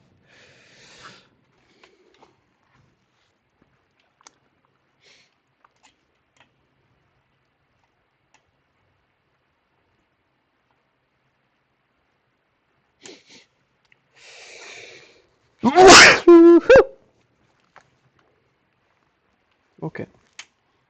Only stopping at 67. Let's see, 67 and 68.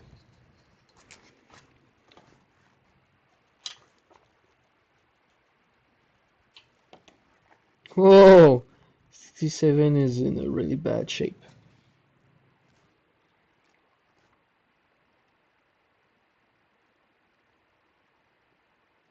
Yep. Let's see the diode values.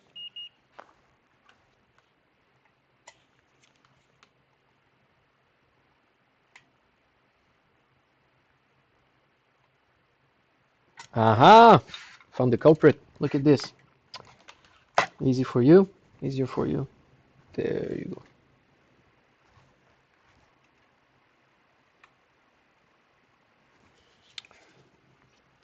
All my diode values are supposed to be around 0.4. 0.4, return signal 0.4, BI, BO 0.4, and then reset is at 0.684. So it's stopping at 67, and this is the chip 67. It was physically in bad shape, so I will then change the chip.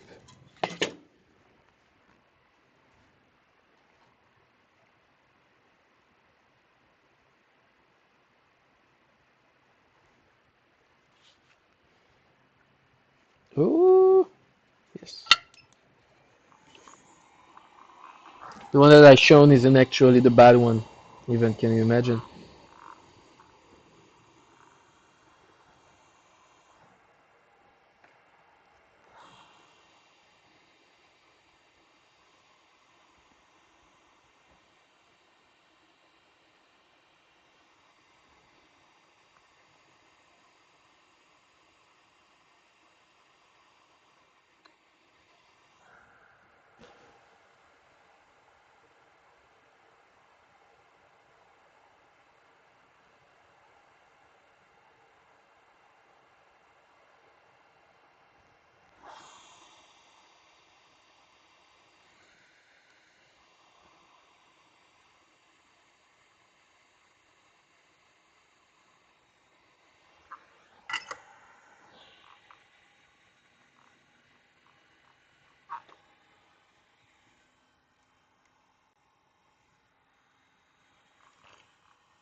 Seems ready to go.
Let's put it, I just put it on the cooling station. Oh,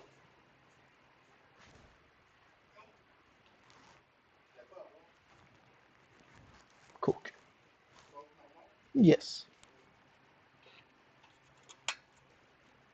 Merci. Qu'est-ce qu'il prend lui? Ouais. Genre 10 croquettes, puis very nice. Should be enough. Should be enough.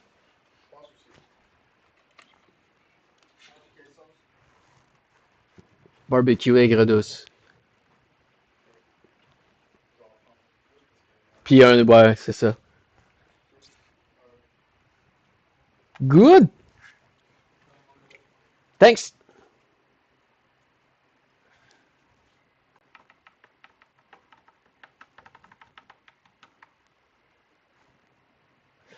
Bon, what's going on? Is it the same thing as earlier? It was stopping at 66.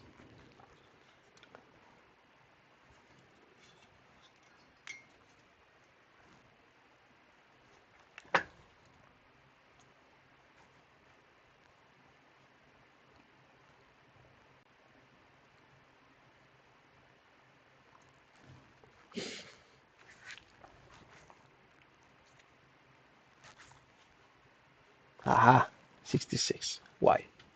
I'll just change 66 at this point.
Whip, whip, whip.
Yeah, good one. Okay.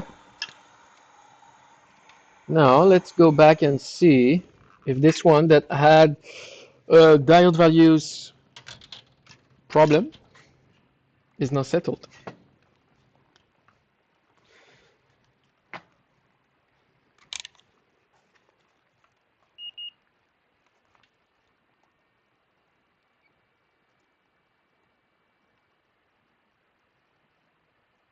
Still the same thing.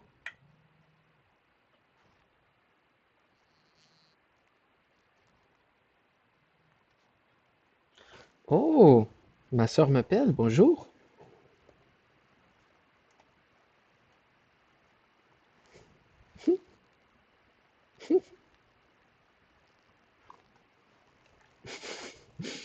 Bonsoir.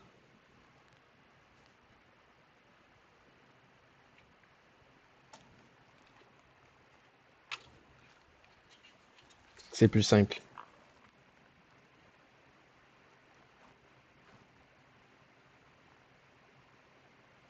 Il s- il s'en remet pas, ça fait 3 semaines.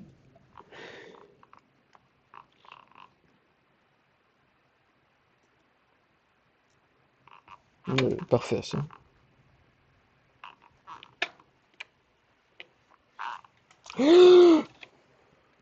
Qu'est-ce que j'amène?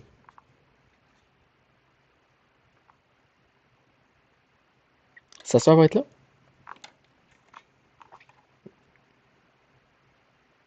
Oh, à cette heure!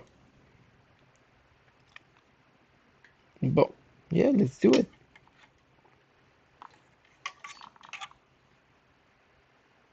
Mm, délicieux. Pa- des pâtes pâtes à ta. Asti. Yes. Good. Fait qu'on se voit demain. Ok, bye. Mais non, on va se voir bientôt. Mais ben, bientôt dans 2 autres semaines d'abord. Jamais? Hey! Je le sais qu'Agnès. Mais je peux pas, je suis en direct de l'univers en ce moment. Oui, oui, oui, je t'ai envoyé un lien. Tu iras voir. On va peut-être vous entendre. Bye. That was my sister.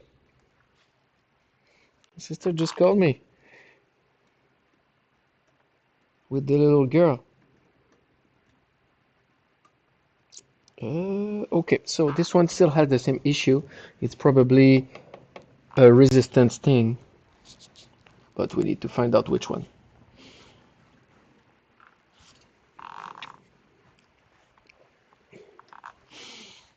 Oop. Hmm. So the last one reset.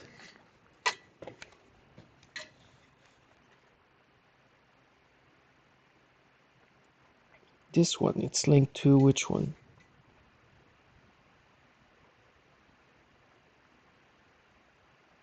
Oh, I see what's going on. I think it's completely out. It's completely corroded. Look at that.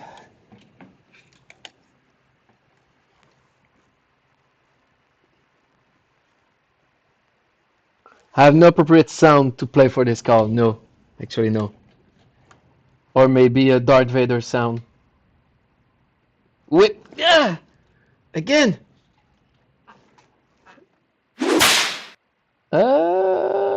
Okay, so here's the thing. The reset signal is at 0.7. I have here all my testing points and they seems to be all corroded, especially this one.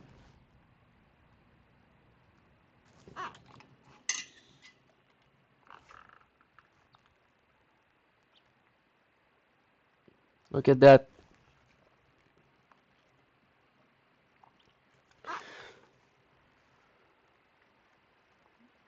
So what I will try is jumping the signal.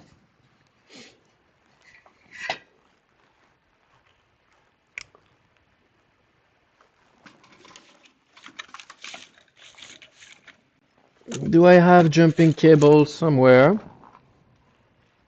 Yes, I have this. That was a beautiful pan. Indeed, I think you're wrong. It wasn't a beautiful pad because the pad is gone. So I'll try to jump the reset signal from the last one, from this one, and going up to the next one, and see if it will work. And you know, I've drilled a hashboard and it has worked, so why not try this one?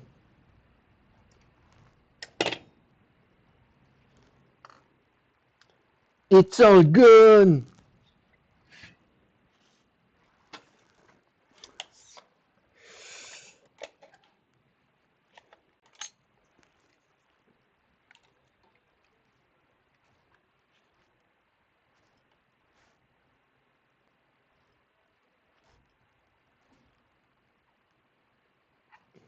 Reset.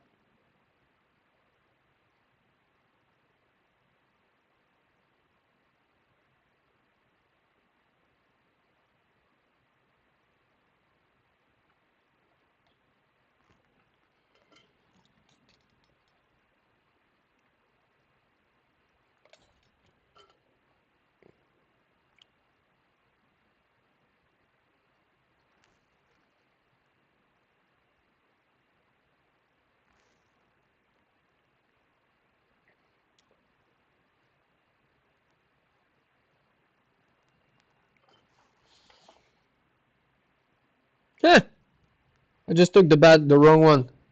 It's the clock that I need, not the reset. Shorting the clock with the reset wouldn't have been a good idea.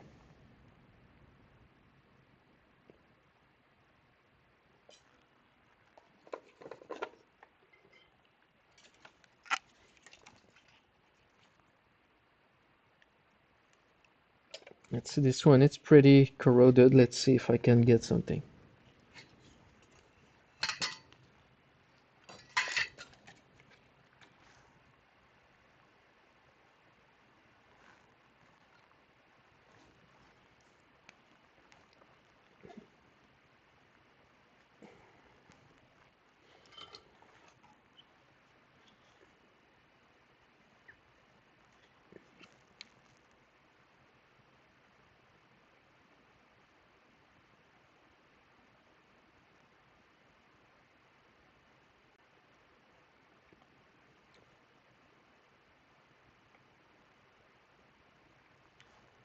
Yep, this pad is completely messed up, all corroded.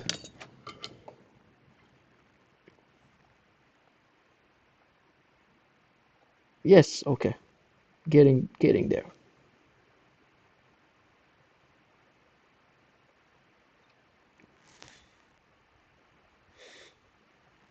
Okay.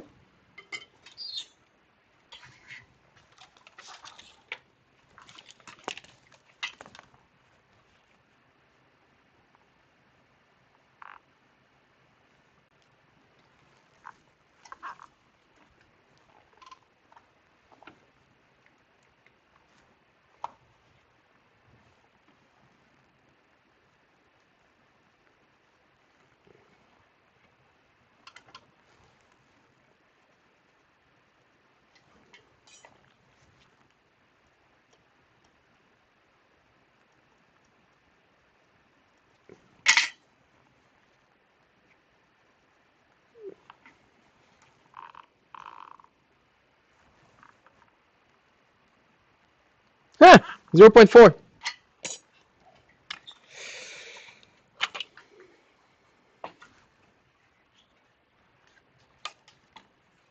On the diode values. Let's me double confirm.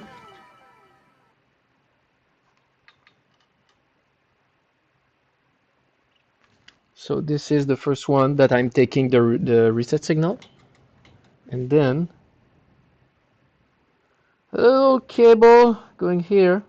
Oh, let me clean a bit so I can see what I just did, what mess I just created, what L3 plus Frankenstein style I just did.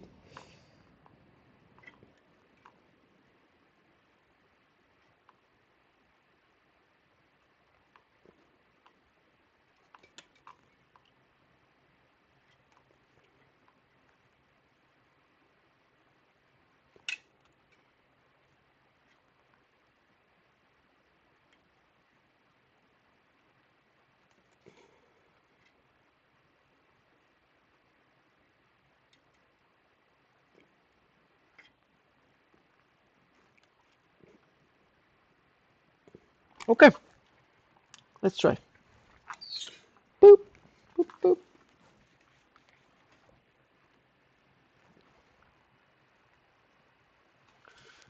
And if I'm going here,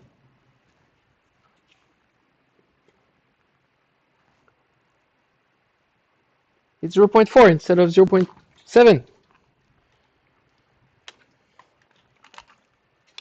Now, let's put the theory into practice.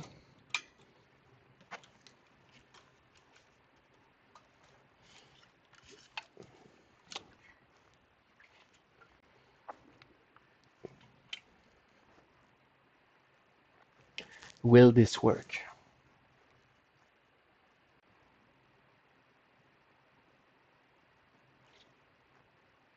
Well, at least I tried.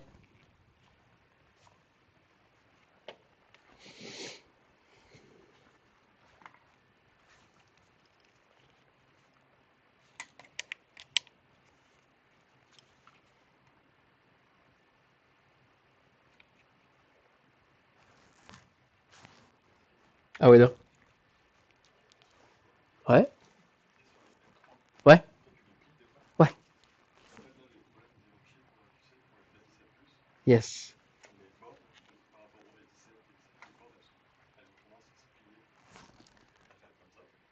Les S17 à cause des heatsinks. Ouais.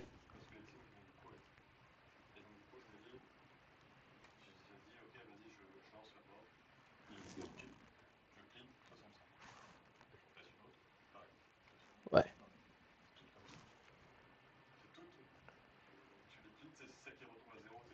Faut que tu trouves. Ouais. Faut que tu trouves c'est laquelle. Ouais. Moi je bend, mais je peux me permettre parce que la thermal glue des chips, je peux appuyer. Ouais, ouais. Donc, tantôt j'en avais une, c'était la 67, je pense, j'appuie sur 67, boum, faut les zik. But you, yeah, faut. Mais là, à plat, puis essaie de peser vraiment au centre. Small heat sink down, and try to apply pressure. Yeah, that's what I will do. Oh, amène-les.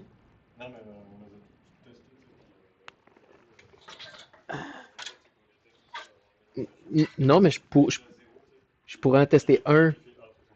Ouais, mais je pourrais en tester un ici pour essayer de trouver un truc. T'as-tu vu tantôt le live stream?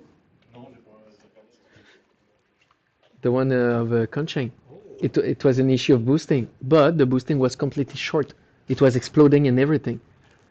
So, so one of the guy asked me, like suggest me to drill it because there was nothing to lose, and I did.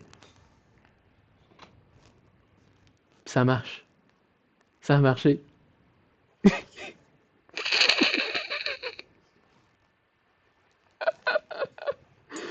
Yes. Tu peux m'en amener un, je serais down de voir. Oui. We were talking about making coffee mug and say like have you tried to turn it off and on again or have you put a booster or have you drilled it? Okay, so yeah, my signal sadly isn't going through.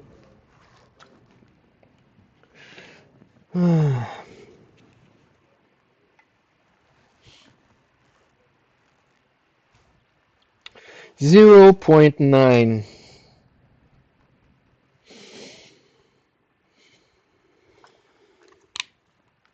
What's going on? Where? Because thing is, on those L3 Plus, I don't really have any way to tell exactly which part is going where. Because even if I'm looking at the schematics, the reset signal is just going in, but I don't know where it goes out. Which component does it? Okay, at least I tried, but that one might take. I could, I could maybe bring it back alive, but it might take too much time. I already put a little bit of time on it, not too much, but at least I tried. I took out one chip. I tried the jumping method. It didn't work.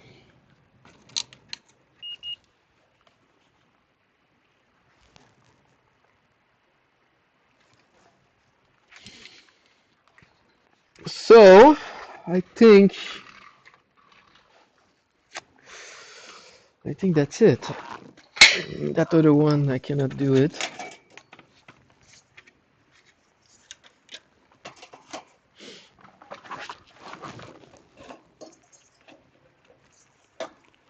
Mm. Mm.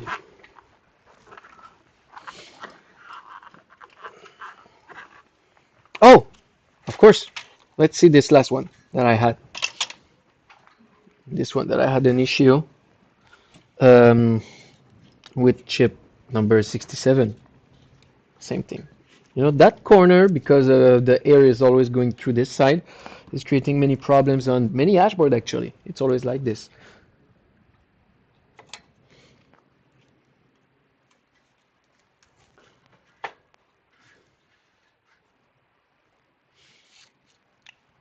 Well, I will test it and bear with me. It's been exactly 5 hours since this live stream is going. Time flies.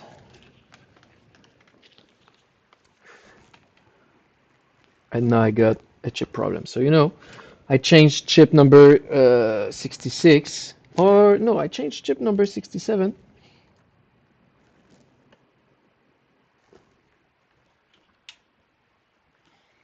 But I now have other issues. Oh, wait. Okay. Diode.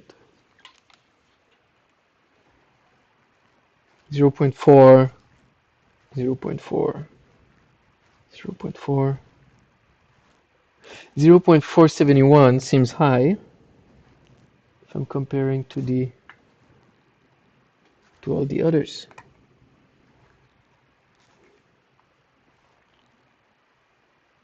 Yeah, that one seems a little bit higher. So I will probably change that chip one more time and see, because 0.471 of diode values is a little bit higher than the other one that are around 0.450 or 0.425. So 71 is a little bit too high for me in my book. It's a little, yeah, it's a little bit, just a little bit sideways, just a little bit. Not enough to create any issue, I think, but might create one after all. So yeah, I think that's it for me for today. Oh, or maybe not. Right on time. 65 only when bent. Okay, let's see this one. Check back. Overtime.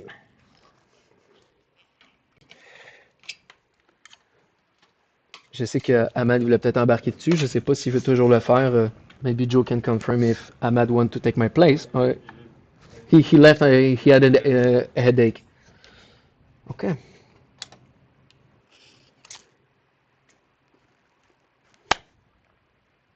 Boom.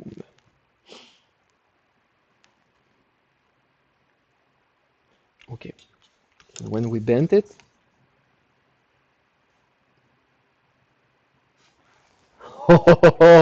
Ok, when you bend the hashboard. Là, ça marche. Asti. So when you bend again, it's go back to zero. Not this time.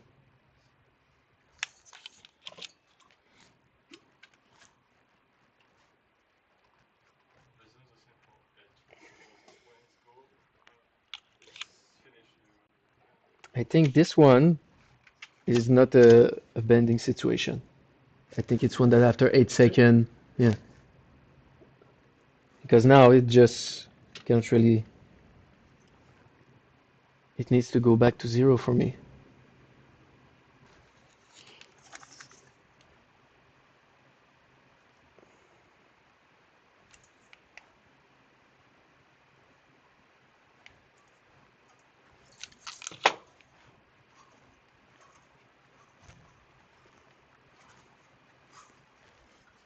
Une fois qu'elle est partie, elle est partie.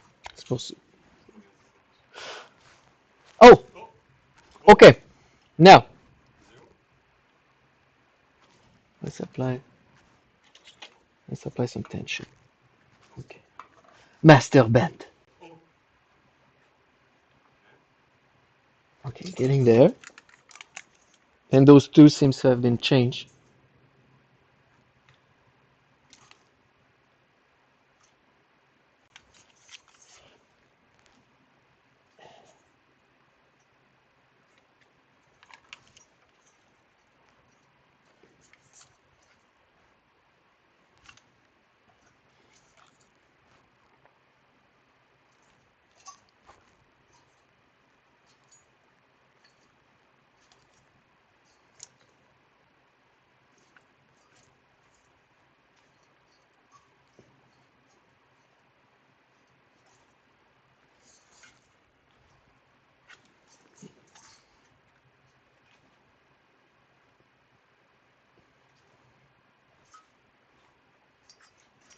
And the harder it's getting, the easier it gets to have 65 chips.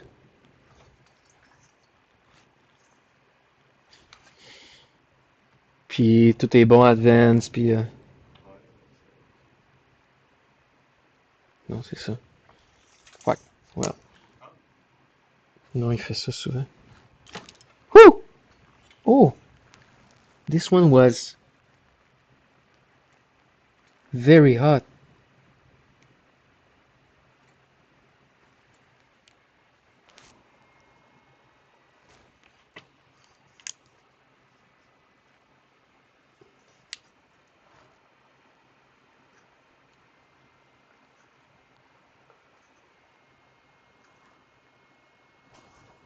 Puis là, hein, je vais essayer de la bender de l'autre bord. Forcer le choix presque. De l'autre bord. Ouais. Est-ce qu'on va le faire décoller? Après ça, je vais l'arrêter. Sinon, s'il devient trop chaud, ils vont tout lâcher. Hard one!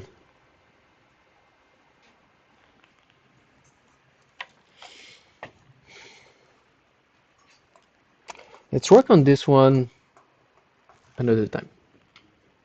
Let it cool down. But for now, I'm hungry, so we'll stop it for now. And I think 5 hours is already a nice number. What is the record, Joe? I don't remember. 5:15?